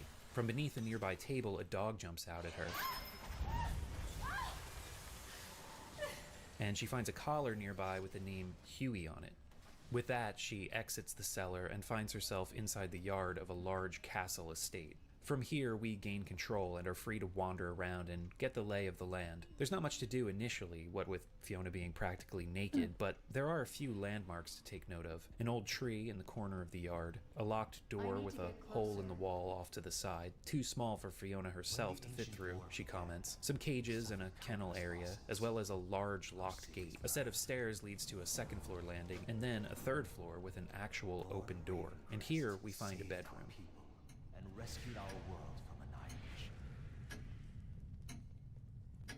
His loss was tragedy unsolved. We owe him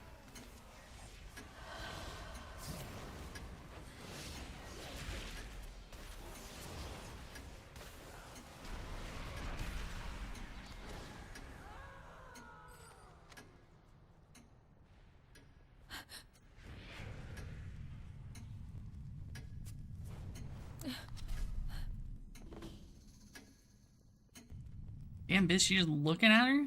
I've gathered some clothes for you.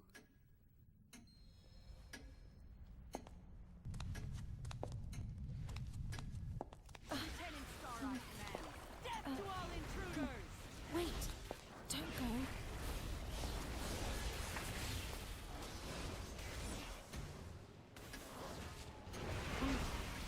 Excuse me, but where are we? And how did I get here? Forgive me, Lord Ravencrest. Yes, Master. Well, I mean, I think that's your type for sure. I will make sure she stays comfortable.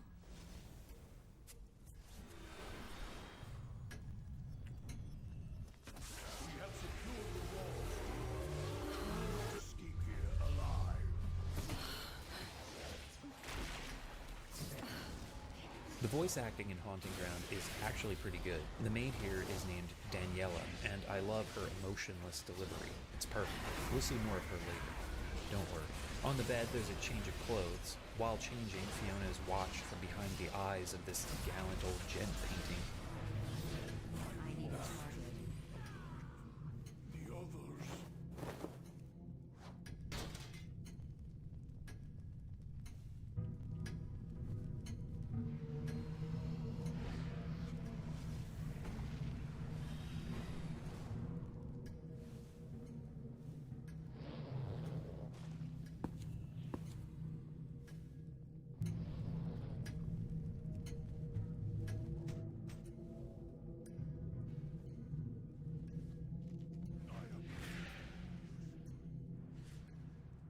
My blade is ready. Safe travels.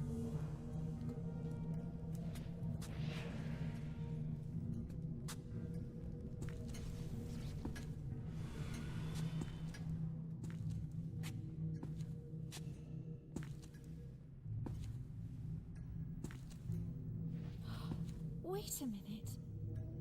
I remember being in the car with... There's a lot of objectification of Fiona happening, which we'll see more of throughout, and at first you might be inclined to think it's just horny game developers, and, well, some of it is.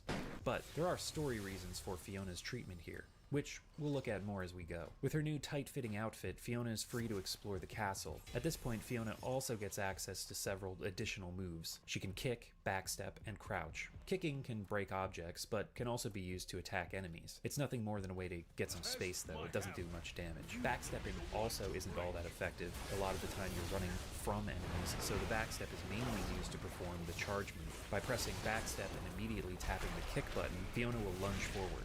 This is useful for some puzzles and during most boss fights. Crouching is used to hide behind obstacles and in shadows, making it harder for enemies to discover her. Fiona can also crouch to recover stamina after a chase sequence or after taking damage from an enemy. Once we get some items, Fiona will be able to equip and throw things as well as set traps on the ground. It's a simple mechanic, and I honestly didn't use it much during my playthroughs, but the items can be extremely helpful in certain situations. She can also push some objects in the environment. Hope you like block pushing puzzles. Don't worry, there are thankfully only a couple throughout the whole game. But pushing can also be used to block doorways with objects to keep out pursuers, which is a neat mechanic that's introduced early but is woefully underutilized throughout the game. And that's about it for Fiona's actions. We'll get some more control options once we meet up with our dog buddy later. Much like the yard outside, there are several things to note just in this bedroom alone. The ticking grandfather clock acts as a save point. Any clock you run across throughout the game can be used to save, even a sundial. There are also these unsettling paintings of a young and old man facing each other in the area near Fiona's bed. We've already seen that the old man portrait acts as an old-timey spying point, but there are some interesting details about these two paintings that we'll look at much later. The bedroom may look comforting. I mean, check out that cozy fireplace. But listen to this background music.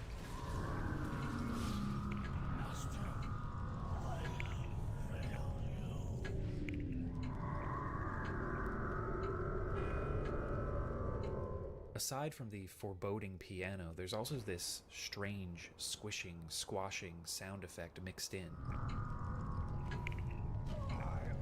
Sorry, that was me. It's very bizarre. The sound design in Haunting Ground is really fantastic. It's not quite as in-your-face and disturbing as a Silent Hill game, but there are some unsettling elements that hide beneath the surface and keep the tension up, even in quiet moments like this one. There are also softer, more emotional tracks that stuck with me even after I finished the game.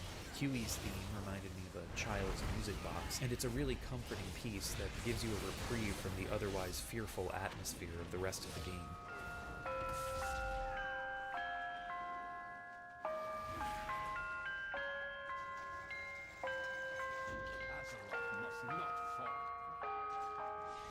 I also love the little musical stings that play when you find items or discover a puzzle that needs to be solved.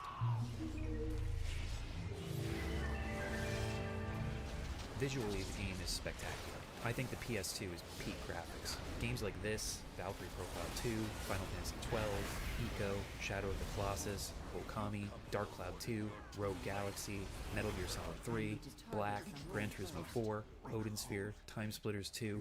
I mean, do I need to continue? There are plenty of others. List what you got in the comments. But yeah, Haunting Ground is drop-dead gorgeous. The character models are so good, and the facial expressions on Fiona are just amazing. She actually doesn't have all that many spoken lines throughout the game, so a lot of her character is communicated through her expressions and movement. Speaking of that, character movements were actually motion captured, including Huey's, and the team did a fantastic job making the human characters all move and carry themselves differently. Fiona is very tense and runs with her arms kind of swaying. She always looks scared and uneasy. The deformed guy from the opening, whose name we'll soon learn is Debilitas, is a big, lumbering brute who has a lot of weight and power. Daniela strides confidently around the castle. She moves like a worker bee, fitting since she's the maid and needs to go around cleaning all the time. Another character we'll meet later, Ricardo, has a kind of heavy, hunched comportment. And Lorenzo, we'll talk about Lorenzo later. The smooth animations also give way to really smooth controls. Fiona feels very easy to move around. There were only a few times I got stuck on an object in the environment, and that was usually due to panic. The game doesn't feature tank controls, which helps add to the smoothness. Outside the bedroom, we're given a small portion of the castle to explore, and I love the environments and art direction in this game. The brown and gray color palette really grounds Haunting Ground. Probably should have chosen a better phrase there. But yeah, the color palette, despite its muted tones, doesn't feel drab or boring. It makes the castle feel at turns old and unused, but also cozy and welcoming. There are also areas that make use of plenty of color, and there's contrast everywhere.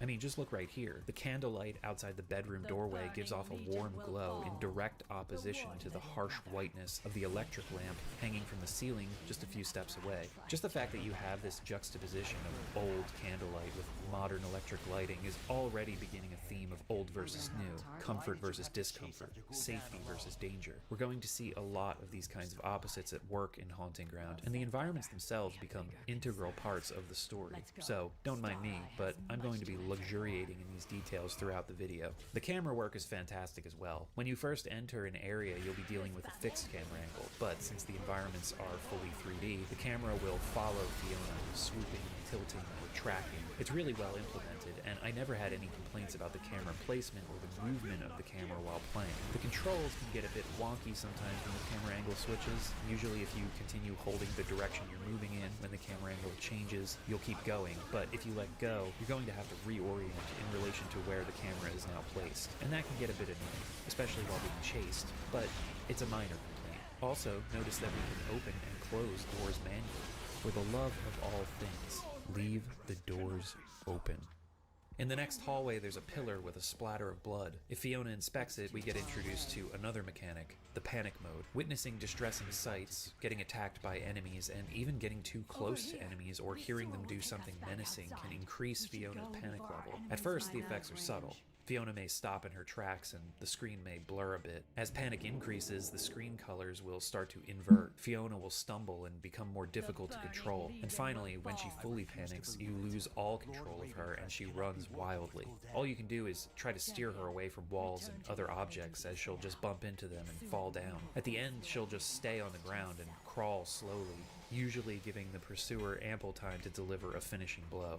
Panic can be reduced with certain items. The same goes for stamina. While being chased, Fiona will become slower as she gets winded from running, so you'll need to either hide or use items to replenish her stamina. Fiona's actions and the screen effects are the only indications of her stamina and panic levels. There are no meters or other ways to gauge her condition, even within the menus, but you really don't need more than this. The visual effects tell you everything you need to know. And we get to see these mechanics put into use shortly, because at the end of the hallway we run into Debilitus again. The big guy has an interest in dolls and seems to view Fiona as one of his playthings. Ah, yes.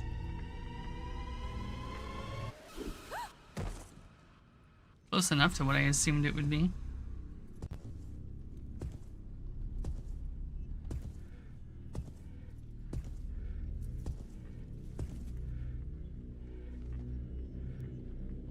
Very good.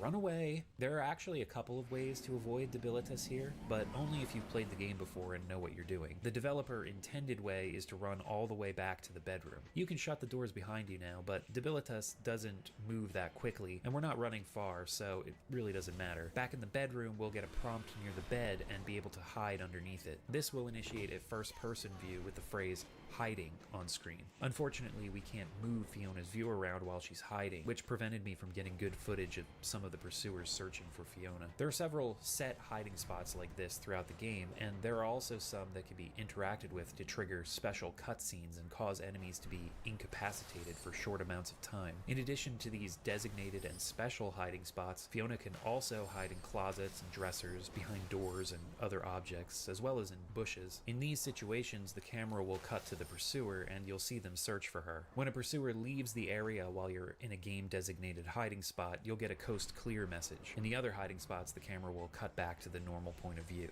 Take note though, you're not really safe until the background music returns. Pursuers can hear you, and if they're not far enough away to despawn, they'll come back. Hide in the same spot too often and Fiona can be found more easily. So you need to vary up your hiding spots and also sometimes just run far enough away from enemies. From now on, Debilitus can and will show up at random as we're exploring. There are a few scripted moments where he'll show up too. You can tell when a pursuer is around because the background music will drop out, and when they get close, you'll hear their footsteps.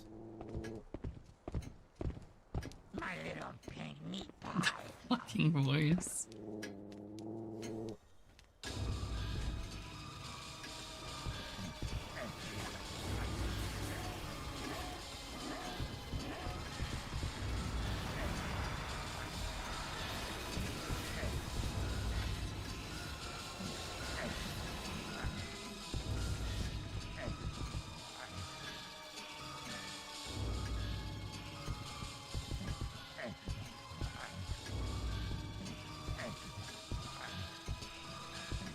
This whole pursuer-stalker mechanic is the main thing that may turn off most people, but it's really not that bad. The pursuers show up enough to be threatening and keep you on your toes, but they never get annoying. Well, except for a tower climb section near the end, but aside from that, I thought they were really well implemented. I'm not someone who enjoys horror games where you need to just run and hide. The Clock Tower series, the Outlast games, Amnesia, honestly, not a big fan. So I was really surprised with how much this mechanic did not bother me in Haunting Ground. I think it's well balanced here, and you've got enough at your disposal to evade and avoid enemies to make it tense, yet fair. They also can't enter puzzle rooms, so that's a huge relief. You can take your time figuring those out without worrying about being interrupted and chased all around. With Debilitus gone, for now, Fiona can continue to explore the castle. Eventually she'll find her way to a music room with a piano playing in the background. As she's about to pick up a key on a nearby table, the piano cuts abruptly.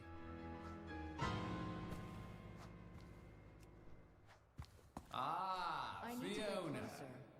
I see you finally awakened. There's something that I've wanted to show you for quite some time. Pull away that sheet behind you.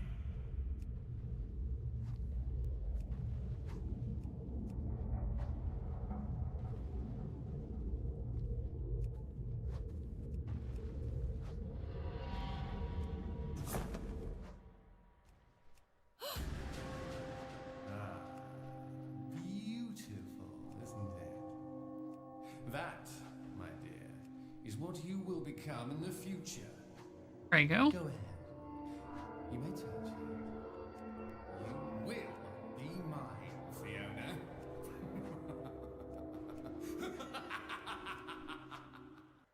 So Fiona's going to become a pregnant tree? If you say so.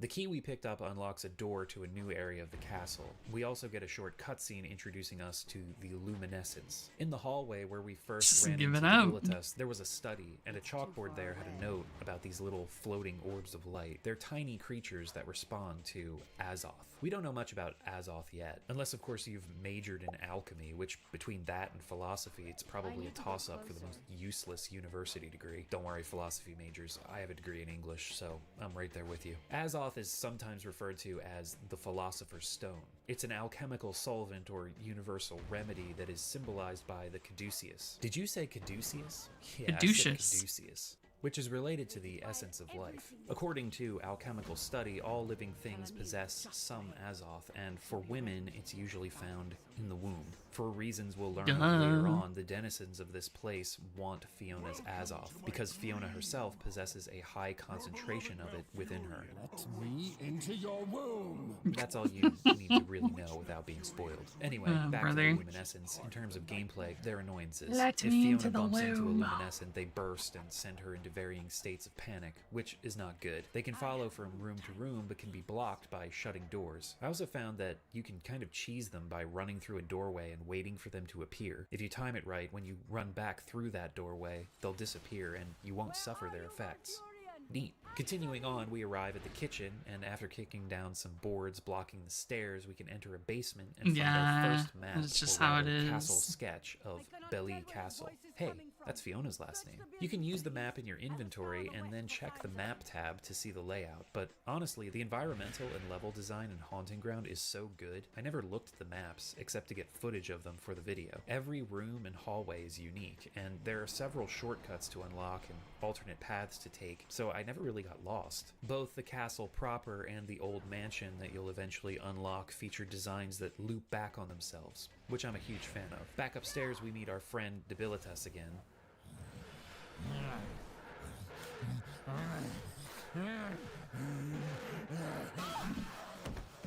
That breathing in the background is ominous as hell. As Fiona is about to be captured, the voice we heard in the music room tells Debilitas to back off.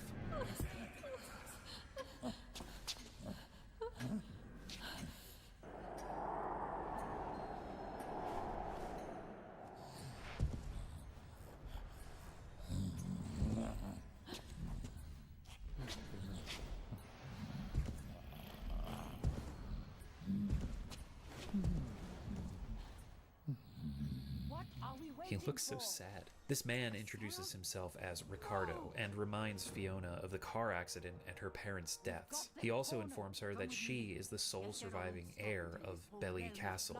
The news causes Fiona to faint.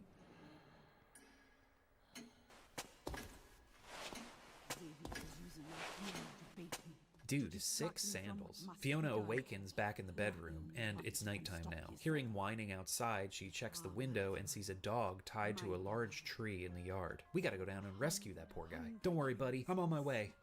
Whoa, wait a minute. Check out these lights with the bugs floating around them. That is such a cool detail. I told you, this game is absolutely stunning. Oh, shit. Oh, yeah. I'm coming, buddy. Oh, fucker. Go now. And don't get caught this time. Ready to leave my people. And my fury returned to myself.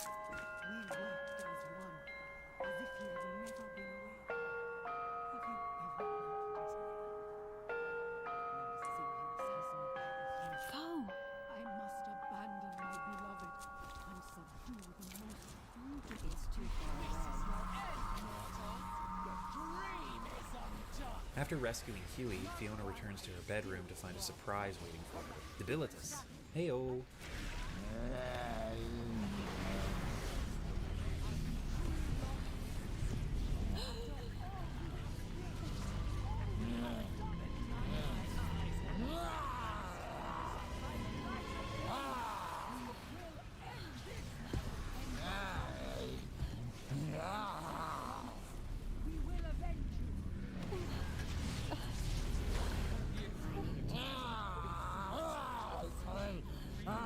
What the fuck?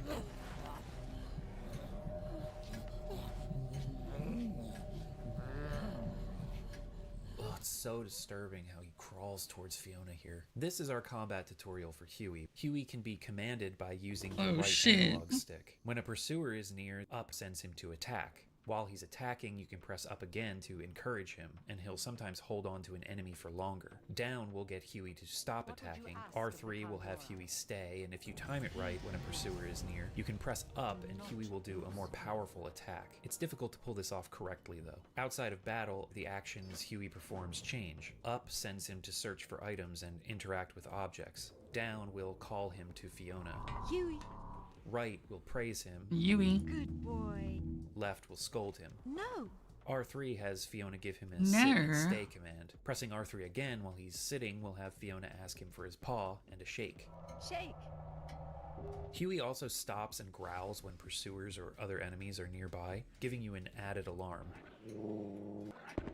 He has his own stamina, as well as items such as chicken and beef jerky that can restore his status. But Huey is more than just a tool or a weapon. He is the goodest boy, and you need to earn his respect and trust. When you first meet him, he won't always listen to Fiona's commands. It may take several attempts just to get him to follow you. Praising helps raise his obedience and affection, as does giving him food and asking for shakes. But it's not all about positive reinforcement. Just like a real dog, Huey sometimes needs to be scolded for not listening. No. Otherwise, he'll just be a spoiled brat. Dog training is about establishing a leader, and the developers here seem to have actually taken that into consideration to some degree with Huey's AI. As you spend more time with Huey, praising his good behavior and scolding his bad, getting him to help you with puzzles and fend off pursuers, his trust and affection for Fiona will grow. Where at first he sometimes stops and sits disinterestedly while following you around, growing bored of your constant calls for him to come. Eventually, if you train him and treat him well, he'll follow without being called. Sometimes even attack and distract enemies without your command. And instead of sitting bored as you shudder scared among the immense loneliness of these forlorn and unforgiving environments, he will sit next to you, tail wagging, staring up at you with complete affection and trust. Two friends, braving the unknown, together. As some of you know, if you've watched either my Q&A video or the Gadget video, I have a dog. A 6-year-old Shih Tzu named Zoe. She is a divine creature who deserves nothing but treats, scratches, and playing ball. That is the ugliest Shih Tzu I've ever seen. World, and we mere humans don't deserve them.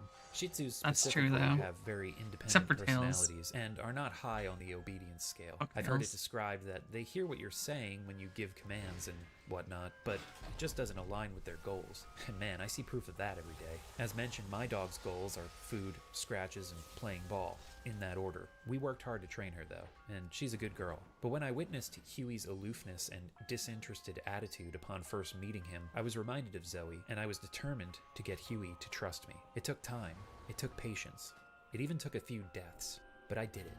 If you remember that area out in the yard with the hole in the wall, you can send Huey through and unlock the gate, giving you access to a dog training ground. You can even pick up a ball here to play fetch with Huey later on when he's a bit friendlier.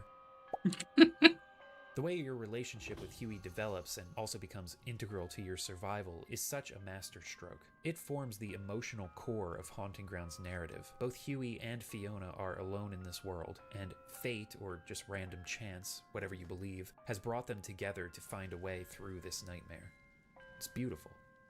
Not to mention their relationship is a factor in which of the game's 3 endings you can get on your first playthrough. My dog-loving nature then makes it all the more painful to try to get the worst ending in the game. You can, if you have no soul, abuse Huey. Scold him, kick him, feed him onions. Why would you do He won't that? take kindly to your maltreatment though. He'll wander off mostly, and even attack you if you persist in your bullying. This, of course, makes the game harder, but it can also make it so that at a critical juncture in the story, he will leave you to your awful, awful fate. Oh Damn, she One gets last thing to Prego. mention about gameplay before moving on, just because I can't really find a good spot to fit this before spoiler territory. There's also a crafting system in the game. We've already had our hints of alchemy in the story, so throughout the areas you find holes in the walls that you can crawl through to wind up in an alchemy room with a device that allows you to create items. You'll find different medallions throughout the game which can be put into this machine, and then there's a mini game where you need to match up the colors of these spinning orbs. Different combinations result in different items, or nothing at all. You can mostly craft healing consumables for both Fiona and Huey, along with different degrees of items that can be thrown at enemies or laid on the ground as traps. However, by matching most or all of the same colors, you can also create accessories and special equipment for Fiona, like a pair of boots that do extra damage, earrings that increase stamina recovery or decrease the effects of panic mode. Crafting is incredibly helpful, so don't sleep on it. It does take some time to get used to the timing of the minigame though. It's worth learning it. There's also another way to earn additional items by typing special words into a nameplate maker at a certain point. Anyway, now that we have Huey at our side, dealing with Debilitas and the other pursuers we'll eventually meet becomes a bit more manageable. We can even launch our own counterattacks while Huey has them incapacitated. There are 4 pursuers throughout the game, technically. The last one gets a bit complicated, but that's spoiler territory. Each have their own idiosyncrasies and ways of distracting and dealing with them, but they're each segmented into their own portion of the game, culminating in a boss fight that takes them out entirely, leading then to the next area and the next pursuer. Obviously, they get more tenacious and difficult to evade as the game goes on, but the game itself also gets more linear. The bulk of your playtime will be spent dealing with the first 2 antagonists, Debilitas and Daniela, in the most open-ended and free-flowing environments of the game. The final 2 pursuers show up in the last quarter of the playtime, and are less memorable because they just don't stick around as long, and the areas aren't as open, so you don't get a good sense of familiarity with those characters or the environments. But honestly, by that point, I felt like the game had gone on long enough, so I'm kind of glad it narrows and doesn't overstay its welcome. What I'm trying to say, in a roundabout fashion, is that I thought Haunting Ground was very well paced, so I'm just pointing out the narrowing focus and not really criticizing it. Haunting Ground took me about 8 hours to beat on my first playthrough, which is the perfect length for this type of game. A few more things to mention before getting into spoilers. There are several death traps that are fun to deal with, like the room full of eyes, the darkened room, and the tile-floored room with the crossbow-wielding suit of armor. There's always a unique death cutscene to watch in these situations. I also like this one hallway in the castle. It's a long stretch where the walls gradually narrow and then widen again to a door at the end of the hall. It gives a real feeling of claustrophobia. The physical spaces you pass through will start to become more and more, let's just say, unorthodox as the game progresses. Oh, and that doorway at the end of the hall leads into a nursery with an eerie doll in a rocking chair. A long, narrow passage that widens and opens into a nursery. Just let the symbolism of that sink in for a second. There are many moments of symbolism throughout Haunting Ground, and then a lot of outright just telling you to your face, hey, this is the weird, creepy stuff that's going on. And I like that back and forth. Getting captured by any of the pursuers results in some really disturbing game over moments. Nothing is shown on screen, but the audio is pretty intense and gut-wrenching at times, and I fear demonetization by showing them here. So I'll let you either find out for yourself by playing, or look them up on YouTube. As I mentioned, the game is not shy about objectifying Fiona. She's an object of desire for all of her pursuers, for childish reasons, jealous reasons, carnal reasons, mystical, spiritual reasons, and it all gets very complicated. It's not like each of the antagonists definitively represent one of these themes or another. It's messy, in a good way. And though there are moments of outright, straight-faced, maniacal screaming of intentions, Me into your womb. I think both the subtlety and the over-the-top approaches that Haunting Ground vacillates between are both handled well, and it all goes along with the whole binary design ethos of the rest of the game. Like I said, there's a contrast to everything here. I guess I'm speaking kind of abstractly, but I'm trying to avoid too many spoilers. There's a lot to pick apart with this game's story and characters. That So is from here honestly on out, a let's line get of all into the time. details. If you want to play Haunting Ground for yourself, I'd suggest bailing now. Despite its complex themes and character development, Haunting Ground is pretty thin on actual plot. It's very gameplay focused and uses a lot of environmental storytelling, which I think is fantastic. But there are a lot of implications and backstory elements not fully presented in the game that are worth discussing, so I'll be diving into that after giving a story synopsis. At this point, it probably goes without saying, but Haunting Ground is a psychological horror that contains some potentially disturbing subject matter, so viewer discretion is advised from here on out. It's a great game, and this is not something I normally do on the channel because I usually play, well, I won't say bad, but let's just say games that take a lot of patience to appreciate. But having said that, I highly recommend playing Haunting Ground if any of this sounds interesting to you. For those who've already played it or don't mind being spoiled though, it's that time. Our goal now is to escape the castle. As Fiona explores further, she gets a phone call in a parlor from some creep breathing into the receiver.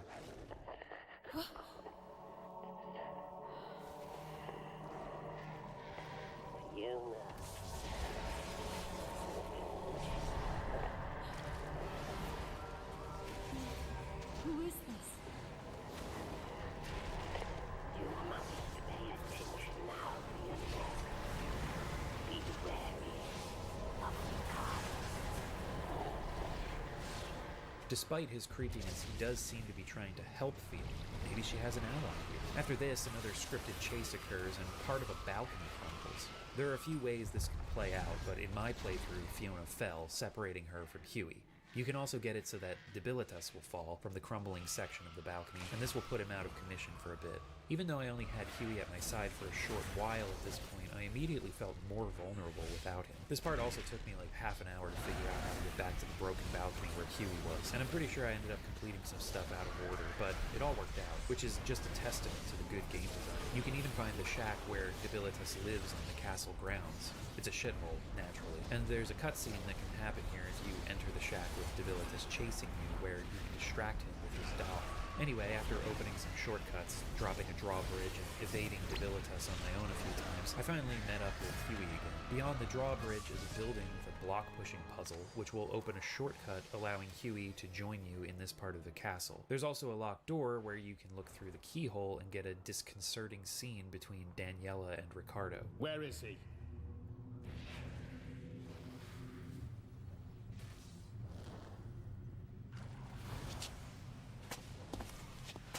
Where is the old man?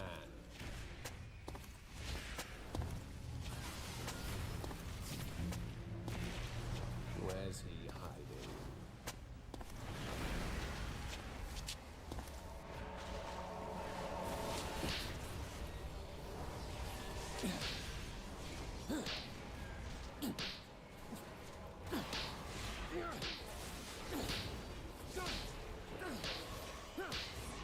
Alright then. That's a fucking... I won't let him touch her. Do you hear me, old man? The Yes. Azoth is mine. What is this? Don't make me laugh. Waste away slowly.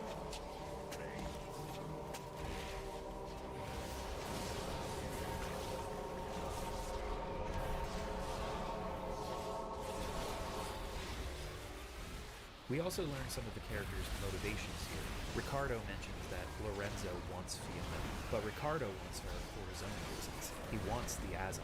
Due to Ricardo being able to command Debilitas, it seems like the big guy is under Ricardo's control, but he can't quite rein in his impulses yet. It's not clear exactly where Daniela stands in all this. She appears to have some allegiance to Lorenzo, and also seems used to taking physical punishment. The turn towards the keyhole and the laugh at the end is a pretty clear indication she's also going to be someone Fiona is going to have to be wary of. Later, Fiona runs across some conspicuous holes in a wall and decides to stick her hand through Silent Hill style.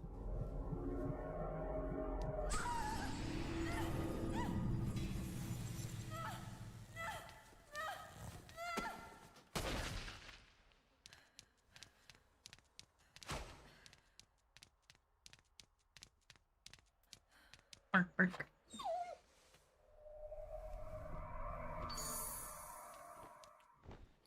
This gives us a memo detailing how Ricardo has sealed off the castle, as well as a hint for how to access the old mansion. The note was written by and given to Fiona by Lorenzo. His was also the voice we heard on the phone earlier. Maybe he's one of the good guys. We can hold out hope, right? Eventually, after some more puzzling and exploration, Fiona and Huey arrive at a chapel where a key hangs from a statue. Fiona's got the key to the old mansion now, but she's also got some company. And this is our showdown with Debilitas.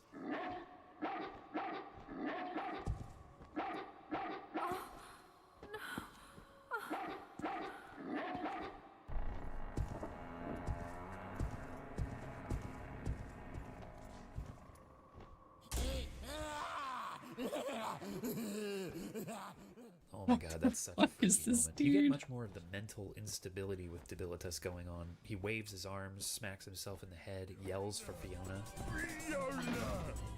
There are two ways to deal with him. We can either kill him outright or break these contraptions at the side of the room to drop the chandelier on him. This affects your ending, and for my first playthrough I dropped the chandelier because I figured there was no way to actually kill him with Fiona's puny attacks, and these devices on the side kind of stick out. Using the bash move makes them break faster.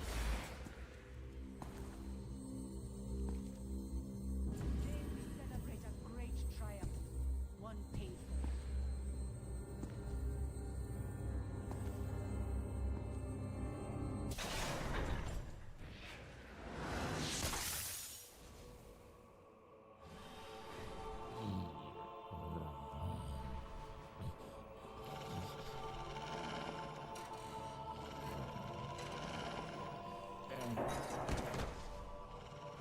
It's okay, Huey. He can't come after us anymore. Good boy.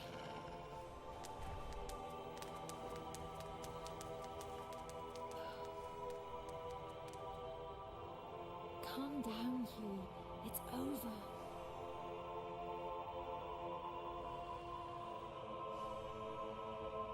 It's okay, Huey. It's okay.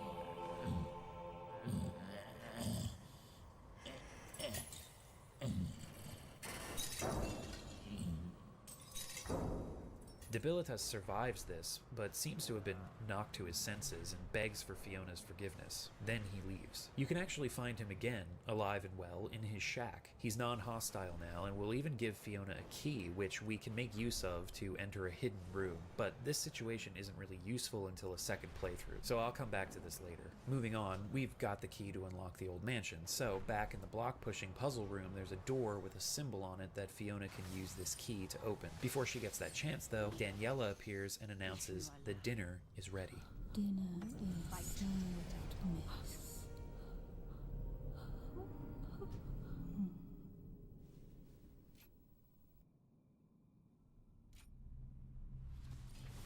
My creator said he made me the perfect woman.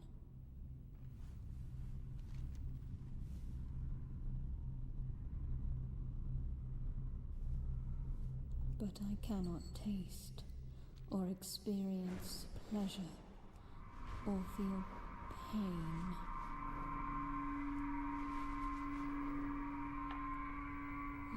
Oh, thanks for the meal.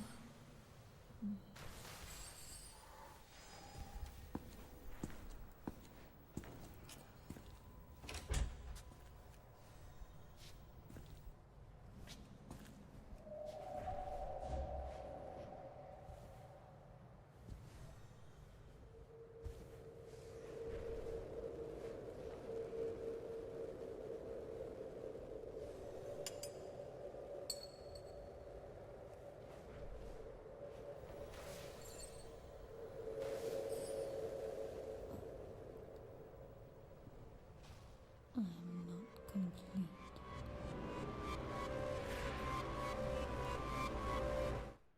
Yeah, okay then.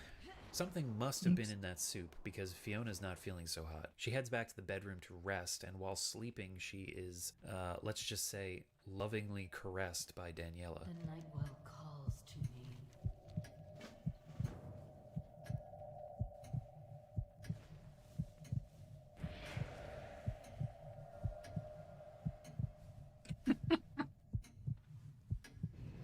Will she be loving and nice? I'm in.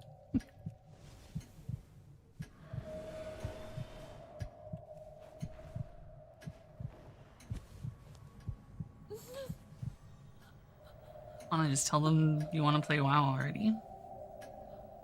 Fuck FF.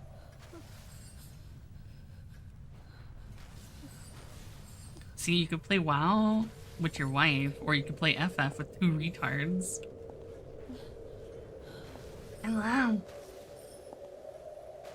No, I do.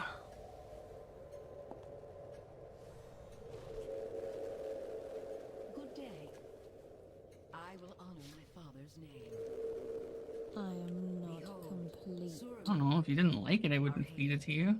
Our sanctuary Okay, I'll fucking shove one down your throat.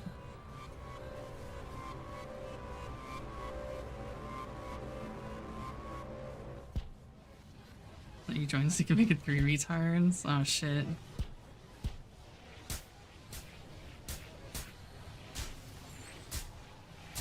Alright, honey. Setsu wants to join you guys in FF, so he wants to make it 3 retards. I don't know, that's what he said. She says get on. These nut. Fuck you think you should be getting on?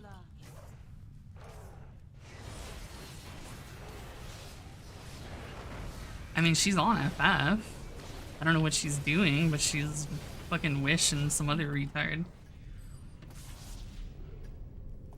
We see the stars once more.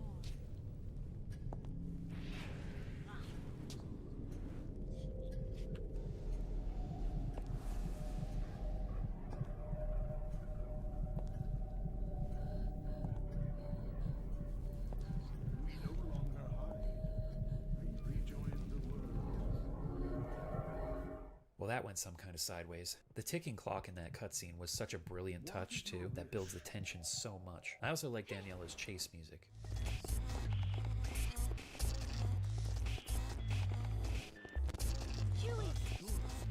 Daniela is much more of a threat than Debilitas. She moves faster, carries a weapon, closes doors behind her, and she also knows the mansion much better because she's the maid, which makes it harder to hide from her. Because of her self-loathing, Daniela has an aversion to her own reflection. Lucky for us, someone placed some mirrors throughout the old mansion.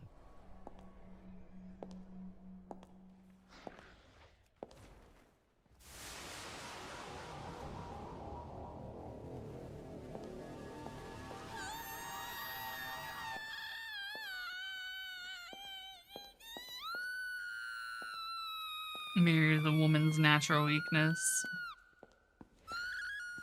Now that we know one of her weaknesses, whenever we're being pursued by her and pass a mirror, we can throw back the covering and Daniela will get distracted by her reflection for a moment. But I think the most unnerving thing about Daniela is that sometimes she doesn't chase you. Sometimes it's cleaning time. Miss, it's cleaning time now. Oh my god. Also, be careful when interacting with her in her supposed docile state, because in one area you can trigger a cutscene where she trades her shard of glass, already a dangerous weapon, for an even deadlier hot poker. Not a poker. And this bitch crazy.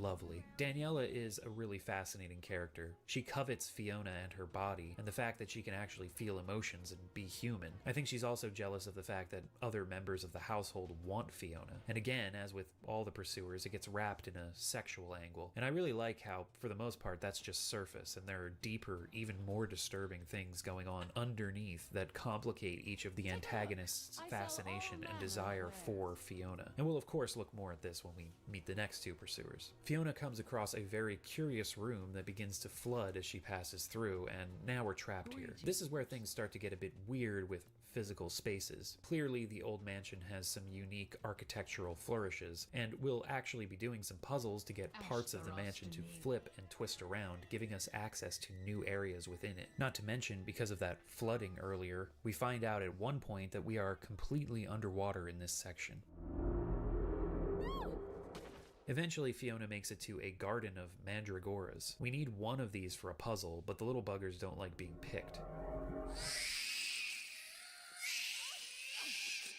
And this garden happens to be Daniela's pride and joy. A white mandragora needs to be given to the creepy hand that pops out of the darkness of the crypt entrance in the cemetery. And this gives us access to the crypt, which is actually a safe haven that no intruders can ever enter. It's such a relief. Whenever you're being pursued in this area, you can pop down to the crypt and find refuge. Down here, there's a puzzle involving a golem. We've actually already seen a puzzle like this right in the beginning of the game, and it involves typing the correct combination of letters onto a nameplate, and then inserting the plate into the golem to control it. The path through the crypt is blocked by fire, but the golem can extinguish the flames. There's only one way forward, but several other places can be accessed by using different letter combinations. There's an interesting puzzle in the library area that will allow you to watch a film reel that you can pick up earlier on.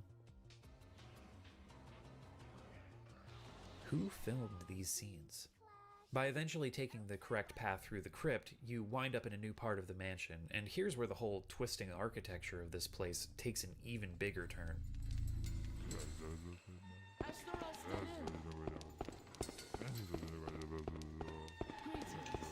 Yeah, this part here really reminded me of Thief, the Dark Project, specifically the mission, The Sword, and any game that reminds me of Thief is an instant classic in my book. But yes, we've fully entered the realm of the surreal here. We were just taking baby steps before. I like how the camera pulls back when you first enter this to really drive home the what the hell aspect of this moment. A few rooms later, and Fiona arrives in a large area with a skylight that has several differently colored pedestals on tracks placed in conspicuous positions around a large mirror in the floor. Welcome to the Daniela boss fight.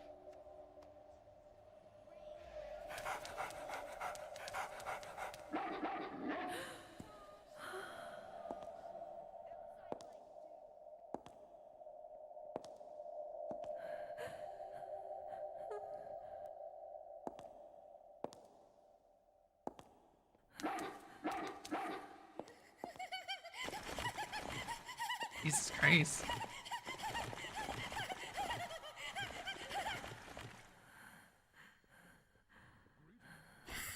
Our destiny is at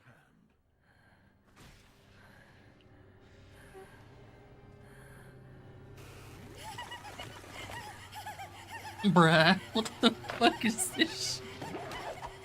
I don't know about that one. I think the only thing that could fix her is a bottle of 9mm aspirin.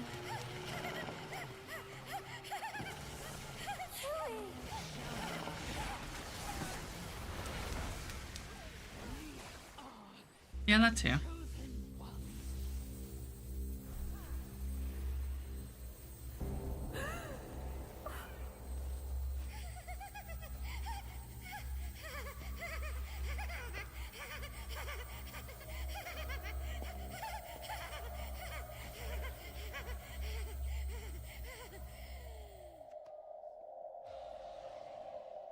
Blood, flesh, woman, you vile creature.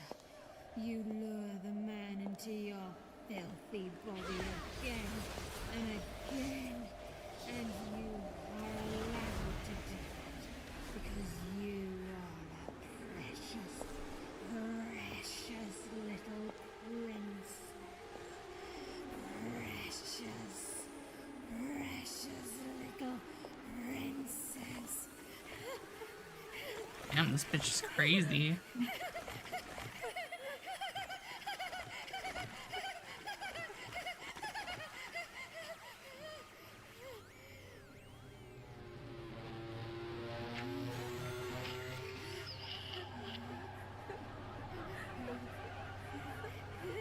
True, true.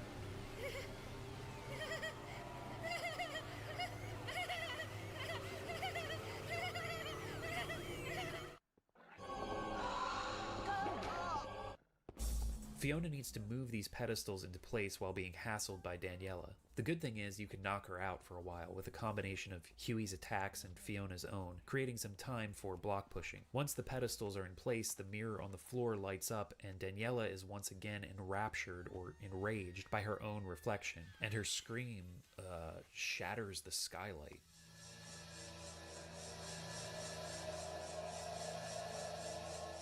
So this is what Highwind is into.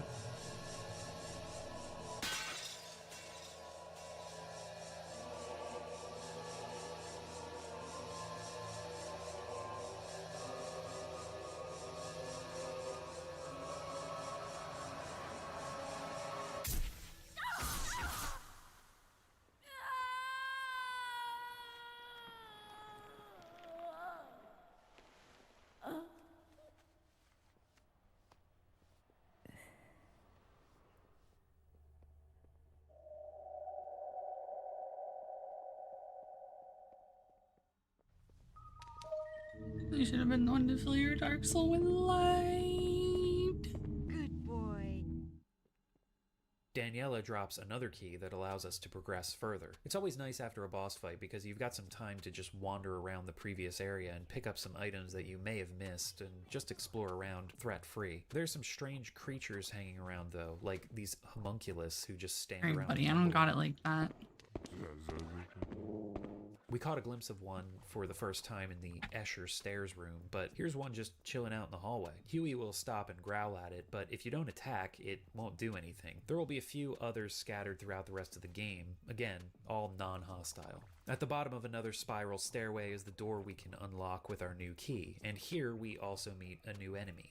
The Failures. These annoying little creatures that run up and grasp onto Fiona's legs. They don't do any damage and you can easily just kick them to death, but if they grab her, they let out a piercing scream that will draw the new pursuer to her. Luckily, when we're first introduced to them here, we don't have to worry about it yet. These guys don't show up all that much, so they're not too bad. After heading further into this older, more decrepit part of the old mansion, we find a laboratory room that has a scribbled note on one of the desks. It talks about an item called the Prima Materia.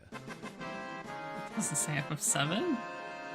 It's an important ingredient in creating something called the Godstone, and apparently Huey stole it.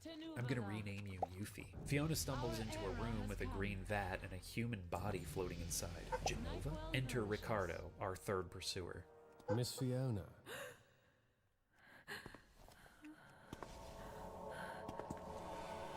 Now, if you would please come with me. I don't want to. Please let me be. I want to go home. But Miss Fiona, you are. I require your womb. This whole castle is all yours. My doors are always open. So, Miss Fiona does not wish to stay at her castle.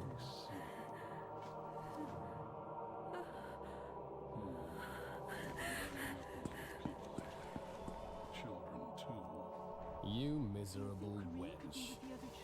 You were given the Damn, he's an greatest gift incel. of all, and you don't even appreciate it. I can't believe the Azoth was wasted on you. Ricardo's got You a don't flint-lock want me, you pistol, which seems fucking like a big whore. threat, a pursuer with a firearm, but actually he can't hit anything with it. Even if he's standing right in front of you, if you just wiggle back and forth, you'll never get shot, at least in my experience. Only when standing still was I ever hit by the pistol. Now, there are a couple of ways to incapacitate Ricardo for a good portion of this area. One of the best ones is in the lab room where we found the note about the materia. There's a part of the floor that is clearly unstable. It looks different from the rest of the room and creaks when you walk over it. All you have to do is lure Ricardo over it and his fat ass will fall through the hole. Turns out Huey left the materia behind some gravestones in a part of the cemetery that we couldn't access earlier. Huey fetches it, and the next challenge is turning it into the Godstone. We've been running past several machines throughout this portion of the mansion. There's an extractor, a purifier, and a synthesizer. Putting the materia through the machines in the correct order will produce a white Godstone. You can also produce a red one, but that's no good for our immediate purposes. Also, I didn't really notice anything weird about the machines themselves while playing, but when I checked the concept art later on, I realized they had some pretty interesting designs. Now we can head back to the mansion entrance, where there's a statue holding a set of scales, and placing the Godstone in the scales Sounds like a opens pregnant the front door. Big Daddy Finally, from- after all this time, Like, what we've the escaped fuck the is that? castle and the mansion. Breathe that fresh air. Take in the green of these trees, but get ready for tragedy. Huey! Oh, the dog.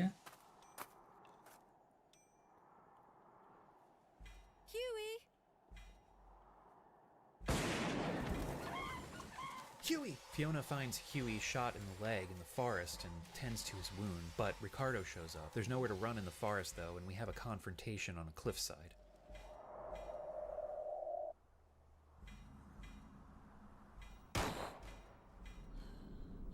Keep it down, brats. You will join the others soon. Where did you come from?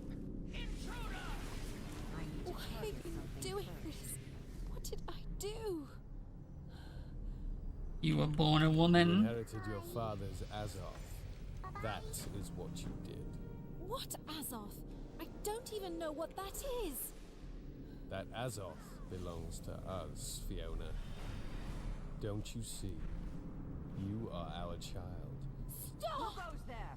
I am not your child. I know exactly who my parents are.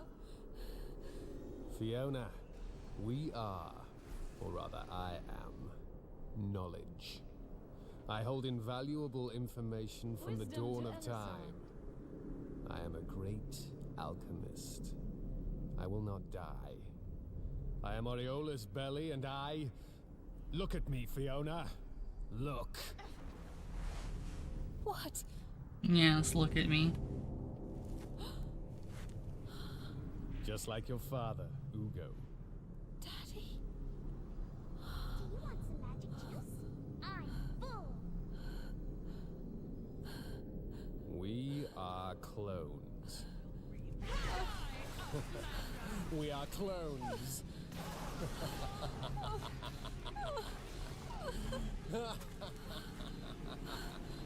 Let me just stop here for a second and say that while this is an interesting revelation in the story, the delivery completely falls flat. We've only caught glimpses of Fiona in the car with her parents before the accident. We've seen her mother's face, but not her father's. So when Ricardo reveals his face here and Fiona has this reaction, the scene plays it like this should be a big surprise for us, but it's not. We have no idea what Fiona's dad looks like, so we're just pretty much being told by the character's reactions that we should be shocked now. I don't know, I just thought it was really weird the way this was handled. Afterwards, we get a clearer picture of the car accident. Ricardo was the one who ran Fiona's parents' car off the road. Fiona's mom died in the impact. Her dad survived, but then Ricardo pulled out this weird dagger and stabbed him. And this is where we finally get a clear view of Fiona's father's face. I feel like we should have seen it earlier. Then we could have been surprised. Yo, why is with he Fiona busting? when Ricardo revealed his Holy own shit. face. Anyway, as Ricardo said, he and Fiona's father, Ugo, were clones of Aureolus Belli, a powerful alchemist and the original owner of the castle. Fiona passes out, and there's a secret cutscene that can be triggered here by completing certain criteria that shows Ricardo examining Fiona's body. Very well. I will make an example. Another 2 or 3 days at most. Fiona is then awakened by Huey. She's locked in a cell in the basement of the water tower, a large structure in the middle of a nearby lake, and this is the next area of the game. If, however, you were a complete asshat and abused Huey, he will not wake you up and come to rescue you, and you'll get the worst ending in the game. Ricardo says he needs to borrow Fiona's womb to create another clone of himself, this time infused with Fiona's Azoth. We then see Fiona in the bedroom from the beginning of the game, pregnant and laughing, having lost her mind.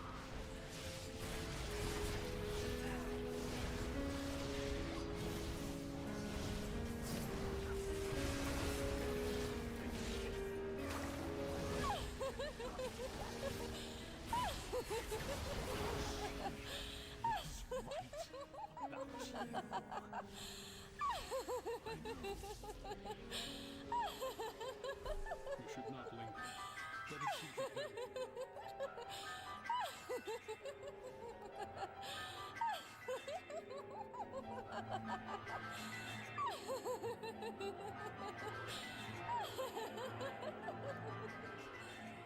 Let's try not to have this happen. With Huey's help, Fiona escapes her cell, and the goal here is to make it to the top of the water tower. There are some objects to find scattered around, one of which is a miniature bridge. We'll need that. We also find a note from Lorenzo again, saying that Ricardo has lost his mind and Fiona needs to find her way to the House of Truths, where Lorenzo resides. Still holding out hope for Lorenzo being our savior. Getting to the top of the tower is one of the most annoying parts of the game, and the tower itself is a pretty boring design. I praise Haunting Grounds' art direction and level design, but I gotta say, the water tower is the low point. Aside from the small dungeon area underneath, you're just climbing up this empty structure. Ricardo has lost his pistol, but having drunk some kind of super alchemy potion is now invisible. For some reason, he becomes visible when he gets close to Fiona, and we've got to deal with him following us around as we flip switches to move platforms to progress further up the tower. There's no way to really hide from him, so it's just about having Huey hold him in place and running far enough away. You can't pull the necessary levers to move the tower platforms with Ricardo close by. You'll only get a message that you don't have time and need to get away. This is actually how most of the puzzles and interactive elements in the game work with pursuers nearby, but before you had more space to run and hide and then come back. In the tower, you can only run and hope you get far enough out of his range to be able to interact with the levers. Anyway, after much dicking around, Fiona makes it to the top, which turns out to be a planetarium. There's another floor switch puzzle which you'll need Huey's help for, but it's easy enough to figure out. The planetarium is the most memorable part of the tower. This room is really atmospheric, and the song that plays sets a spacey mood, which is a nice breather after the tower climbing shenanigans.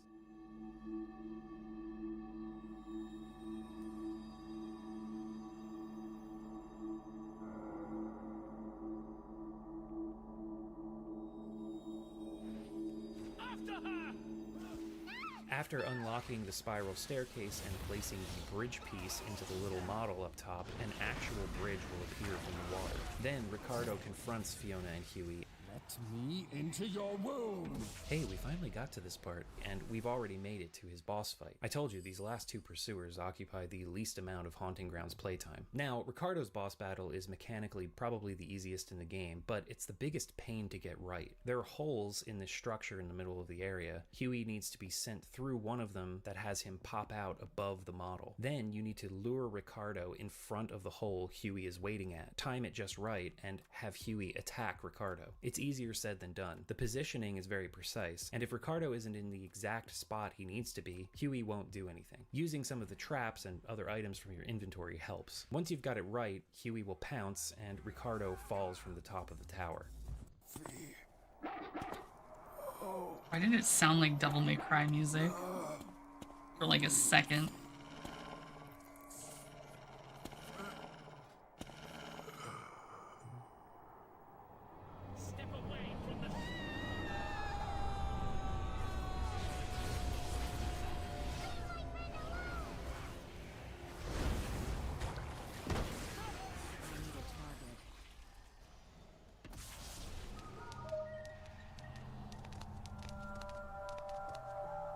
Good boy. Back down and across the bridge that Fiona has raised is the House of Truths, where Lorenzo is waiting. This is the final area of the game, and is also pretty short, but it has a more interesting design than the water tower at least, with mirrored rooms and what appears to be a whole other mirrored side to the house itself. I dig it. When first arriving, it's important to do some exploring and find a golden candlestick. We need this. Deeper into the house, we finally meet Lorenzo. Who's there?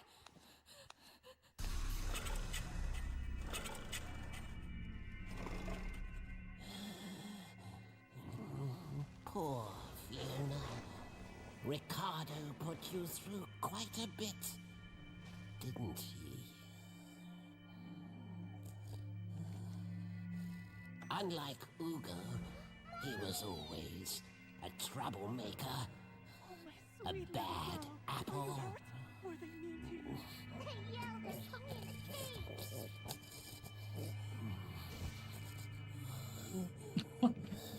These fucking noises, dude. Aureolus Lorenzo Belli created them both, Ricardo and Ugo. One day at a time. A gift for me?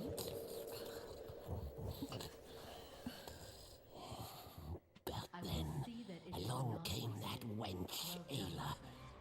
She stole Ugo. Oh, chicks named Ayla are always wenches. We are only as strong as our will. Of course. Then you came along, my dear Fiona. Fate brought you back to me. And now, you are mine. All mine.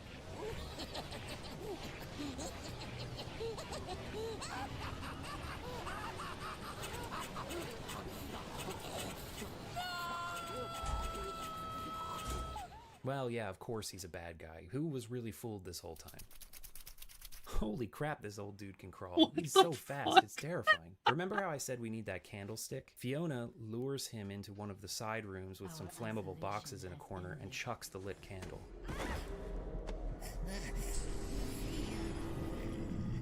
Be careful who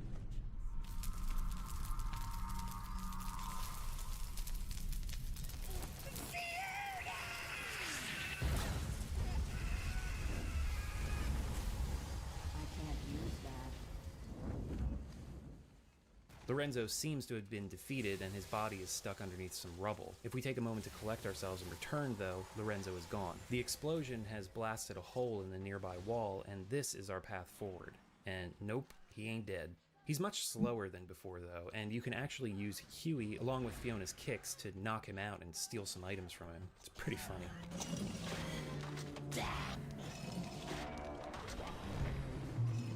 After you're done beating and robbing the old man, the next room has a conveyor belt leading to a rock crusher. The machine's on the fritz, so you need to smash into the controls to get it working. Lorenzo busts in, so here's his boss fight. It's a matter of luring him onto the conveyor belt and having Huey keep him in place, then running over to the controls and bashing into them to get the conveyor belt moving. Make a pancake out of the old man.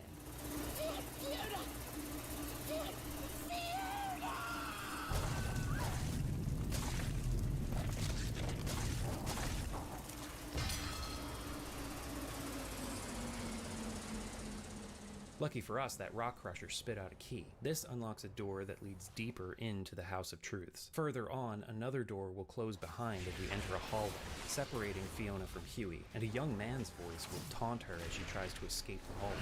You've been very naughty, Fiona. You're causing me much grief. Is Ricardo not dead? Even when she tries to hide, the voice taunts her. Do you really think you can hide from me there? After messing with her for a bit, the door at the end of the hall that we entered opens. But when we pass through it, we're in a different part of the House of Truths. Fiona then meets her new tormentor. Fiona belongs to me.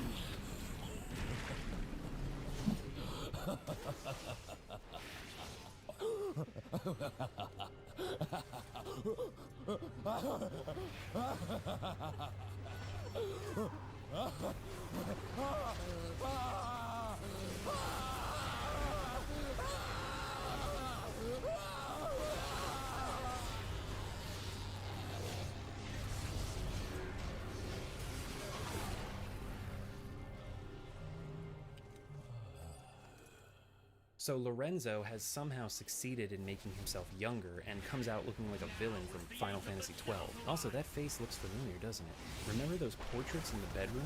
Old man Aureolus and young man Aureolus, staring back at each other, hovering over their prize, Fiona. Young Lorenzo can use alchemy or some form of magical attack against Fiona, and there's a chase sequence with him. Fiona will end up passing through another door which teleports her to yet another part of the House of Truths. There's a short puzzle involving some differently colored doors, and this leads to a room with a lava pit in the middle and an altar where something needs to be placed. Finding that something involves using Huey to investigate a strange portion of a wall in one part of the house. Fiona feels a sensation in the birthmark on her back, which is noticeable throughout the game but isn't mentioned. It is only focused on in this scene when the same mark appears on the wall and reveals the cane of Caduceus. Now, the cane is from Roman and Greek mythology, carried by Mercury or Hermes, messengers of the gods. The cane also has several ties to alchemy. Her womb is a stand? Goddamn. Sleepers and revive the dead. Taking the cane and placing it in the altar causes some machines to power on, opening a doorway that we don't have access to yet. First, we're going to have to deal with the younger Lorenzo. And he's got one-hit kill attacks. This is the final boss in the game, essentially, and we just need to beat him up a bunch. No other gimmicks to this fight. It takes a while, and he's dangerous, what with the one-hit kills and all, but there is another method that can help out. Every now and then, some tremors will cause green rocks to fall from the ceiling. Kicking these into the lava pit will cause it to erupt, spreading burning debris around the room. Fiona can walk over this stuff no problem, but Lorenzo will get hurt running into these. Using the fire, with a combination of Huey's attacks and Fiona's bash move, makes the younger Lorenzo go down a bit quicker. You can also use the controls on the walls to get him caught in the gusts from the large fans in the room, but Fiona and Huey can also get caught in this too, so I didn't find it as effective. After beating him up enough, he'll fall into the lava. Now the House of Truths is crumbling, and also, oh my god, this dude doesn't know when to quit. Now we have a burning Lorenzo after us. The goal here is to escape and not get knocked over by the tremors. They can be avoided by crouching when the shaking gets really bad. But then there's this part where a statue falls and Fiona needs to waste time standing it upright.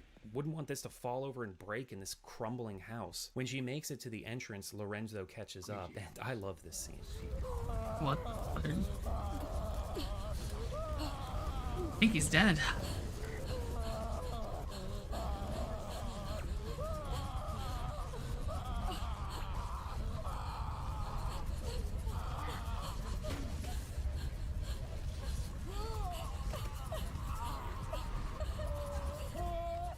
just stands there screaming until he's finally burned enough that it kills him. And that's it.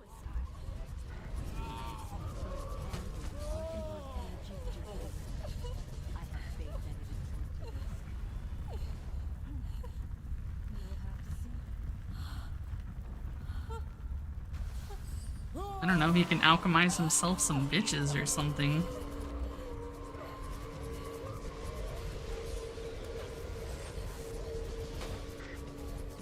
Okay, now that's it. And here's the icing on the cake. This time you really Well, you know, maybe he should have bastard.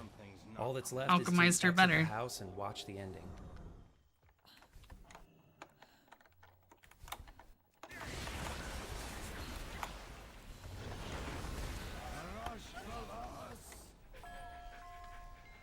Thanks, Huey. Greetings. Glory to the Sheldera. I procured a palanquin for you. Try to look imperious. It helps with the illusion. The woman you are looking for is named Margot. She has shown interest in our cause. Not again.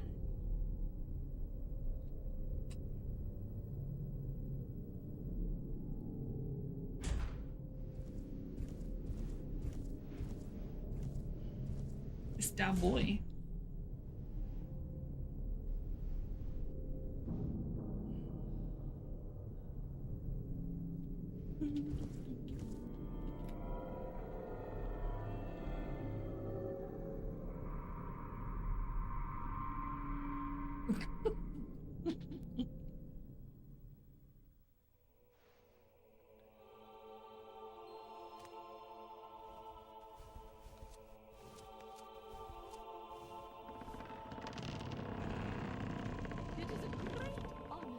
Huey. The vineyard. Are you enjoying your stay? A tour? Of course. I will show you the grounds myself. The courtyard you just left is open to visitors. From here forward, one of my staff must accompany you. You can purchase souvenirs and gifts from Sylverin, my assistant. Perhaps you could do that on your way out. This is our tasting pavilion. We serve only the finest varietals here. Many of them enjoyed in the palace. Feel free to try the samples we have available today. We will continue the tour when you are finished. This is a fine vintage, 7th generation manor, intangled with slippery nights and flavors and a delicate walnut finish. Nice clock tower reference. This is a heavy blend of This is the best ending, which can be achieved by dropping the chandelier on Debilitas and having the best relationship with Huey. The alternative ending is achieved by killing Debilitas and having at least an average or better relationship with Huey. This one just doesn't have Debilitas show up. I've already talked about the worst ending, which you get earlier on in the woods by treating Huey poorly, but there's one more ending that can only be seen on a second playthrough. Remember when I mentioned that if you take out Debilitas with the chandelier and then visit him in his shack, he'll give Fiona a key? Well, by following the path that the key unlocks and finding a special room, Fiona will be able to open the castle gates in the beginning area of the game. You can then escape the castle before even triggering the Daniela portion of the game. Doing this gets us this special ending. Shorten the process using time magic. Such power is our birthright.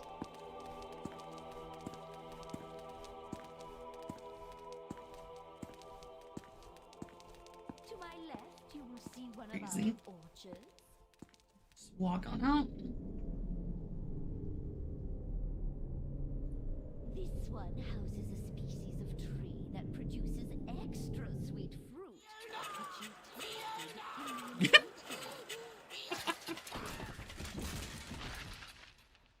Don't go, Fiona.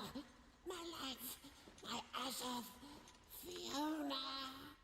Now Now that you've seen the full story, there are a few pieces of the puzzle that are left to fit together involving some backstory Right? not presented Like, in how's the game. Hot We know Wheels now not that the entire fast? plot to capture Come Fiona on, was brother. Lorenzo's idea. He was the one who sent Ricardo to run the car off the road. Ugo, Fiona's father, and Ricardo are both clones of Lorenzo, who in turn is a clone of the original alchemist Aureolus Belli. Ugo was the first clone of Lorenzo, but was whisked away from the castle by Ayla, Fiona's mother. There are no details about how these two became acquainted, but it happened, and this union produced Fiona. Lorenzo was enraged by this betrayal and attempted to create a new clone, Ricardo, but Ricardo was a failure, stricken with accelerated aging. This is why, even though Ricardo was created much later, he appears to be almost the same age as Ugo during the events of the game. Probably due to this, he wasn't the favorite son and has a rebellious nature, dabbling in alchemy himself. We already know that Azoth is the source of life, and some concentration can be found in all living things. This may be why there are empty cages for animals scattered around the castle, and why Huey is there in the first place. Ricardo was experimenting in extracting Azoth from animals. Debilitas is probably a failed clone of Ricardo's, and Ricardo was most likely also the one who created the dribbling homunculus encountered throughout the old mansion, and the failures too. Aureolus Belli was on a quest to utilize I mean, a Azoth and demon discover hunter. the ultimate truths of the universe, which naturally would require eternal life. Powerful Azoth is needed to create a perfect clone, and since Fiona is a direct descendant of Aureolus, she What possesses else? a potent amount of Azoth. Lorenzo, the oldest clone of Aureolus at this point, is now withered and old, and believes that by using Fiona's Azoth, he can create a new clone who will possess eternal life and succeed in Aureolus's original quest for ultimate knowledge. However, Ricardo, being the problem child, captured Fiona according to Lorenzo's wishes, but then used his manservant Debilitas to keep her hidden in the castle, which he is the keeper of. He wants to create his own perfect clone of himself to achieve Aureolus' goals. Debilitas, being another failure and possessing the mind of a stunted child, confuses Fiona for a plaything and wishes to keep her for himself. There also may be You're some a remnants fucking of lemon. Aureolus' ambition within Debilitas, because when captured by him and witnessing the game over screen, it's clear he does more than just play with Fiona. I will meet you at the next station.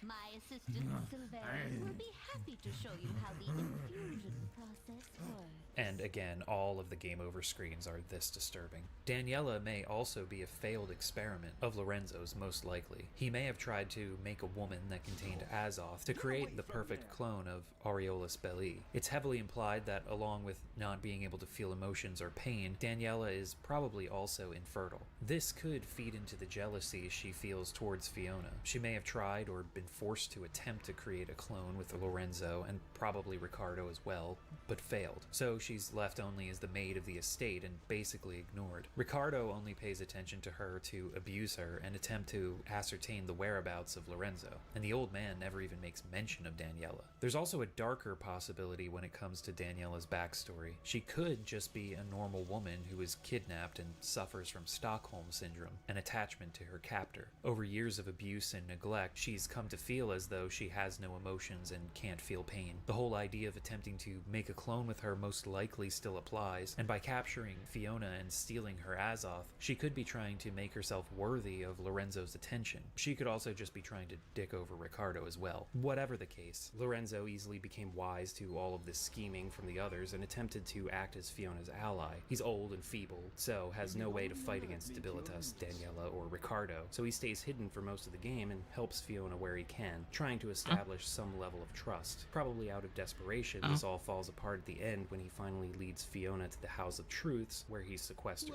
There's another cutscene that can only be viewed on a second playthrough where Lorenzo seems to breathe in Ricardo's Azoth after he's left for dead on the bridge outside the water tower. This is most likely how he was able to reverse the effects of aging and survive being blown up and pulled into a rock crusher too, I guess, and also falling into a lava pit and still being able to chase after Fiona while burning alive. Weird and wild stuff. Fiona is now the last heir of Aureolus Belli, though she's not a clone, so it's safe to assume that the quest for the ultimate truth that consumed the great alchemist won't affect her, and she and Huey have effectively put an end to this nightmare. So as for the English title, Haunting Ground, I've seen some people mention that the haunting could refer to the failed homunculus or clones that reside in the Belli castle. It could also represent how the antagonists of the story are not complete emotionally or mentally, and exist as ghosts of themselves, or in the cases of the clones, ghosts of Aureolus. And I mean, yeah, I guess, but I still feel like that's a bit of a stretch. Either way, I do prefer the English to the Japanese title, Demento, but that's just me. After completing the game, you get access to some goodies. A secret room, which is the bedroom from the opening of the game. You can check concept art, rewatch cutscenes, as well as change outfits for Fiona and Huey. Huey gets a brown German Shepherd look that increases his attack, but makes him harder to control. Fiona gets some of the outfits that she's in throughout the game, but also gets a cowboy outfit where she can use a pistol, as well as a dominatrix outfit and a riding crop. Then there's the frog suit. The last bonus is the minigame where you control Huey and need to guide Fiona to safety while being pursued by one of the antagonists. It's fun being able to play as Huey, but it's a pretty basic minigame. Still cool though.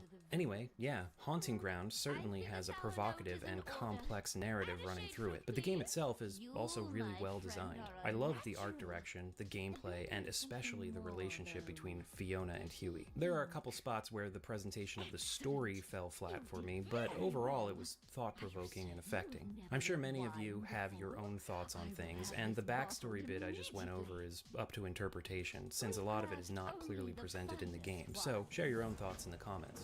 But yeah, that's it for Haunting Ground. This video was brought to you by the Dungeon Dwellers, who appear here on the screen. They support the channel on Patreon and through YouTube memberships. They voted on this video to be covered, and I'll be doing another poll maybe in a month or so. I have a few games I personally want to cover next, and then I'll put some more recommendations that I've received from people up for a vote. So if you'd like to participate in that, get access to new videos a few days early, get exclusive updates from me, as well as just support the channel additionally, there's a link to the Patreon in the description and a join button for YouTube memberships on this video page. I need to personally thank the people who donate $5 or more to me monthly.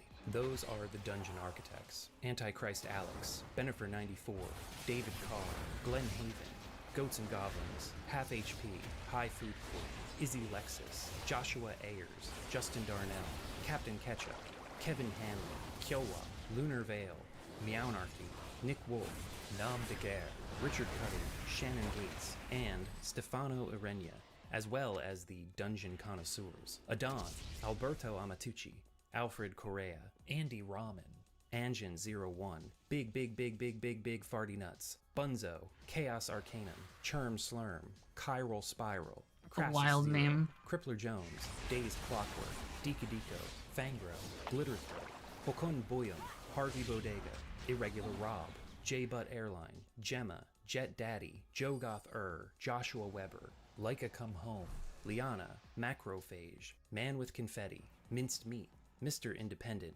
Nicholas Leapart, Nicholas Polstar, Noel the Monkey, Normal AI, Old Dead Lemons, Olaf Albine, Please Keep Making Videos, Pretty Cody, Prince Goof, Rainbows 98, Resident Delta, Rez, Ribbon Black, Robert Brandon, Roland, Sable, Samurai 85X, Shark King, Slowbro 96, Solar, King. Spody, T, TCB, True Axiom, Tuesday Twin, TV's Brent, Warrior Song, Where Am I? Help, and Zach Diedrich. Thank you all for your support, and once again, thank you for watching.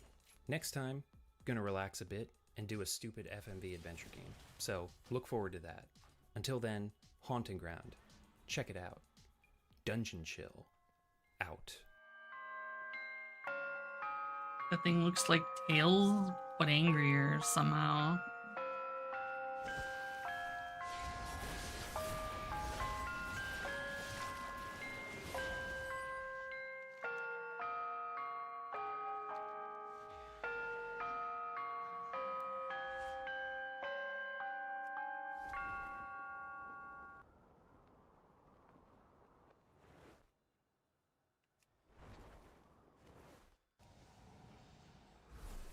Who goes there?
You get down here, fucker.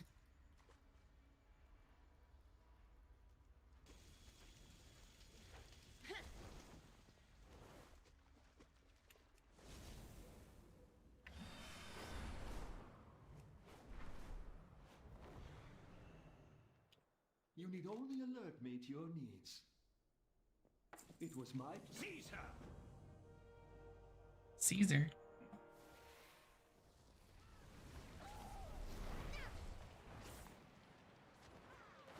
Silence!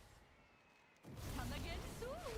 By order of the Grand Magistrates, you are hereby charged with sedition. I did what I thought was... I will hear no more. The sentence is death. Proceed. Yeah, they just tapped her real quick. Vineyards to heal. I will tolerate no more insubordination. Relax. Have a beverage. Farewell. Oh no. Oh no.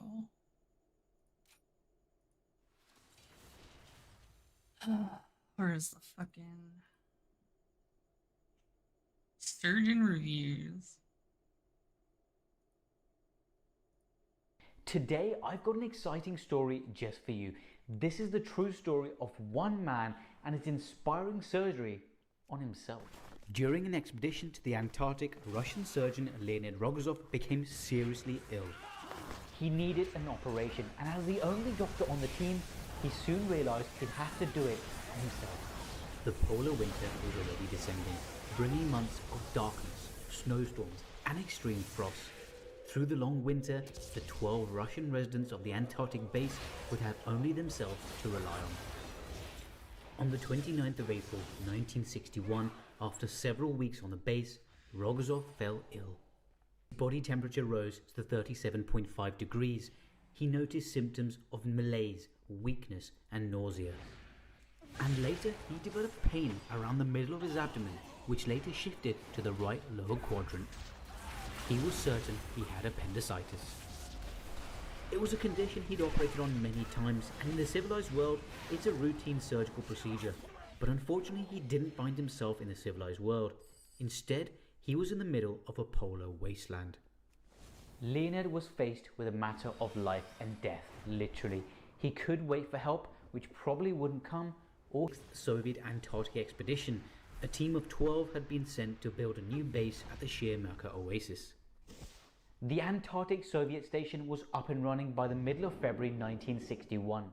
And with their mission complete, the group settled down to see out the hostile winter months. But by the end of April, Rogozov's life was in danger, and he had absolutely no hope of outside help.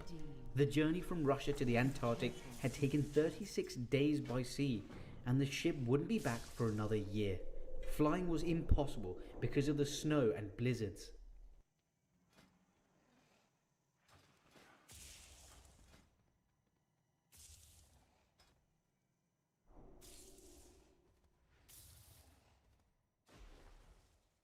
He knew what he had to do. He had to open his own abdomen and take his intestines out. Self-surgery to this scale had never been attempted before, and for obvious reasons. And if things weren't bad enough, this was the Cold War. The East and West were competing in nuclear, space, and polar races, the weight of which rested on both nations and individuals. The commander in charge of the Soviet base had to get Moscow's blessing in order for this operation to go ahead. If Leonid Rogozov failed in the pursuit of an autoappendicectomy, this would put a seriously negative spin on the Soviet Antarctic program. Rogozov worked out a detailed plan for how the operation would unfold and assigned his colleagues specific roles and tasks. He taught his colleagues how to inject him with adrenaline and how to perform artificial ventilation. He nominated 2 main assistants to handle instruments, position the lamp, and hold a mirror. He planned to use the reflection to see what he was doing. He was so systematic in his approach, he even told them what to do if he started losing consciousness. A general anesthetic was out of the question. He was able to administer a local anesthetic to his abdominal wall, but once he had cut through, removing the appendix would have to be done without further pain relief in order to keep his head as clear as possible. The operation wore on, he grew weaker and weaker. His head started to spin. Every few minutes, he would rest for 25 seconds. Finally, he found and removed the cursed, inflamed appendix. After what seemed like a lifetime, he'd completed the operation after 2 hours, down to the final stitch. Rogozov returned a national hero. This was an incredible survival story, and he was awarded the Order of the Red Banner of Labour, which honoured great deeds and services to the Soviet state and society. Appendicectomies are now compulsory for Antarctic explorers from several countries such as Australia, and some in the medical profession have suggested the procedure should be given to any future astronauts leaving the Earth to form a colony on the Mars or even the Moon. Funnily enough, I've often been asked the question, would I ever perform surgery on myself?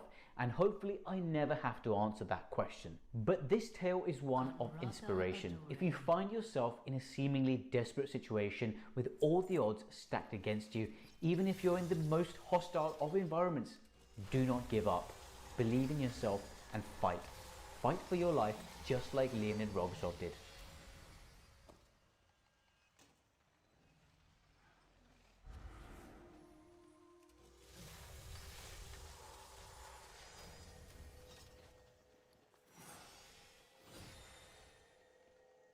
Aran Arcana. Greetings. We are only as strong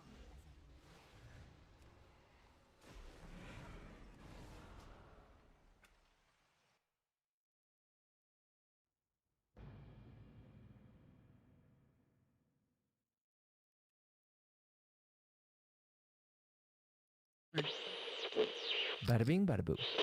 A few months ago, a video starts going viral of a man named Michael, who states that he was booked into the MDC Brooklyn facility and he was placed in the same unit as Luigi Mangione. Michael is like a young guy, I want to say in his 20s, and he very interestingly says in this now viral video that the COs, the correctional officers, they want to put you with your type of people. So they immediately ask him when he's getting booked, like, what gang are you in? They just like assume he's in a gang, which is very bold of them to assume.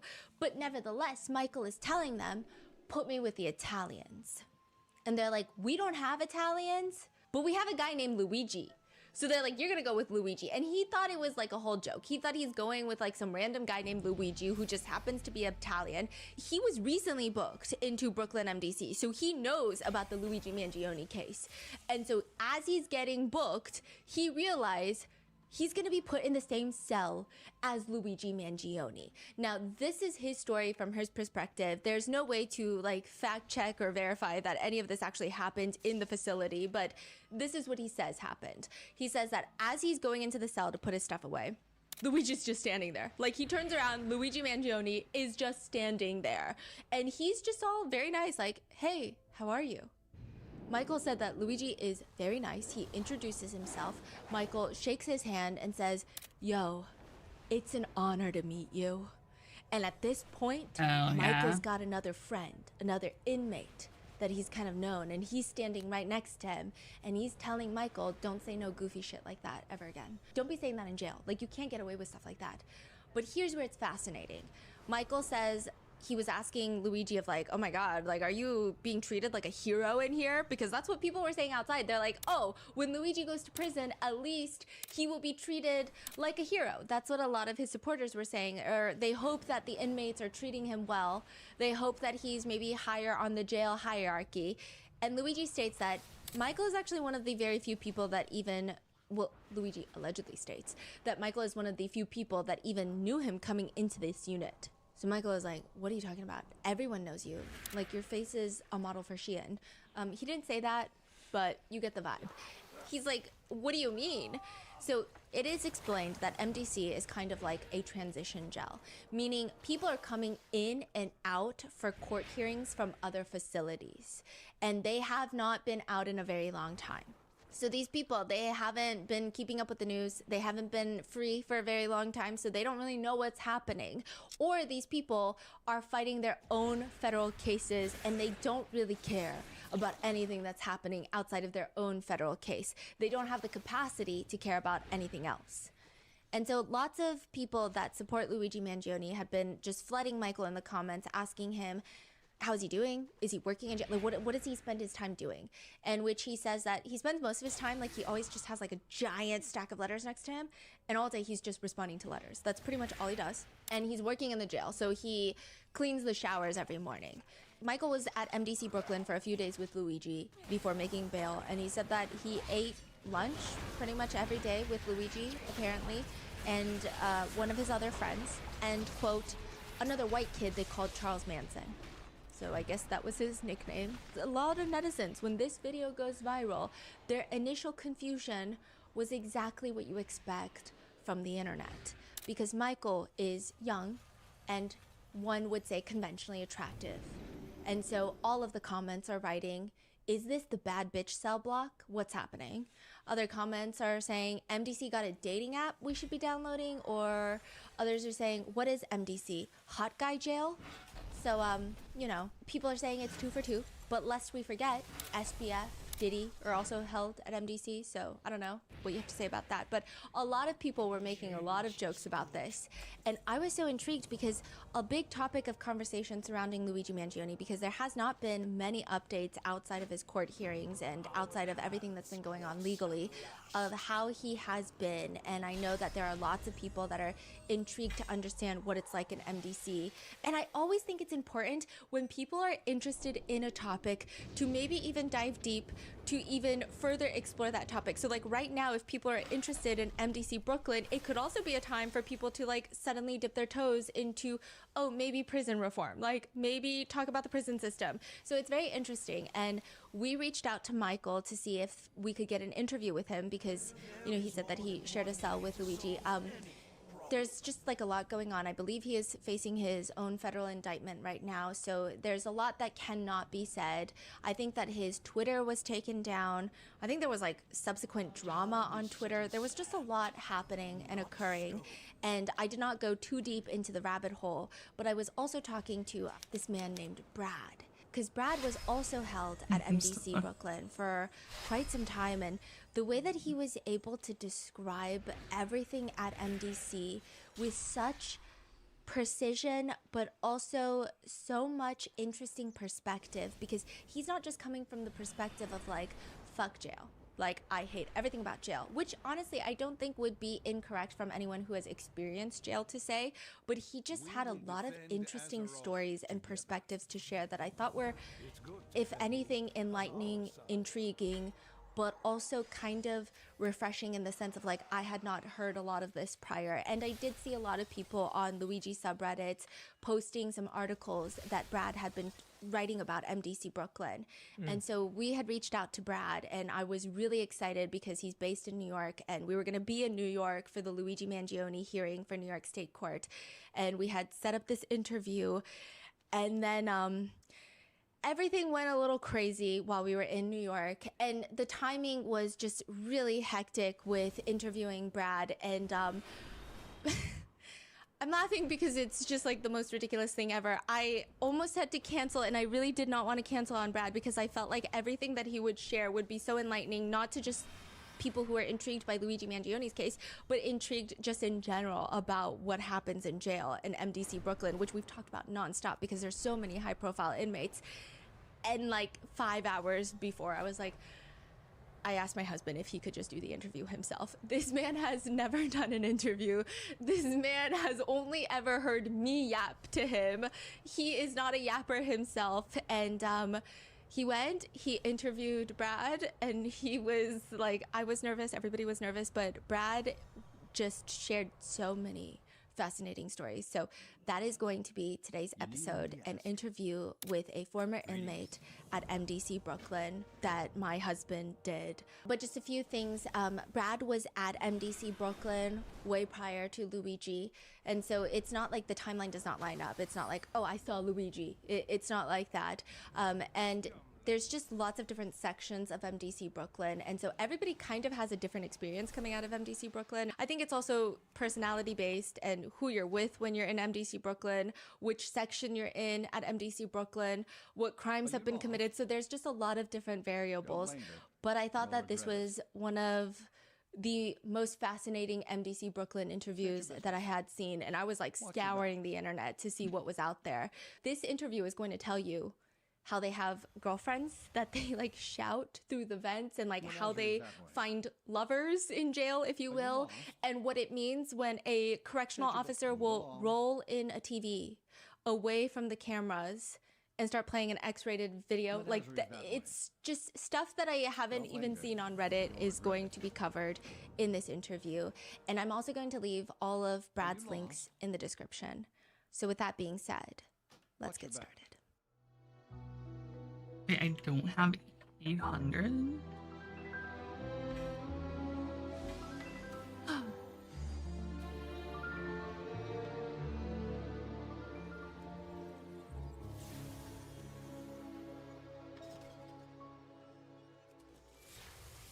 Tell us about your arrest and your first day at the MDC. So my first day at MDC Brooklyn was the day after Labor Day. Federal agents came to my apartment. I'd been using drugs. My friends and I had been pooling our money, getting drugs over FedEx. We'd broken the drug laws. It was a conspiracy. And a friend of mine wore a wire into my apartment. Then a couple hours later, federal agents came knocking at my door. They burst through. It was very dramatic. And at that point, I'd been abusing drugs and active addiction, had been up for like almost 3 days at that point. And I was running a fever because I had a pretty bad infection. So I was very disoriented. And they come through, they sort of take me down in my kitchen. And the main guy, who was sort of in charge of me, and he's laughing, and he had a grip blast, and he loved arresting people, I think.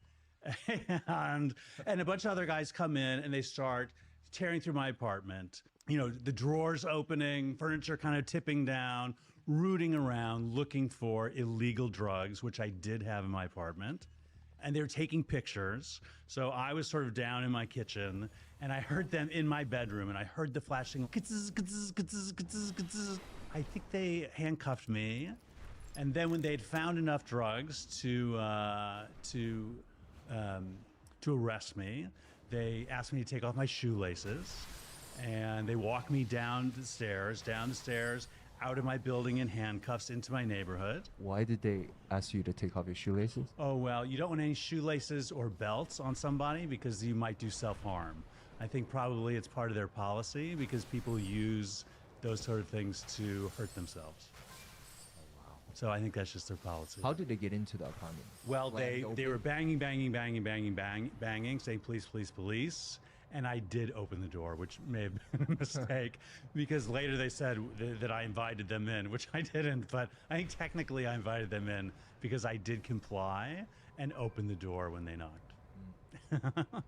So they throw you in the car? Well, they put me in the car. I wouldn't say throw. I mean, once I had basically submitted, they were mostly behaved. They were professional. I'll say they were both professional. Then we went to St. Vincent's Hospital. We had sort of like a medical evaluation because I looked terrible. I'd been up for a while. And they take me to the waiting room, and they're like, DEA. And one of my boss's old friends like stood up and then staring at me as I walked by. So it was pretty grim. I was pretty shocked by that point. I was definitely in shock. They take me there. The doctor sort of signed off that I was healthy enough to be incarcerated. And then they took me to the courthouse, and I waited in the bullpen at 500 Pearl Street, had an arraignment, took me out. I mean, it's getting to be a blur. Then they shackled me hands and feet with a bunch of the other guys at the end of the day, end of the business day, when the court business was over. And they took all of us out to MDC Brooklyn.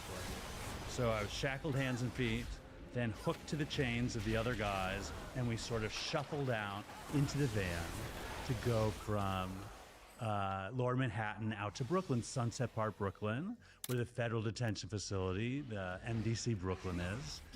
And at this point, I was really in bad shape. You know, I'm starting to go through withdrawals because I was pretty hooked. And I would say the most serious things I was hooked to was methamphetamine and benzodiazepines. And I had, of course, been up for a few days. I was running a fever. I was really in bad shape. So I'm very disoriented. They process you. There's a strip search. So you take off all your clothes. some stuff they'll put in a box and like ship it back to you. I think they just threw my stuff away. Given it prison uniform, strip searched, pictures taken. Questioned at one point, just sort of a basic intake. Now, I'm totally disoriented. You know, I was not really processing what was happening. I was shocked. I was ill.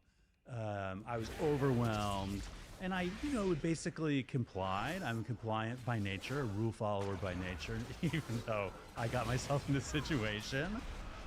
So it was rough. I will say my first 4 days at Embassy Brooklyn was rough. After I was put into the uniform, long walk around the facility up to the medical intake unit in the new building. And it's a double tier unit where it's people just fresh to the building, where you get a chest x-ray, you get your teeth checked, you get TB tests, basic rudimentary medical intake to make sure that you're safe to be put into general population. So I basically waited, going back and forth to the courthouse every day for it was about 3 or 4 days until I was bailed out.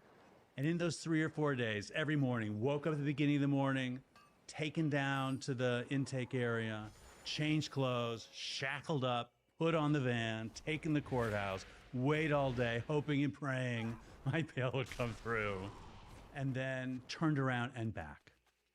And then that happened 3 or 4 times as I get sicker and sicker and sicker. And I'm asking, please, can I see a doctor? And it just wasn't possible in the routine, in the intake, but I survived. I eventually did get bailed out. So I read that you were in just a giant room with 120 inmates. Is that the same setting for this time? So after I was bailed out, 9 months later, I went back into the jail. I surrendered again, just in the course of the legal process. First time around, all 4 of those days, I was in the medical intake unit. And that was still a 120-man unit, but that was in the new building that had 2 tiers of cells. And I stayed back in that unit for another 11 days the second time I went in. But the chunk of my time was in the dorm unit, which is a single open space. I think it was about, 100 by 60 or 100 by 30, I forget. And 120 bunks, double bunks, one row after the other, in a single room, no windows, little slits for outside light, but basically warehoused people. That's your second time, 9 months later. Yeah. You walk into this room. Yeah. That's where you're seeing it's different from the first time. Yeah, I walk in and I just see this single room and it's just massive people. And of course, it's very loud, hard floors, hard walls, men from all over the world. And it's just this massive sound, everyone talking and yelling and all that, big feeling and busyness. And I couldn't believe that was it. I thought maybe there'd be a cell or maybe there'd be something, but no.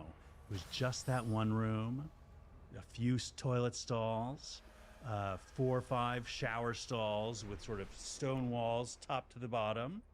The tables where people would eat, 2 laundry machines, a tiny kitchen area, a room for the corrections officer, little kind of like little subdivisions of the room, not doors, but one with a television and one that was used for basically religious activities, prayer, Bible study. And so that was the room. How many hours were you in that room per day? I was in that single room basically 24/7 for a year. And the lights doesn't shut off? No, well, not all. They'll shut off a few of the lights over the bunks, but they don't turn off the lights to the full room for safety. So these are fluorescent lights. Yeah. And you're sleeping in that light. What was the first night there? First night was very intense. Again, I'm, coming down off drugs. And by that time, the second time I went in, between the 2 times I'd gotten a terrible concussion. And so I'm coming down with the concussion, the drugs, my brain really not working well. They assigned me a bunk, top bunk, center of the room, right under these fluorescent lights. And that little tiny strip was my only bit of turf in the world. I had a little locker off to the side, But that bunk under the fluorescents in the middle of that room, sound coming up everywhere, not a lot of English spoken, in that massive sound, and just melting down. And it was quite an adjustment. It was a very intense experience. Now, I will say, and I have to emphasize this, jail saved my life. I was killing myself with drugs. You know, I was put on this very difficult journey entirely because of my own choices. And so I'd be dead had I not had that moment, but that moment was hard. It was a big adjustment. That first night, I did hear in the corner a group of men singing in Spanish Bible songs, like Christian, like sort of summer camp Bible songs. And I walked over to that circle, and it was about 20, maybe 25 men clapping, singing, just, you know, Christian summer Bible camp songs. And I joined in, and at the end of the singing, someone said a prayer, and they asked me my name, and I said my name out loud in jail for the first time. After the prayer, a group of Christians went around and gave each other hugs. And I thought, that's the most incredible thing in the world. Like, here I am in this super intense room. It's the worst moment of my life. And yet there was humanity, there was kindness. There were a lot of angels in that jail, both a few people who worked there and a few people there as inmates. And they saved my life. Wow. Was that the first conversation you had inside with somebody, or? I can tell you exactly. I walked in, and someone who I'd met once in the city, in sort of like the drug land, he came up to me and we reconnected. He was extremely helpful. He sort of was able to point a few things out, you know, help me sort of adjust. Do you recall what he said in that moment? He said, I think I know you. And it took me a while to process who he was.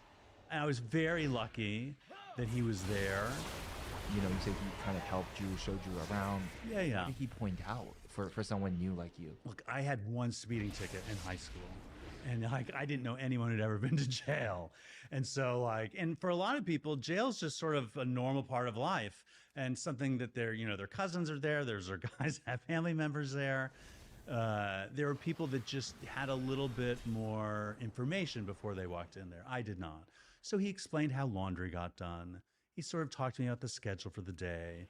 He explained the important rules. He explained count time, because they have to, look, the jail's main two things. They can't lose you and they can't kill you. So they have to, like, you know, count you, and they count you twice a day, actually 3 times a day. You go to your bunk? Yeah, you go to your bunk. At night, they'll come, you can be laying down. And in the morning, you can be laying down, but twice a day. Once or twice a day, there's a stand-up count where you have to show that you can stand up on your own feet so they know that you're alive. And they, throughout the whole federal system, they do these counts. They send the count in, you know, I guess to Washington, D.C., make sure the numbers are right. And that's just part of the daily rituals. Now, did he mention any groups? Like, okay, you want to stay away from that group, or you don't want to say these things? Any sort of conversations like that? I will say on my unit, I was very lucky. I was on a unit where, generally speaking, the inmates were a little older. And everyone was mixed. And everyone was in the same room. You couldn't escape. If you had a conflict with someone, there was no escaping. So although, generally speaking, people ate with other members of their, you know, ethnic or religious groups. I can't attack that target. It wasn't, I was lucky. There wasn't a kind of rigid system of groups to avoid or not avoid. For whatever reason, I lucked out on that unit where there was, since we were all in the same place, kind of social pressure for peace. Is it better than the traditional cell blocks? I don't know. I mean, it was, pretty stressful to be in that single room. Because remember, in that single room, it's men who were there for all kinds of reasons. Some who had done some serious stuff. Some people who were there just like on a probation violation. all kinds of people from all over the world, all continents. Remember, it's New York City. So a lot of people come to New York City for all kinds of reasons and to do all kinds of business, and a lot of it contraband. So it was a vast number of people, and one guy could have just been sentenced to life, and one guy might be getting out the next day. Somebody's wife just left him. Somebody's mother just turned them in. You know, the emotions are big, round the clock. Well, I would say, you know, in waking hours. So that was a very stressful sensory environment. It took me months afterwards just to adjust to because of the sensory overload. But in terms of what we discussed, the social pressure towards peace, I think was very lucky for me. So that room, 24/7, you never stepped out of that room. Well, you could sign up, and about 10 people a week could go to what they called the library, which was like, you could leave the unit and go to this, you know, small space with a certain selection of leisure reading, scholarly reading, and some law books. And they're across the hall, for a few hours a day, they opened this little concrete room. There was basically an empty space, low ceiling, a very beat up basketball rim, a tiny little vent that went into the shaft of the building. So you could go in that other room, and I did, sometimes just to sort of walk in circles or do push-ups. That room, some of the men have been in that room for many years. Because people are at MDC, some are just passing through, and some stay there for years, waiting for their trial to happen, waiting to testify in other cases. Right in that little shaft, you could yell out through that little vent and talk to other prisoners on other floors. And the thing that made me laugh the most was that men would have girlfriends, or wives, as they'd often call them. And they'd have these appointments where they'd lie on the floor on their stomachs and yell out through the shaft and listen for their girlfriend or wife to talk back to them. And they would have like appointments where they'd arrange shifts, like who could lay on the ground, yell through that shaft. Now, it was definitely against the rules. If a correction officer would come in and spot them laying on the ground talking to their wives, they'd jump up to their feet, act like nothing had happened. And once a year, the prison would come through and take Polaroids. And so the couples on different floors would mail their Polaroid to their girlfriend or spouse in the other floor. And sometimes someone might have been talking to this woman, frankly talking dirty, which was most of the conversation, you know, and then they had never seen them. You know, and then they'd get the Polaroid, and to put it nicely, it wasn't always what they imagined. So what happens when they see the photo and they're disappointed? Well, there's a moment of choice. You know, do you never talk to them again, or you go down because you liked her voice or you liked her company? Or at this point, you might feel a real connection because you talk to her every day, and you go and you say, "You're the most beautiful woman I've ever seen." Or if the other men would see the picture, I mean, it was, I have to say, look, it was very stressful. And there's a lot of pain and anguish, and it's incredibly difficult. Sensorily, it's hard. There are times where it's winter with no heat, summer with no air conditioning, but life still happens.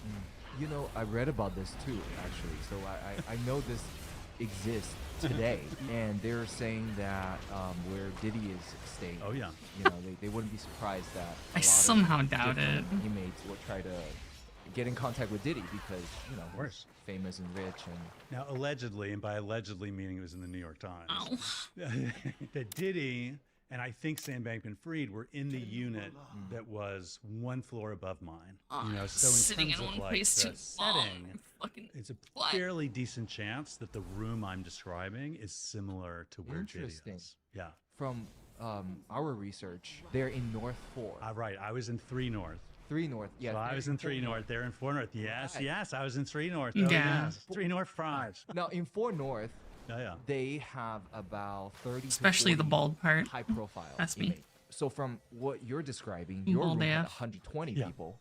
in their room only had 30, 40 people. That's why they're saying sometimes the top bunk is empty. That makes sense. My guess is, if I have to guess, and I'm guessing, that the floor plan is the same, and they just have much lower population in 4 North right now. Yeah, I don't know if you ever watched Squid Game. They had this giant dorm with all these bunk beds, like 3 bunks, 4 bunks, side by side. How close are the bunks for you? Very close, very close. Can I reach you if I? Oh yeah, easily. Really? Like I'm sleeping, my head's right there to my very delightful Armenian friend who's behind me. That's and unfortunate. oh yeah, you're very close. Oh, easily your arm goes over, you touch the next person. Oh yes. Watch your back. You're very tight. I don't recommend it. I mean, I recommend it if you want your life saved. I mean, if you're in a bad situation like I was, it saved my life, and I got a lot of help there. It was a huge experience. Yeah, basically, that's how the mount system is in this game. It's very similar to Guild Wars 2.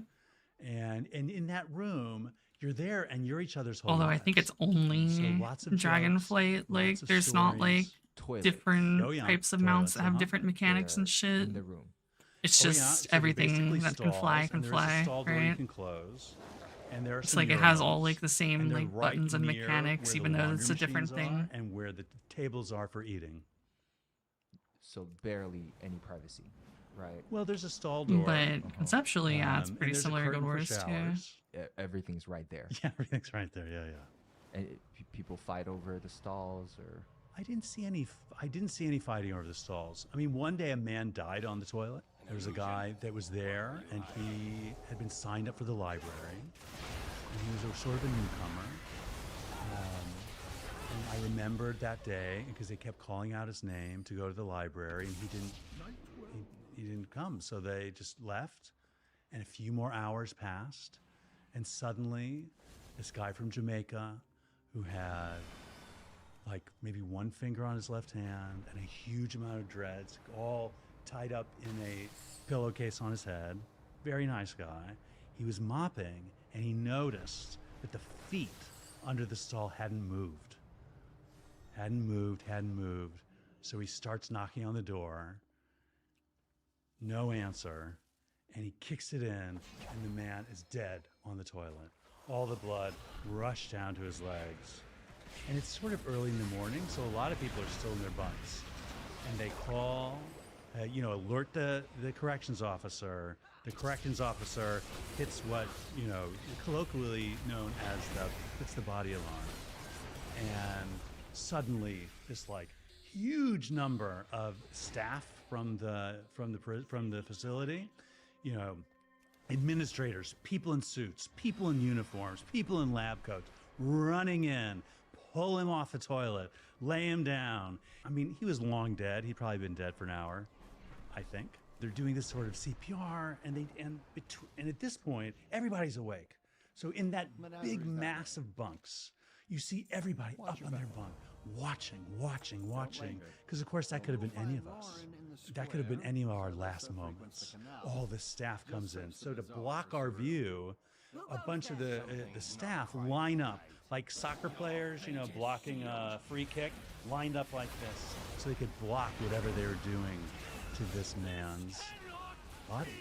And they take him out, and they go on, and we're all pretty shocked because we all thought they could call that body alarm for any of us, and that's what our last moments would look like. And then a few hours later, because we're all buzzing about it, this guy comes in and says, "Gentlemen, sorry to say, so-and-so died at the hospital."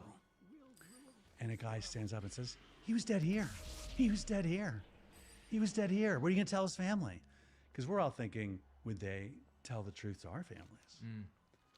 And the guy says, "You're not a doctor. What do you know? What do you know?" And we all knew. So none of us really talked about it on the phone calls because we were afraid our phone calls would have gotten cut off. I think I wrote about it in one letter, and it was really harrowing. Now, I understand why they have to do that. I mean, the facility has rules and procedures, and most of them are for rational reasons. But when you see the system kind of kick up like that and sort of descend upon you, whether you're, you know, a corpse in your jail cell, That's crazy. or me, There were almost literally a corpse from better drugs in my outfits. apartment, and the system suddenly yanks you, and your body's not really yours anymore.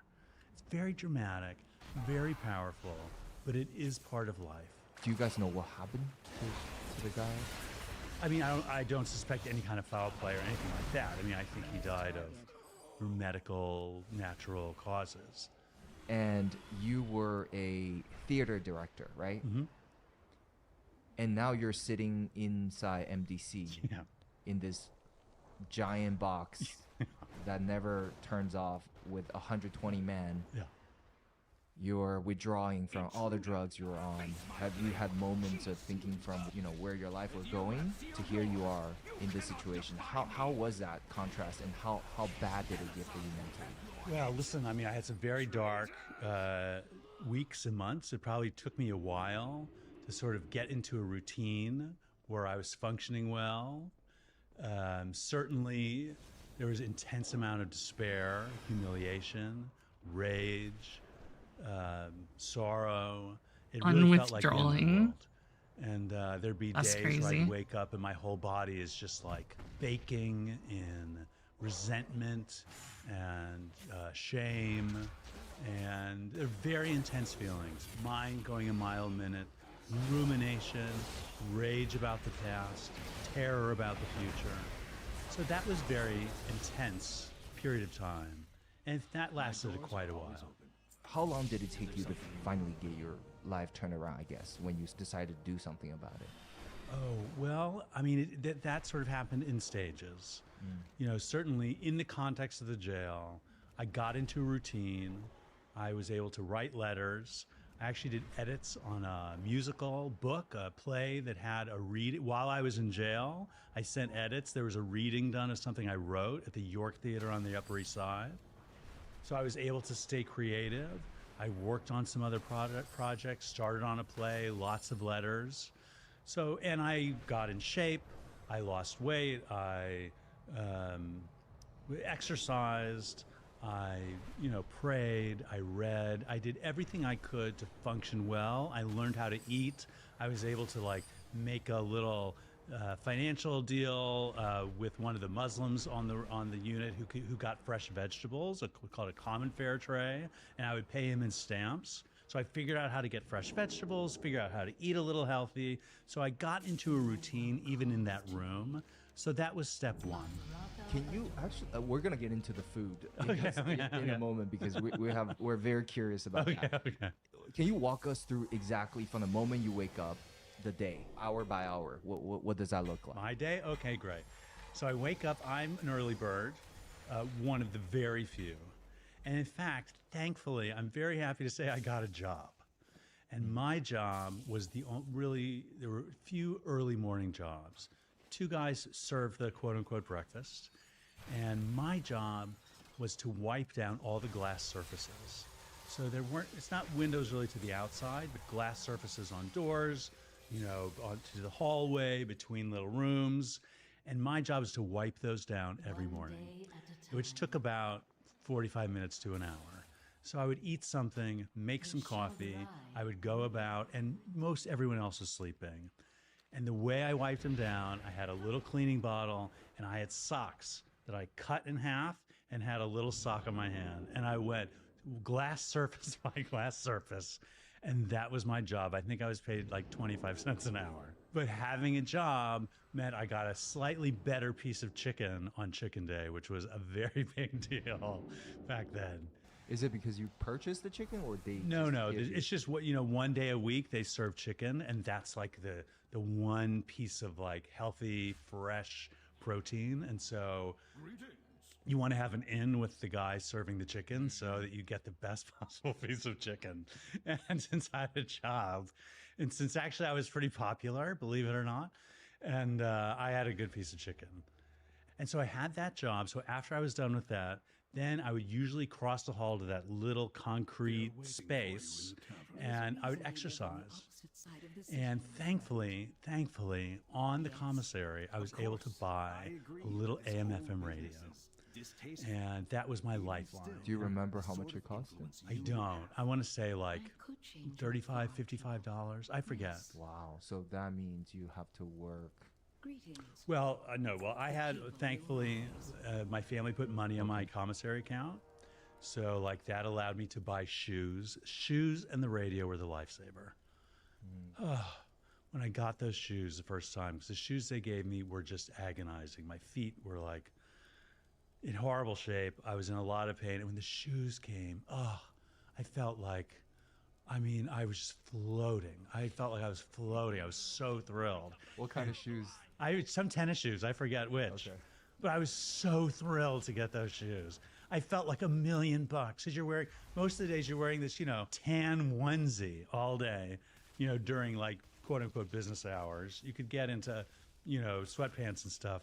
But during the work hours, you wear the tan onesie and the shoes. I felt like $1 million. But then you get the radio. Now the radio was everything to me. And it's New York City, so a lot of great radio. So I could listen to commercial radio, listen to public radio, listen to music, all kinds of different music, and just hearing, honestly, at the beginning, just hearing the English language, through the radio, because there wasn't a ton of it on my unit. I mean, there's quite a bit, but hearing, serious commentary, news, business, information, that radio was everything to me.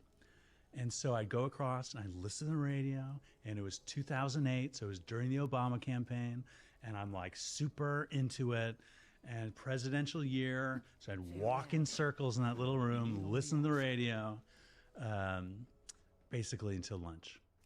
And the beginning, when I was there, I got basically all of my food through the main line. But over time, I looked, I noticed, I observed people who were eating better and how they did it and how they assembled items on the commissary, fresh vegetables from the common fare tray. And I figured out how to make better food for myself. And I had a shift. There was one microwavable, I swear to God, Tupperware container. Why is this floated from blood person need to so much person so they could fucking heat up mana? Their alternative concocted meals. And I had like a shift where the Tupperware container came to me. I would throw in the vegetables, the mackerel fish, whatever else I could, heat it in the microwave, eat it, wash it, and pass that little beaten up. It was so beaten up, this plastic little object that had fed who knows how many people over how many years, circulating. It looked like, it looked like something you'd pick out of the rubble of Chernobyl. I mean, it really looked rough. And I had my shift, and I would eat, and then I'd wash it and hand the Tupperware tray to the next guy. Wow. And, but I figured out how to eat. It took me a long time. It took me months for my brain to kind of readjust and function again. I had done such harm to my brain with illegal drugs, legal pharmaceuticals, benzos, and then the concussion.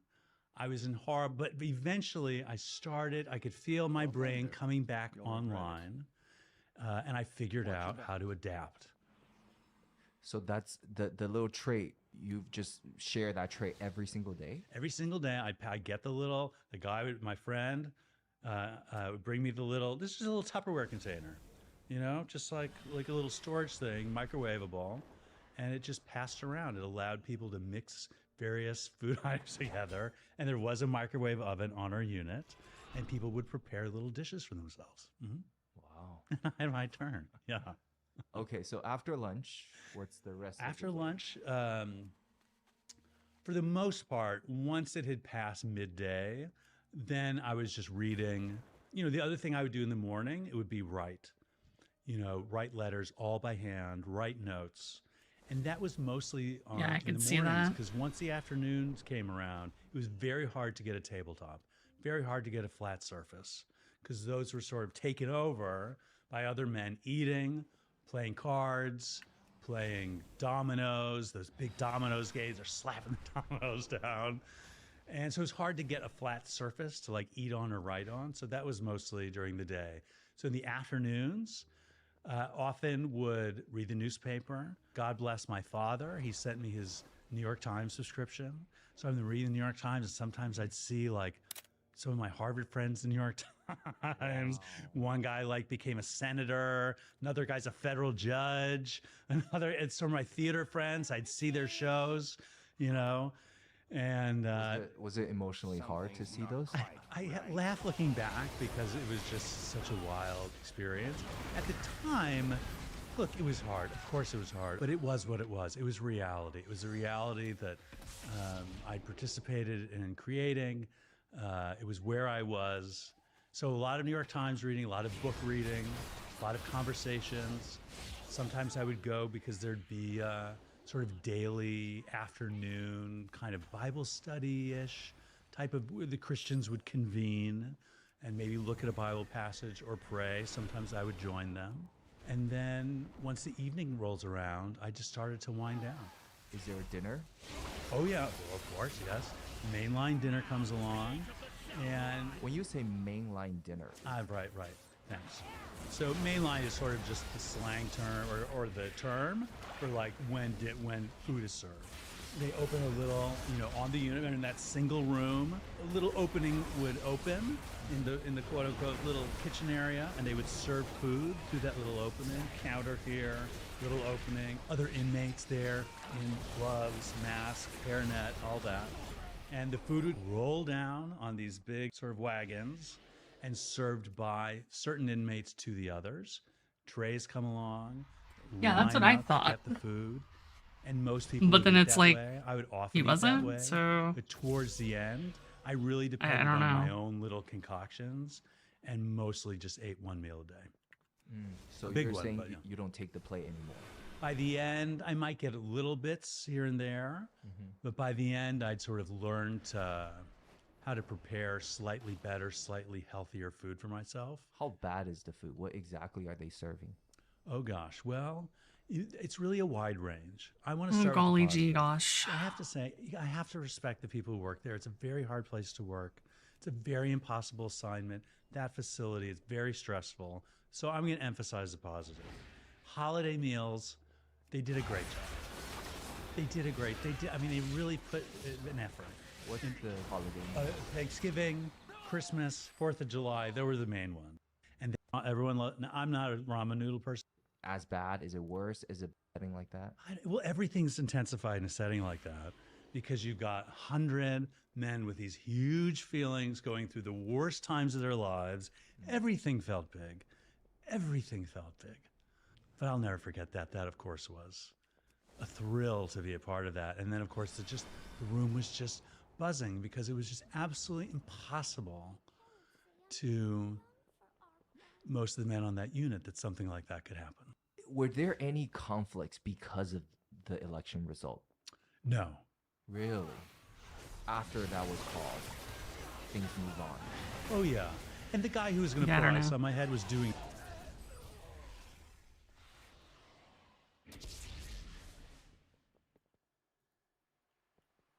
Want to play with us? You have to be the bad guy, though.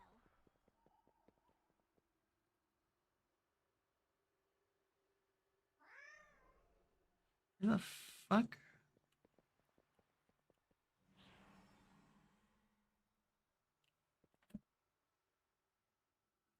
Why is this shit gotta be so concealed?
God, it takes so fucking long. Oh, I wanted to watch, wait, forget about that. Let's watch, I was going to make a video about this, but CoffeeZilla did it first. That's probably better. So let's watch CoffeeZilla. About Ty Lopez. It's always the guy you suspect the most. It's Ty Lopez was finally found guilty for his Radio Shack scam. His Radio Shack pump and dump. Recently, he was accused of raising $112 million through fraudulent offerings with his co-founder Alex Mayer and Maya Birkenrode. This is the SEC has now taken a case against Ty Lopez. It's kind of because the SEC is not enforcing or investigating basically anything. Which means you have to be so bad, so blatant, and such an easy target with no, I guess, no connection to have them still get you on this. These allegations spell trouble for our boy, the boy from the garage. I don't know if you remember our fresh-faced guy, the reason for the ad block. Here he is right here. Here in my garage, just bought this new Lamborghini here. And I guess now we know how. Of course, later he transitioned to Here in My Backyard. That was kind of the sequel to all of this. Hey, here in my backyard. Didn't they find out that house was rented? It was all rented. I mean, someone tracked it, right? They found the listing. For a while, he kind of got away with it. Nobody was really going after him because at the end of the day, when you sell knowledge and you overpromise and underdeliver, people don't get too mad. I mean, people like me will kind of call you a grifter. That's really the worst that's going to happen to you. The problem with Ty was he's one of these guys who went from, trying to sell the fact he's this business savant, as he quotes Charlie Munger all the time, to now taking money from people and actually raising money for some businesses that he was going to run. You may know Radio Shack, Pier 1, Steinmart, a bunch of companies that went out of business, and Ty bought them up with a bunch of other people's money. I mean, the plan was grifty, but it made sense. Ty Lopez in 2020 realizes after the game, or 2021, after the GameStop stuff, he's like, hey, if we just get control of a brand that someone recognizes, we can pump and dump it.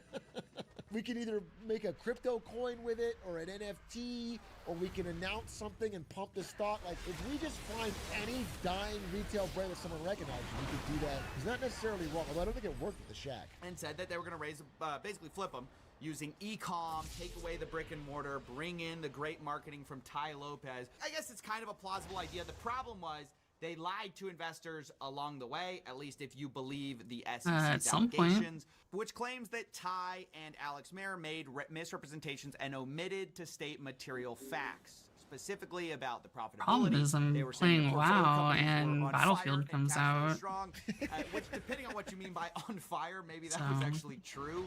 Because these companies, I gotta be honest with you. I mean, the SEC's right to do this, but if you're an investor in Ty Lopez and he tells you, yeah, we bought Radio Shack, their cash flow is strong, no one can save you from losing your money.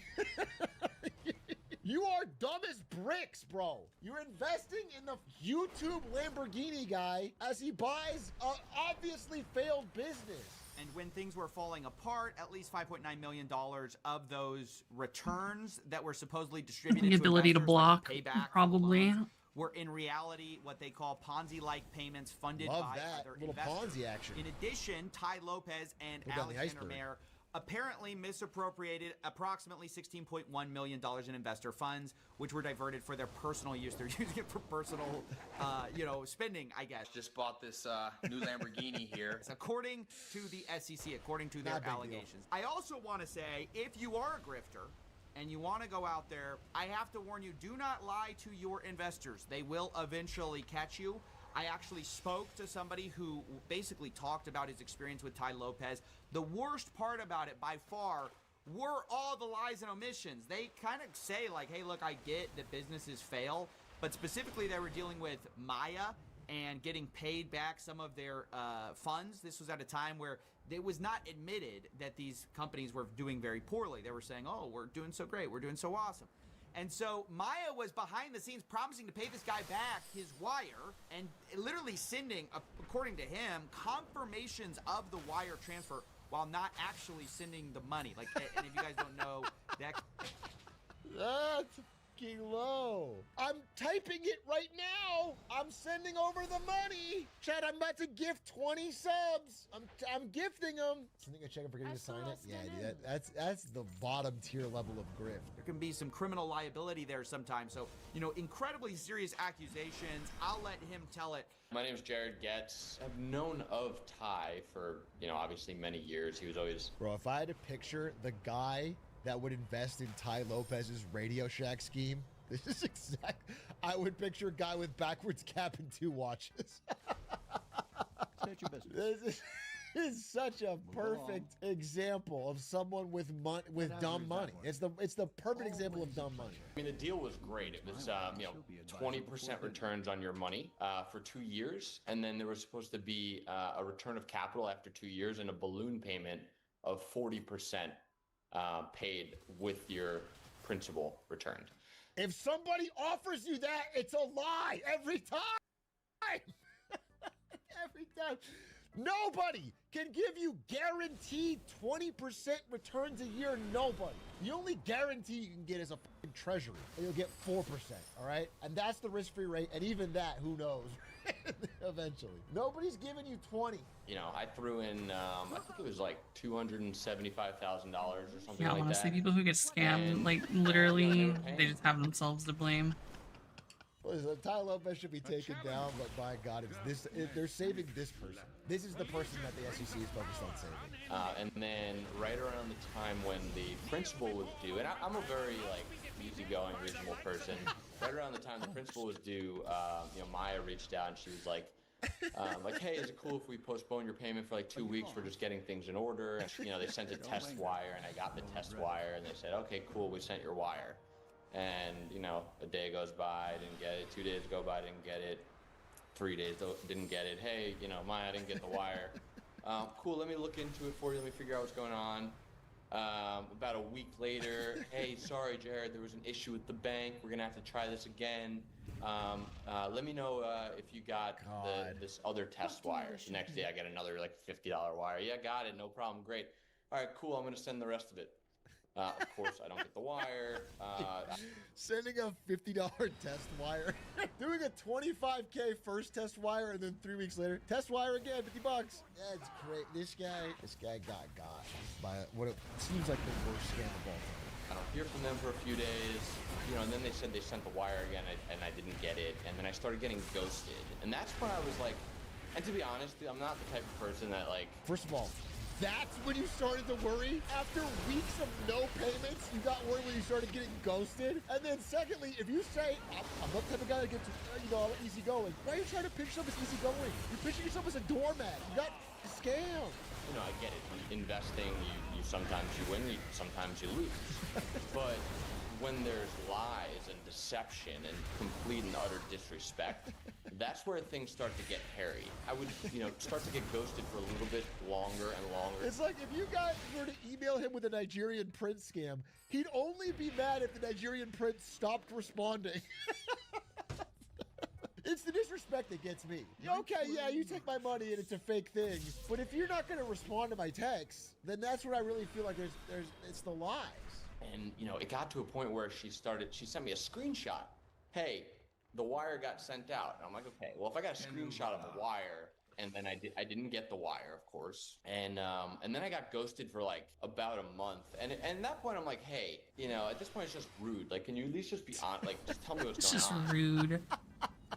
This guy has too much money. This is criminally easygoing. You are being scammed in front of your very face out of hundreds of thousands of dollars, and you're like, at this point, this is rude. They're sending you fake wires, and you're not even mad yet. You're just like, hey, Buster. He was born on an island where there's no scams. This guy's he's insulated from the world. And I finally hear back from her a little bit over a month later, and she's like, sorry, I was traveling. Are you kidding me? You were traveling? I was traveling and pregnant. What does that mean to me?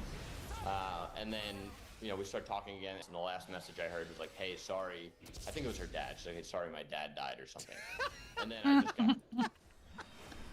Dude, every text. They're giving you a different excuse. I was traveling. I was pregnant. My dad died. We did send it. It's already sent. Hey, it's to a test. Hey, she's really going through it. Oh, my dog ate the wire. This is what the SEC is cracking down on. This is the victim that we are most worried about. There is so much fraud happening right now. There's so many misleading statements. The president has a $5 billion crypto coin that we stepped in for. We stepped in for any major crypto regulation. And now we are worried about a dropshipping guru who seems like the most scalable person of all time. And make no mistake, we live in a world where you're trying to be controlled, both maliciously by people and... I gotta be honest with you, dude. The background has downgraded from Lamborghini and Mansion in the Hills to like walking the streets. It's giving way more homeless than it's giving millionaire guru. He also brought on Trevor Milton, who famously got pardoned by Trump after, you know, the whole FBI, indictment and later charges, and he was going to pay back. This is the first interview he really cares about. He's like, I need to know your secrets, bro. I need to know exactly how did you bribe Trump? How much was it? How did you do it? How did you get out of SEC investigations? It's unfair that people, like, for example, Elon Musk has had a run-in with the SEC. Yeah, he had a big one.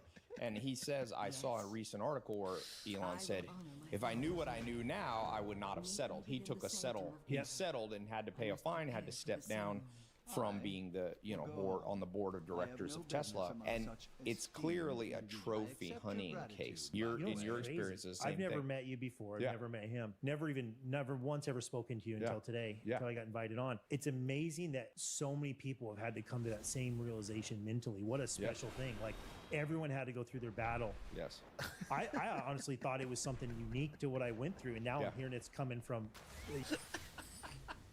There's two bad bitches saying yas. Dude, that's so so this guy was also investigated by the SEC and got out of it by paying a bribe. It's so funny to be like, wow, I've never thought of it like that. Yeah, I guess we all are getting targeted by the SEC unfairly. I guess it really is just a thing that happens to successful people. This universe took, but it can also just give back. Donald Trump calls you. It's over.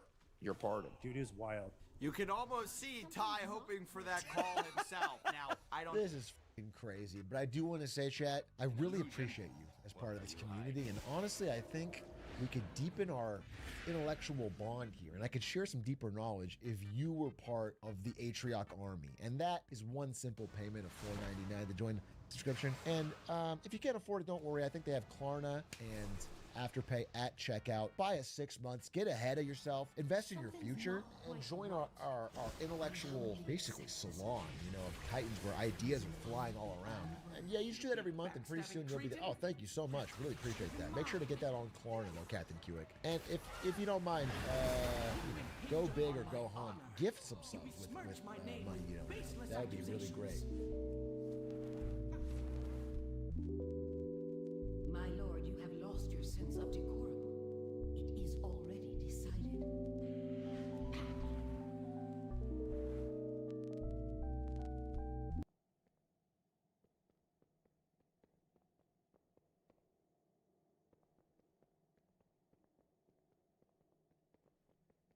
Good day.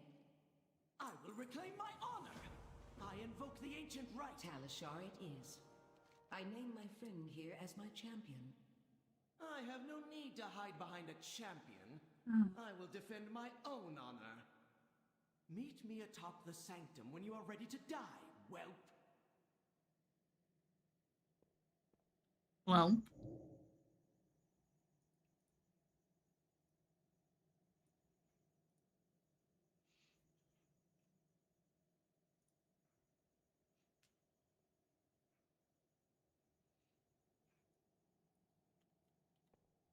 Yes? The people will rise. I am modifying your disguise to allow you to fight like one of us. Win me a title, won't you? Today, I'm doing things with steaks that has never been done before. I can promise you one thing. If you love beef, hang around because you're about to learn something new. This is natto, Japan's smelliest superfood. The aroma is compared to old socks or smelly cheese and even ammonia. It is packed with vitamin K2, which is rare in most foods, but it also has a specific enzyme that is called nattochalasis. It literally helps blood circulation. But let's be honest, I care about one thing. Will it improve steaks? Well, my audience from Japan told me it will. So the idea here is pretty simple. I went ahead and grabbed myself a beautiful steak. As you can see, this one is 2.5 inches thick, beautifully marbled, and exactly what I want when I look for steaks. If natto is going to make this steak even better, why not use it? But as I'm doing this, I remembered one thing. Many Japanese kids called natto alien food. This thing is so stinky that it has been banned from many hotels. It's one of those foods that you either love it or hate it. Yep, you don't play around with natto. However, I have a good feeling about this, as once my steak was completely covered, I went ahead and threw it in my refrigerator so that it can sit there and age. As now, I want you to take a look at this ingredient, wasabi peas. In Japan, instead of eating peanuts, they love this. It's a crunchy green pea which is coated with wasabi flavor. Some people call them fireballs, and that's because of the intense kick it gives you as soon as you take a bite. It even became a popular prank snack. Now, I don't know if my subscribers are pranking me or telling me the truth, as I was told that this will improve any steak. And I don't think that you, my subscribers, would prank me. natto So is I'm not trusting it. you guys on this one. The key is to coat the entire steak with it. I'm hoping that the spiciness will come through the steak without overpowering it. As once it was completely covered, inside my refrigerator it goes. Now, since this is a Japanese themed video, to be safe, I'm gonna use this, nori. It's mainly used in sushi, and it has been eaten in Japan for over 1,000 years. This one is pretty straightforward and you probably experienced it before. Now, all of the steaks I'm using for today's experiment is from Riverbend Ranch. Beef raised in America and aged for 21 days. Most importantly, it tastes great, and I'm really hoping that nori will make it taste even better. As now that this is ready, inside of my refrigerator it goes. After exactly 1 week, take a look at the natto. It is drier and surprisingly enough, the smell has slightly gone away. But as you can clearly see, the sliminess is still there. It's one of those things that if you don't touch it, the smell will stay. But as soon as you start fussing with it, it will hit you in the face like Mike Tyson. I really hope that it was a great idea to listen to my subscribers and do this experiment. As once all of the natto is sure it wouldn't completely be. removed, take a look. The steak is completely oxidized. Seems like the life was sucked out of it. But surprisingly enough, it went from stinky to reasonable. It also started disintegrating the surface of the steak, naturally making it more tender. When I hold it on my hand, I can tell that the steak was slightly fermented. Usually that's a good thing. Take a look at the wasabi pea one. Not much has changed after 7 days. If I'm being completely honest, even as I'm removing all of the peas, it has a wonderful smell. The complete opposite of the natto. It also seems that the wasabi peas preserved the steak quite well. I mean, after the wasabi peas were completely gone, yes, it's still a little bit dirty, but not much has changed. It's still pink, it feels like a normal steak, but I have a feeling that the taste will be quite unique. Hopefully it won't be too spicy. We shall see that very shortly. As the nori steak is next. This one on the other hand, visually nothing has changed. And that's because the nori did a really good job preserving the steak. But as I was removing it, it was a pain to do. Almost impossible to be honest with you, as this thing is as sticky as super glue. In the end, it was impossible to remove it all. But as you can clearly see, it preserved the steak extremely well. But one of the most curious things for me is that all of the moisture was completely extracted from the steak. When I started, it was 3 fingers thick.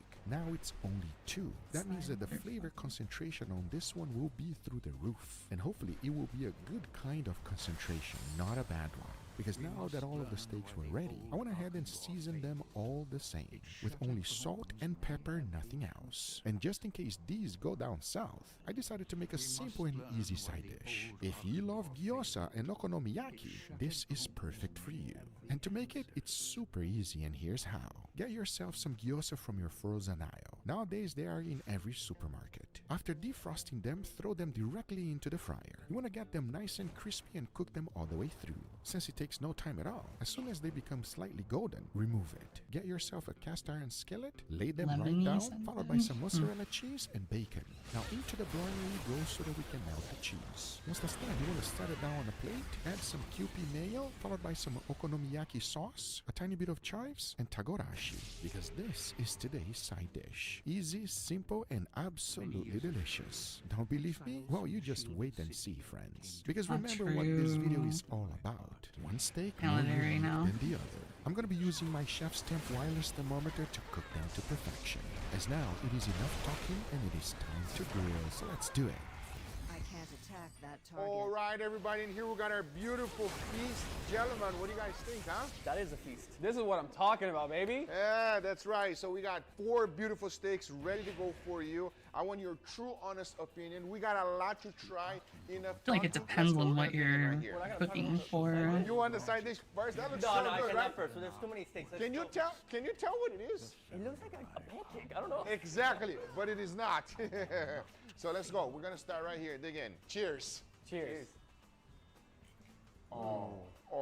You can't mess up a control. Like, I think a thermometer is definitely needed when cooking, That's like delicious. chicken. A wonderful crust on the exterior, and it's still so tender and soft inside. That's At least if it's tasty steak. chicken titty. Amazing enough talking because we can talk about the control all day long. It's just a beautiful, delicious steak. But let's jump on to the next one, yeah? I'm very curious about this experiment as each individual steak is different. What does that look like? It looks like a delicious piece of beef right here, bro. Smell it. On the charcoal. Oh, nice. Okay. Smells good. Now, the wonderful thing about this is that if this works and it makes it better than the control, it's very easy to do. You don't have to wait a long time. And if it works, let's see. Cheers. Cheers. Yo. That's delicious. There's a good amount of funk on it. I don't really taste anything crazy, any off flavors or something like that. It just tastes like a delicious, perfectly cooked steak to me. Wow, because I know what the experiment is, I can tell the difference.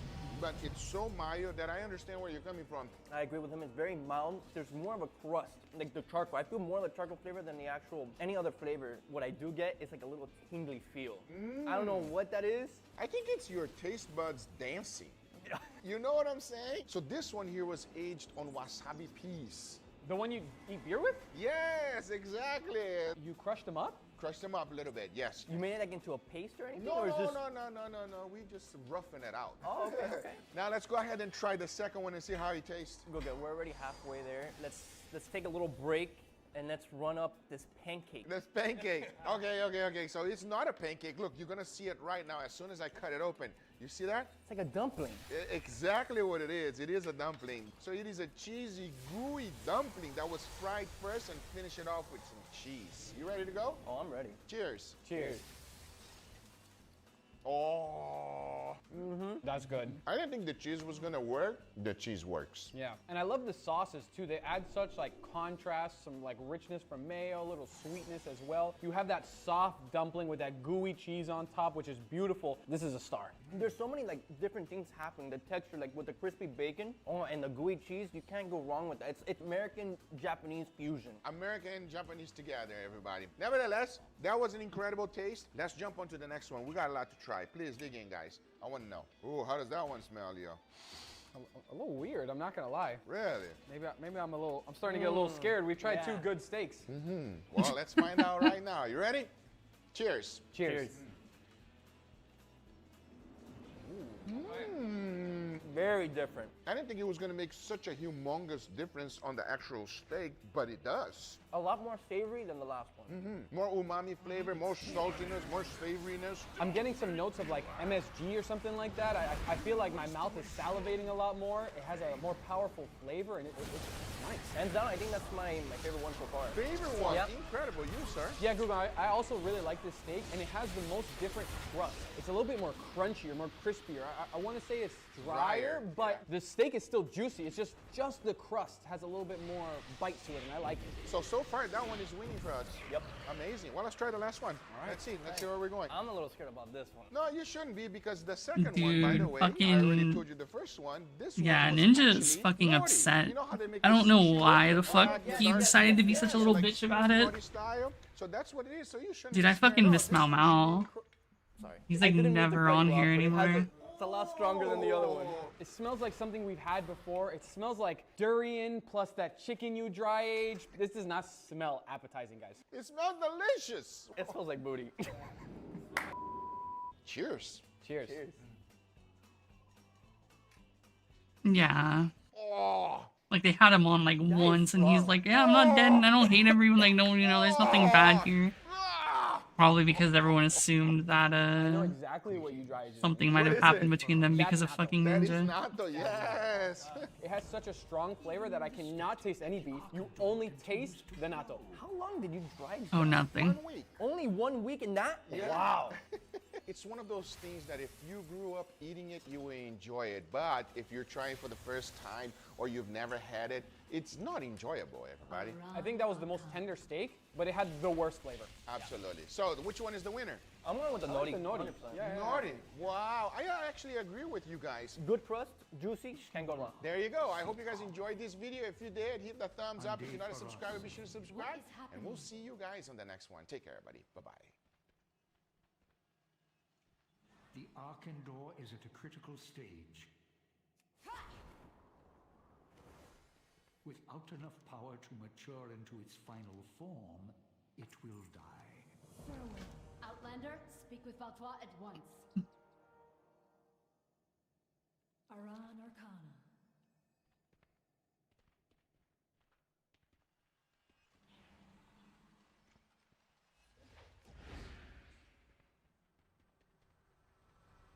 I need to get closer.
Oh my god, the amount of mana I'm gonna need for all this bullshit.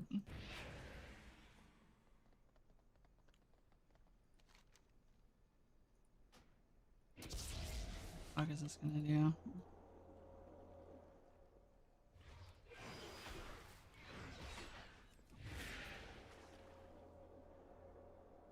Wow, it's fucking nothing.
I'm out of range.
My neck fucking hurts. I think I'm gonna die.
The other thing that sucks about playing in MMO is that I end up shrimping all day. My back and my neck are sore.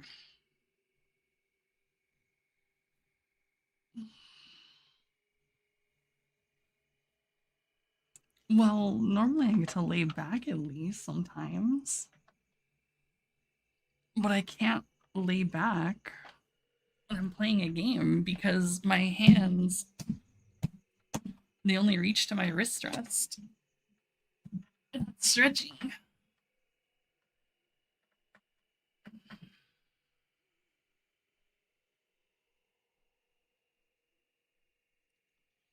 So if I'm laying back, I'm not, you know, I can't play the game.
I don't want to get up.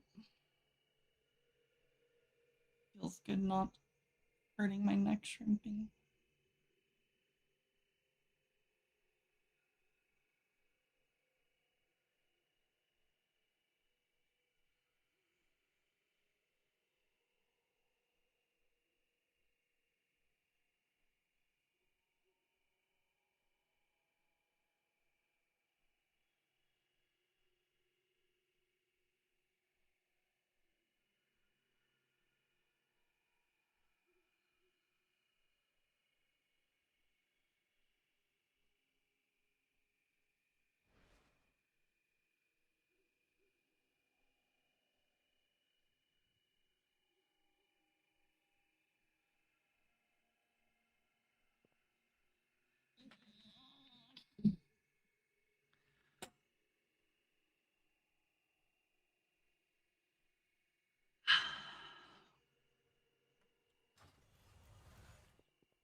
Where in the fuck is this?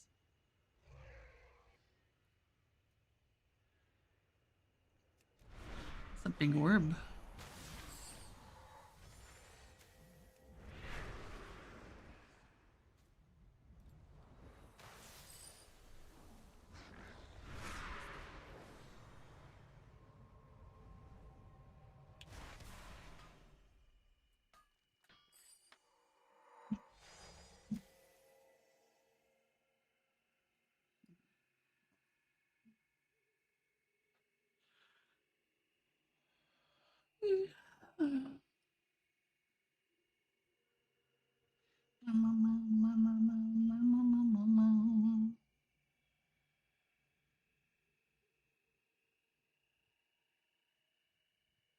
When you turn a plum tree into a bowl of ice cream, the secret weapon is cyanide after all. That's plum delicious. That's right, it's time for another episode of Tree Ice Cream, the series where I take a tree and turn as many parts of it into a bowl of ice cream as I can. And I'm really excited for this one because after several episodes in a row where I've used different tree parts like leaves, bark, roots, twigs, and flowers, today we're getting back to where this series started, by using the wood from the tree to flavor the ice cream base. So I took a few offcuts from this really cool plum wood log that we'll be using to make the bowl for the ice cream later on, chopped them into little chunks, soaked them in water for a bit, and toasted them up in the oven at about 375 degrees for 15 to 20 minutes until darkened and fragrant but not charred. And it really did get quite fragrant. I'm already encouraged by the smell of these things. It's an unmistakably fruity, almost sweet aroma, a little bit of a smoky, woodsy back end, so I think we're onto something here. So just making a standard ice cream base to infuse with some of those wood chips. I actually threw them back in the oven for just a handful of minutes to heat them back up, as I feel like they might infuse more flavor if they're toasty warm instead of room temperature. I tossed them into the boiling cream, let it cook for a little bit, and then pull it off the heat, covered, and let infuse for 30 minutes. And it's already added a nice golden hue to our cream base. Then we just strain out the wood bits and crash cool over a bowl of ice water, strain once more, and let rest in the fridge overnight. Alright, now I'm going to grab some actual plums, because I can't try to make a plum tree ice cream without incorporating the fruit, right? Just slicing these up, and I'm going to keep the pits, as they're going to be a crucial element of this ice cream later on. Gonna need a lot more pits than I've got here, though. Luckily for me, I've got a few plum trees in my backyard. But first, I'm going to use these plums to make a plum caramel sauce from a recipe by Dana Cree from her excellent book, Hello, My Name is Ice Cream. I've really been able to up my ice cream making game from the beginning of this series thanks to this book, and her cardamom, plum, and marzipan ice cream recipe was a big inspiration on the direction I decided to go for this plum tree ice cream. As you can see, I just added the chopped plums to a pot and let that come to a simmer and cook until nice and jammy. Then added that to a blender until pureed, ran through a sieve, and then added 250 grams of it to a pot, added 50 grams of glucose or corn syrup if that's all you've got, and stir over heat until steamy and combined. Then in a separate pot, I'm combining 150 grams of sugar with 50 grams of water, stirring that off heat, brushing down into straight line brush, and letting come to a boil over medium heat until golden brown, and remove that from the heat and stir out. Puree bit by bit until fully combined. And there we have it, a delicious plum caramel sauce. But there's still one more element to the plum tree I want to add, namely the plum pit, which contains this ice cream's deadly secret ingredient, cyanide. Yeah, you heard me right. More on that later on, but let's take a quick break while these dehydrate. For me right now, my dreams involve seeing how much cyanide we got out of the plum pit. So let's open up the dehydrator and find out.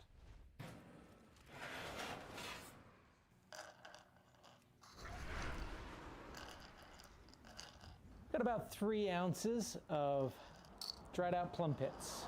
Let's talk a little bit more about this experiment. So plum trees are in the Prunus genus, which includes peaches, cherries, nectarines, and almonds.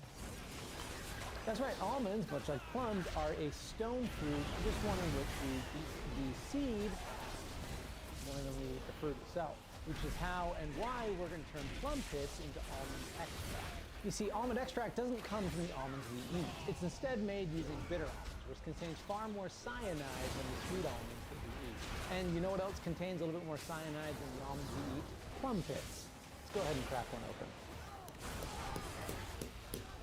I think we've got, oh yeah, there you go. Looks remarkably similar to an almond. Now it's time for the long process. A lot of these are no good. And some of these, when I crack them open, have a very strong almond extract smell. Let me touch it. Really fun. Okay, so technically it's amygdalin that's contained in these stone fruit kernels, which your body then converts into cyanide when digesting them. But dehydrating the kernels does help reduce the levels of amygdalin, in addition to making them easier to crack. All right, I've cracked them all. A lot of these were pretty withered, a lot of really tiny ones, some decent sized ones. But let's go ahead and break one of these open. And oh yeah. Yeah, I mean, you crack these open and you can really smell strongly that almond extract aroma that is one of my favorite smells there is. So next step is to chop these up and then get to making our extract.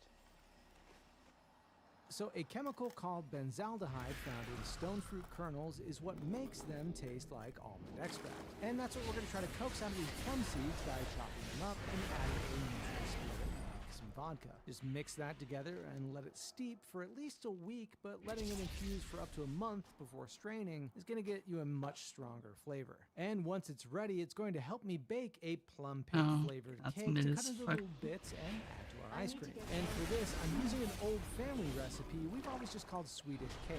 It's just basically a quick and simple version of Scandinavian almond cake. It's a recipe my half-Swedish grandma taught me how to make and a real favorite of mine. It's got a lot of sentimental value to me. I start by melting a stick of butter and letting it come to room temperature, while in a separate bowl I combine 150 grams of flour and 200 grams of sugar. Also, I find that a really low-protein flour like gold medal works best for this recipe. I'm also adding 1/8 of a teaspoon of salt since I'm using unsalted butter. Then to the now cooled butter, I'm adding 2 room temperature eggs. And then where I'd normally add almond and vanilla extracts, I'm gonna add our plum pit extract. Going to throw a little over a teaspoon here. Whisk those together and then add your dry ingredients. And then this is key, we want to mix very gently until it's combined, being extra careful to not overmix. And I'm going to pour this into a lightly greased 8x8 baking pan or even a pie pan. If you want to double the recipe, it goes really great in a 9x16. And then normally I top with slivered almonds, but I'm forgoing that since these are for chopping and adding to ice cream. Then after 25 minutes in a 375-degree oven, it's looking nice and golden brown, and wow, I can smell that almondy flavor already. So I think the plum pits really did work. I'm gonna let this cool completely and let's do a quick taste test. Consistency's right where we want it. Wow, that's crazy. Unmistakable almondy flavor in here, so it did come through in the plum pits after all. If there's another plum pit flavored item you'd like to see me bake, let me know in the comments what that is, but for now, we have all the elements we need, so it's finally time to churn up the ice cream, layer and assemble, and get down to the wood shop and make our bowl and spoon. Spoiler alert, I am really excited about the plum wood we have on our hands. Plum wood is so beautiful, some great color in there, so okay, so now just gonna chop the cake up in little cubes so we can disperse them throughout our ice cream, get nice little bites of them from scoop to scoop, and these cube up really nicely. I've got a good feeling about this. And once that's all done, it's time to churn up our toasted plum wood flavored ice cream.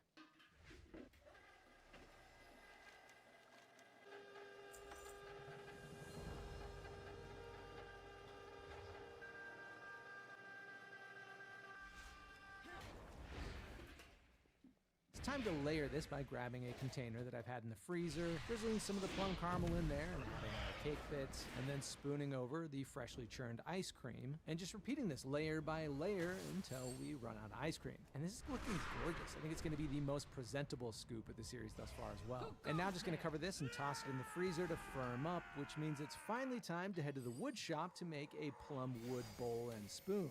Just grabbing that chunk I milled up earlier and cutting it into round, and I've got a good feeling about this as well. Plum wood is really gorgeous, and the smell of the wood on my bandsaw is reassuring me that this ice cream is going to be a tasty big old winner.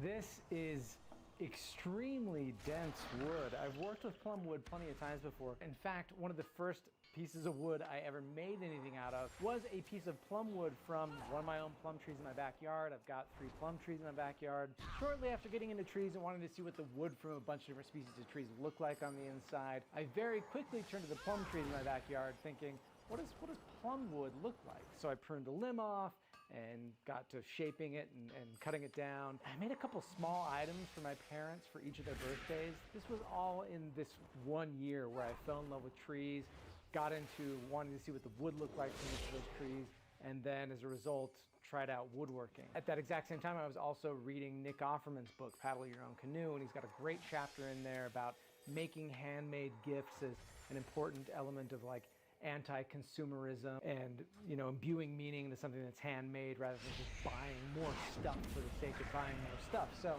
it was, all this was kind of happening at the same time, and I was eating one of the plums from my plum tree and wondered, what does plum wood look like? So I pruned a limb off and I had very rudimentary tools at the time, and I decided to turn some of that plumwood into gifts for each of my parents for their respective birthdays.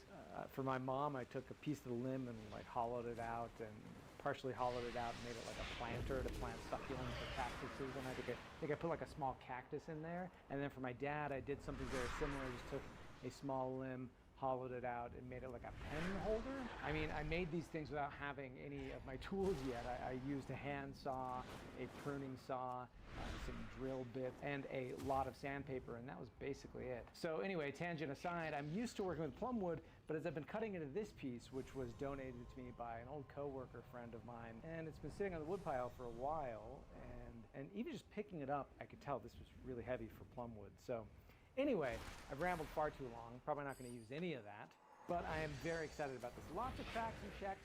This was not milled and dried properly, but that's what we're used to working with here on this channel, so not too worried about that.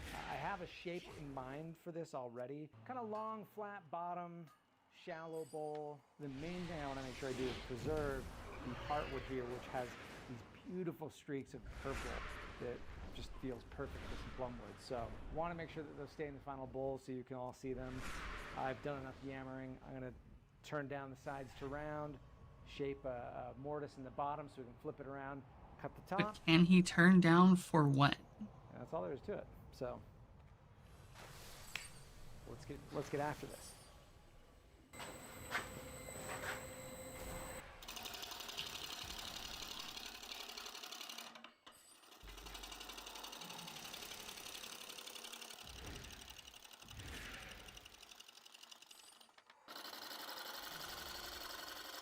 Okay, let's get back to talking plum trees. Some of you might be shaking your screens right now saying, Justin, you keep saying cyanide. What on earth are you thinking? And it's true, my plum pits and even the plum wood I infused into the cream does contain compounds that break down into cyanide. However, the amounts I'm using are substantially less than anything that could make you sick. See, our bodies can naturally break down and deal with certain levels of the stuff just fine, and by drying and extracting a handful of seeds and just using small amounts of that extract, we're well in the safe zone. Bitter almonds, though, are much trickier. They contain a lot more amygdalin, and eating just 6 to 10 of them can make you quite sick, and improper use of them could be fatal, which is why they're illegal to purchase in the US. But yeah, making some homemade almond extract with some stone fruit pits like we did here is well within the safe dosage range.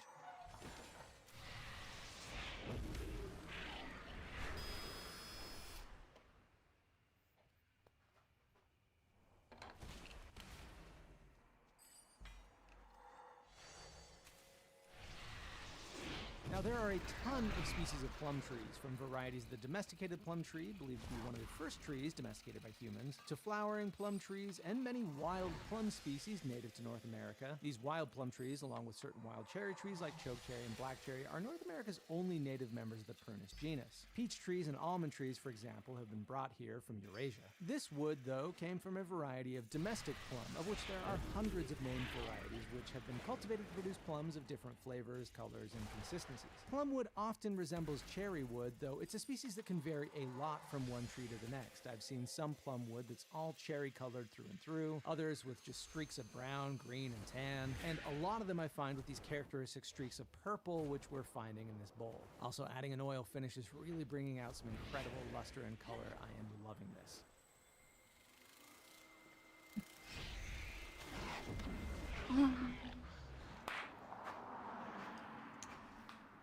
This has been curing overnight, and beautiful piece of wood. Very, very happy with this. Plum is just always a surprise. One of my favorite woods to work with. I think plum and apple amongst the fruit woods are always winners. And I've got some apple wood in here that I'm excited to try to do some stuff with. Buff this off.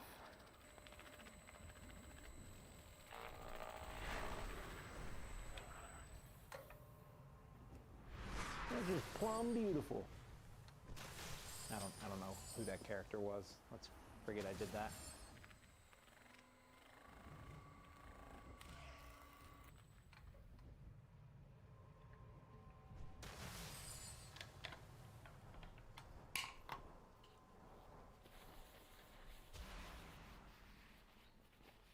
Full of cracks and checks. and beautiful grain and color. I always like when we're left with like a little tiny corner of the original exterior of the tree. I don't want like a ton of the bark or the live edge, if you will, but just a corner is always fun.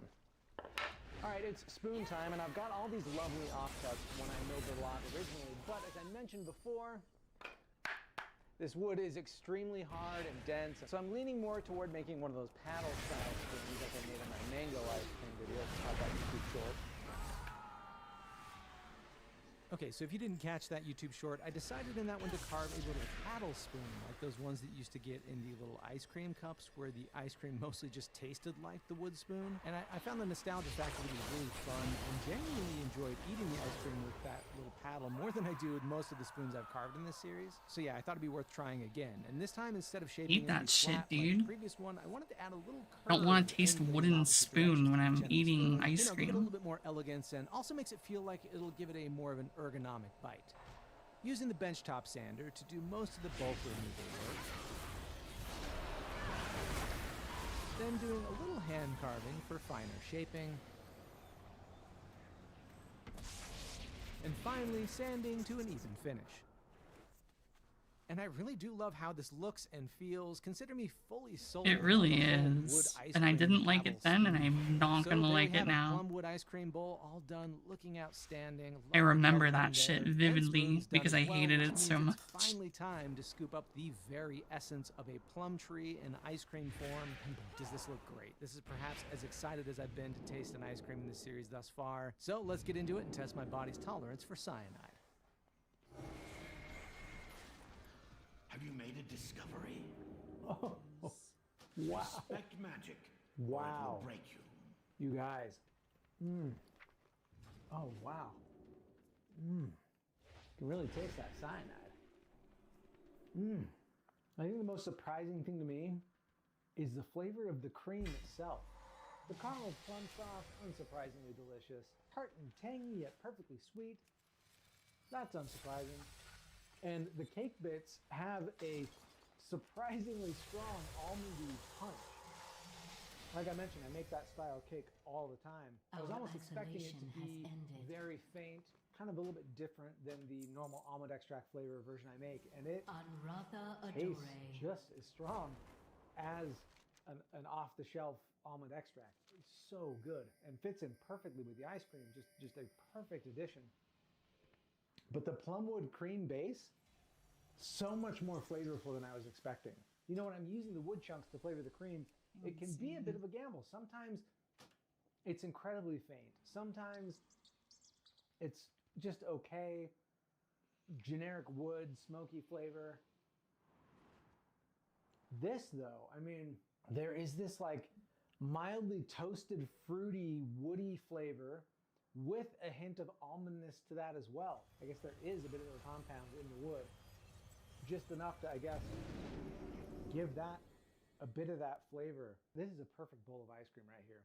10 out of 10. Wow. Cannot recommend that enough. Huge thanks, as always, to all my patrons and members for helping support this channel. Head on over there if you want to join our community, the Discord server, where you can suggest more trees to turn into ice cream in future episodes. But for now, where does this stack up? Let's see if I can literally stack these things up. Oh boy, this one's going to be challenging to make this difficult. Okay, so bottom of the pile, Bradford pear. Ended up being like birch, tucked neatly inside there. Western red cedar and hickory. Spruce is going to be in there somewhere. Mango. Oak. Sassafras. Magnolia. And I think I gotta put plum at the very top because the wood, which feels like such an important part of this process, was delicious. And there we have it, our current ranking of tree-flavored ice creams. Let me know what tree you'd like to see me turn into ice cream next. We'll see you next time. I can't believe I did this. There is more than one way to solve any problem.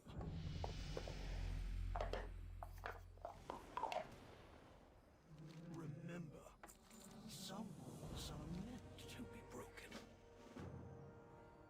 Mass infinite power. Our paths cross at last.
sand, not stone.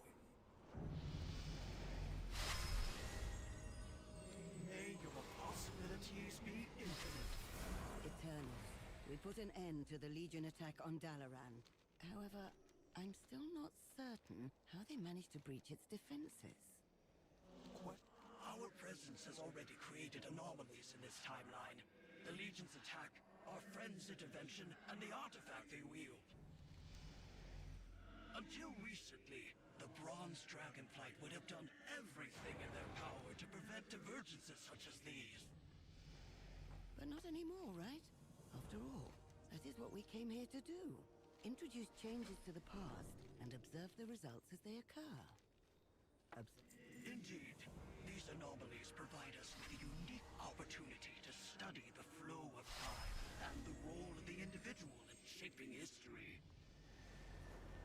That being said, I promise no Stormu that this experiment will eventually come to an end, and that we will all depart from this timeline. Well, then we'll simply have to make the most of the time we have, won't we?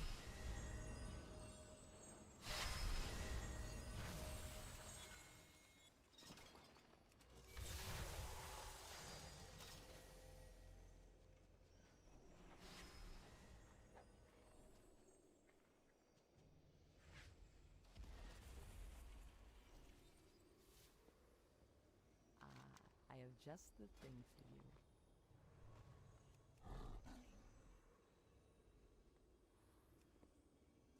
Goodbye.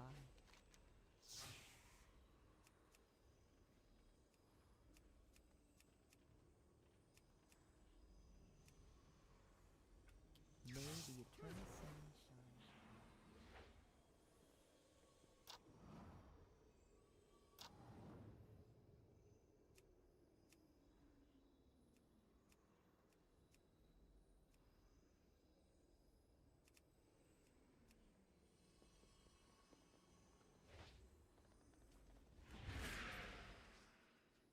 You seek answers?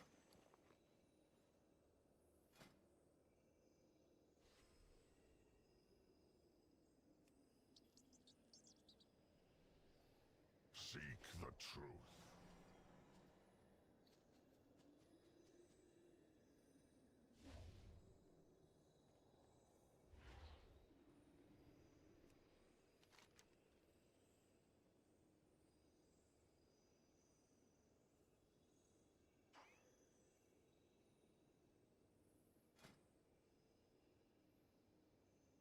That's kind of ass.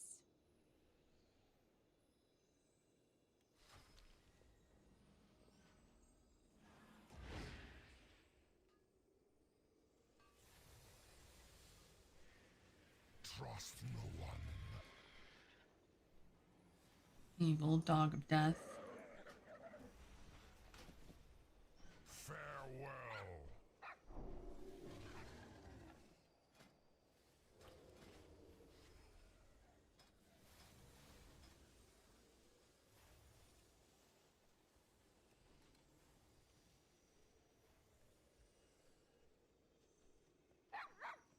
Damn, Corgos go crazy.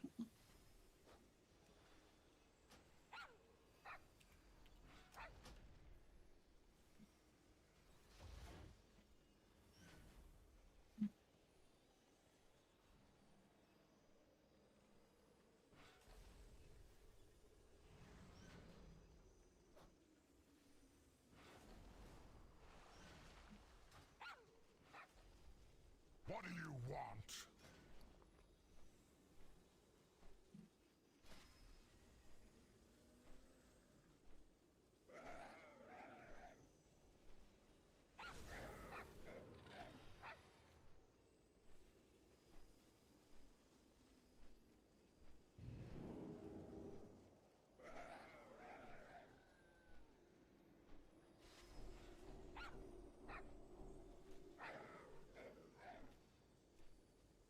The world will change.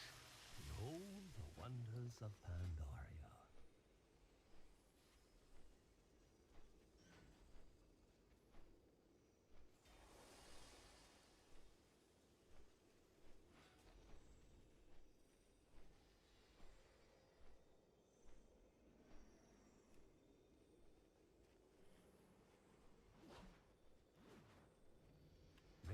fine mastery in your passions.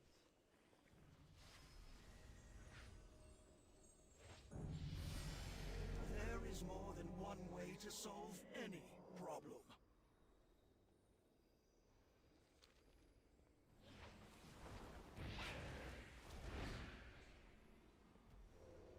Okay, this little shit's just gonna keep barking though. This way the Cappy's better.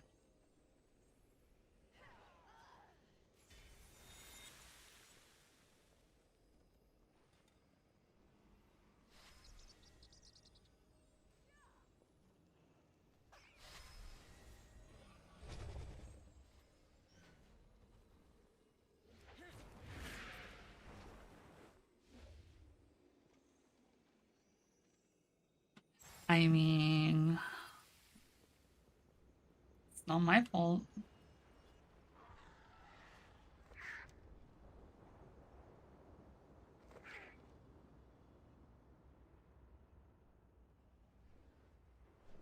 How you doing, man?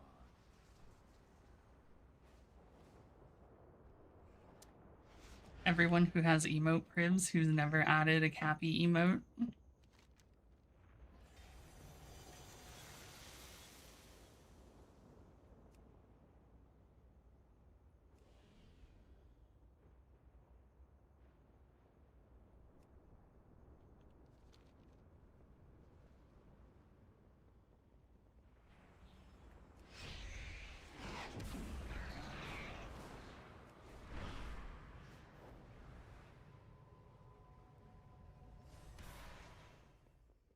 Let's get to work.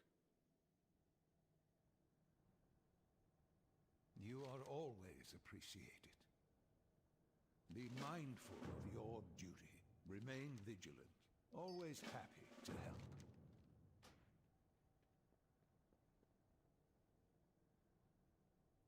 Take care, my friend. Ah, good to see you.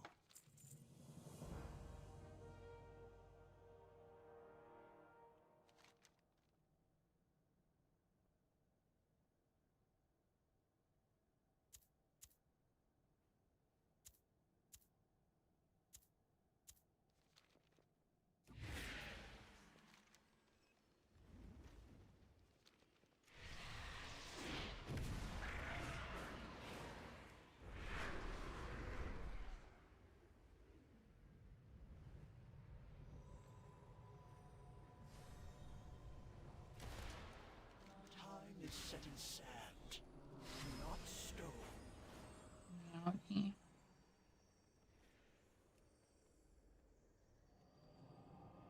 Change is good.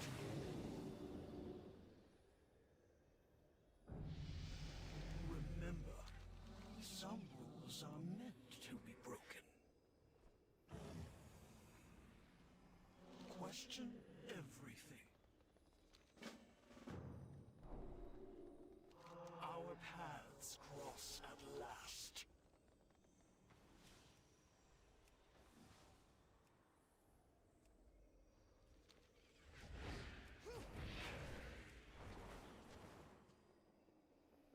Who knows what knowledge we'll acquire? Our endeavor goes on. Never settle for the unknown.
Just the fuck? Where?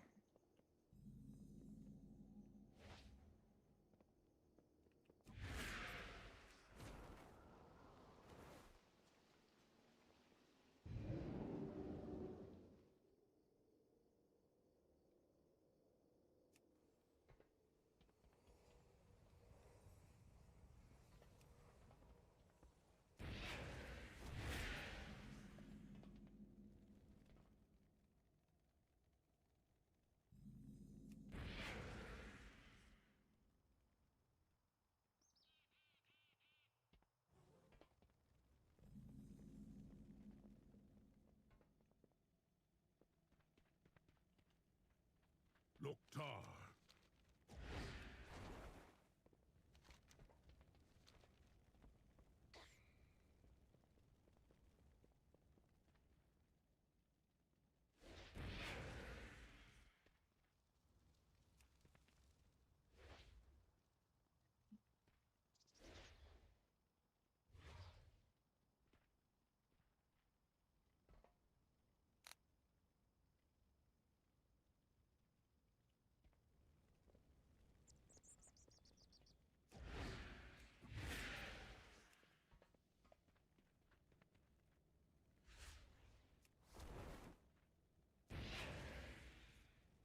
I need to target something first.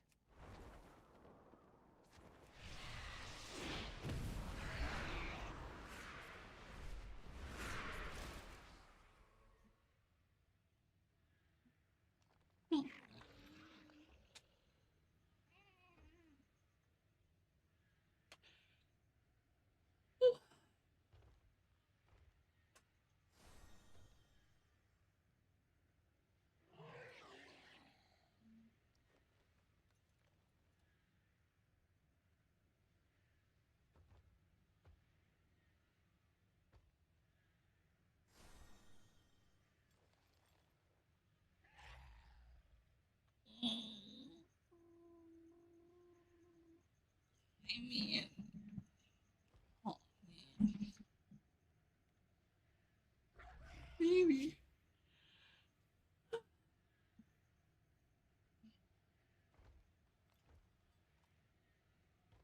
True.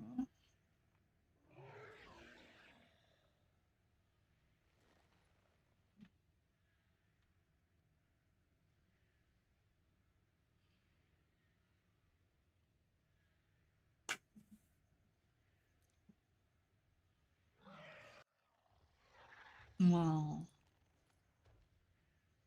I don't think I'm gonna sleep, but big butt.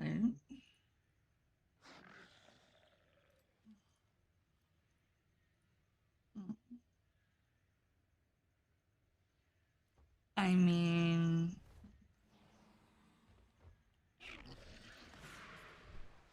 want to? Not really. Will I?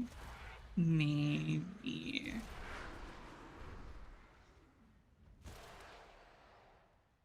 But not yet.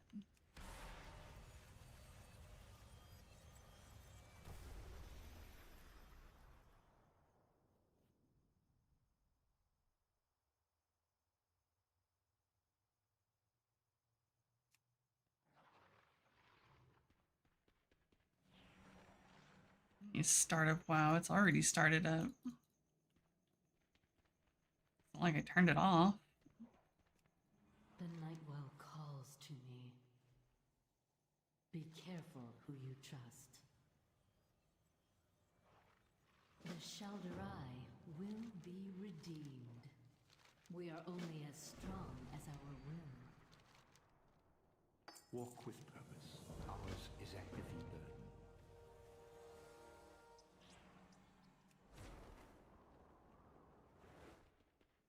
Elisand was wrong to doubt our magic.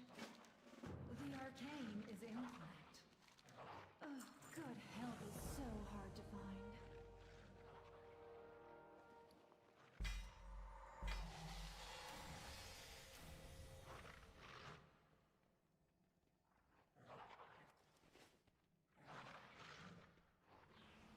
I mean, it is too early to sleep, though, to be fair. One day at a time.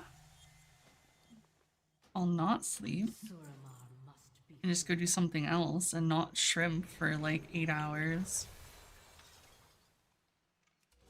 'Cause my neck fucking hurts, honestly.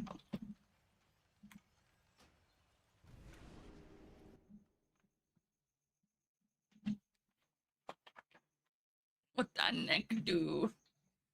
Hurt? Crack? Creak? I'm fucking old.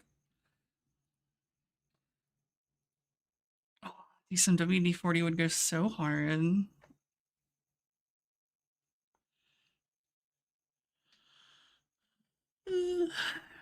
Hmm.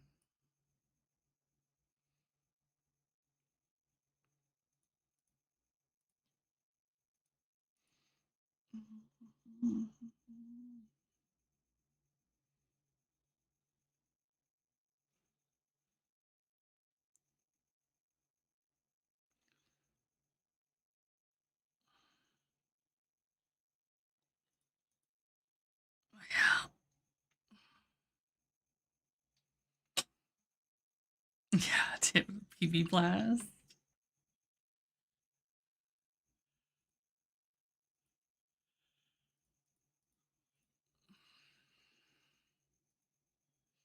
Yeah. Thank you guys for coming. It's time for Granny to not fall asleep in her chair and back in my day.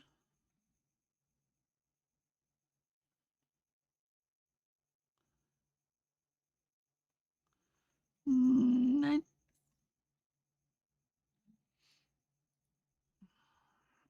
Good night.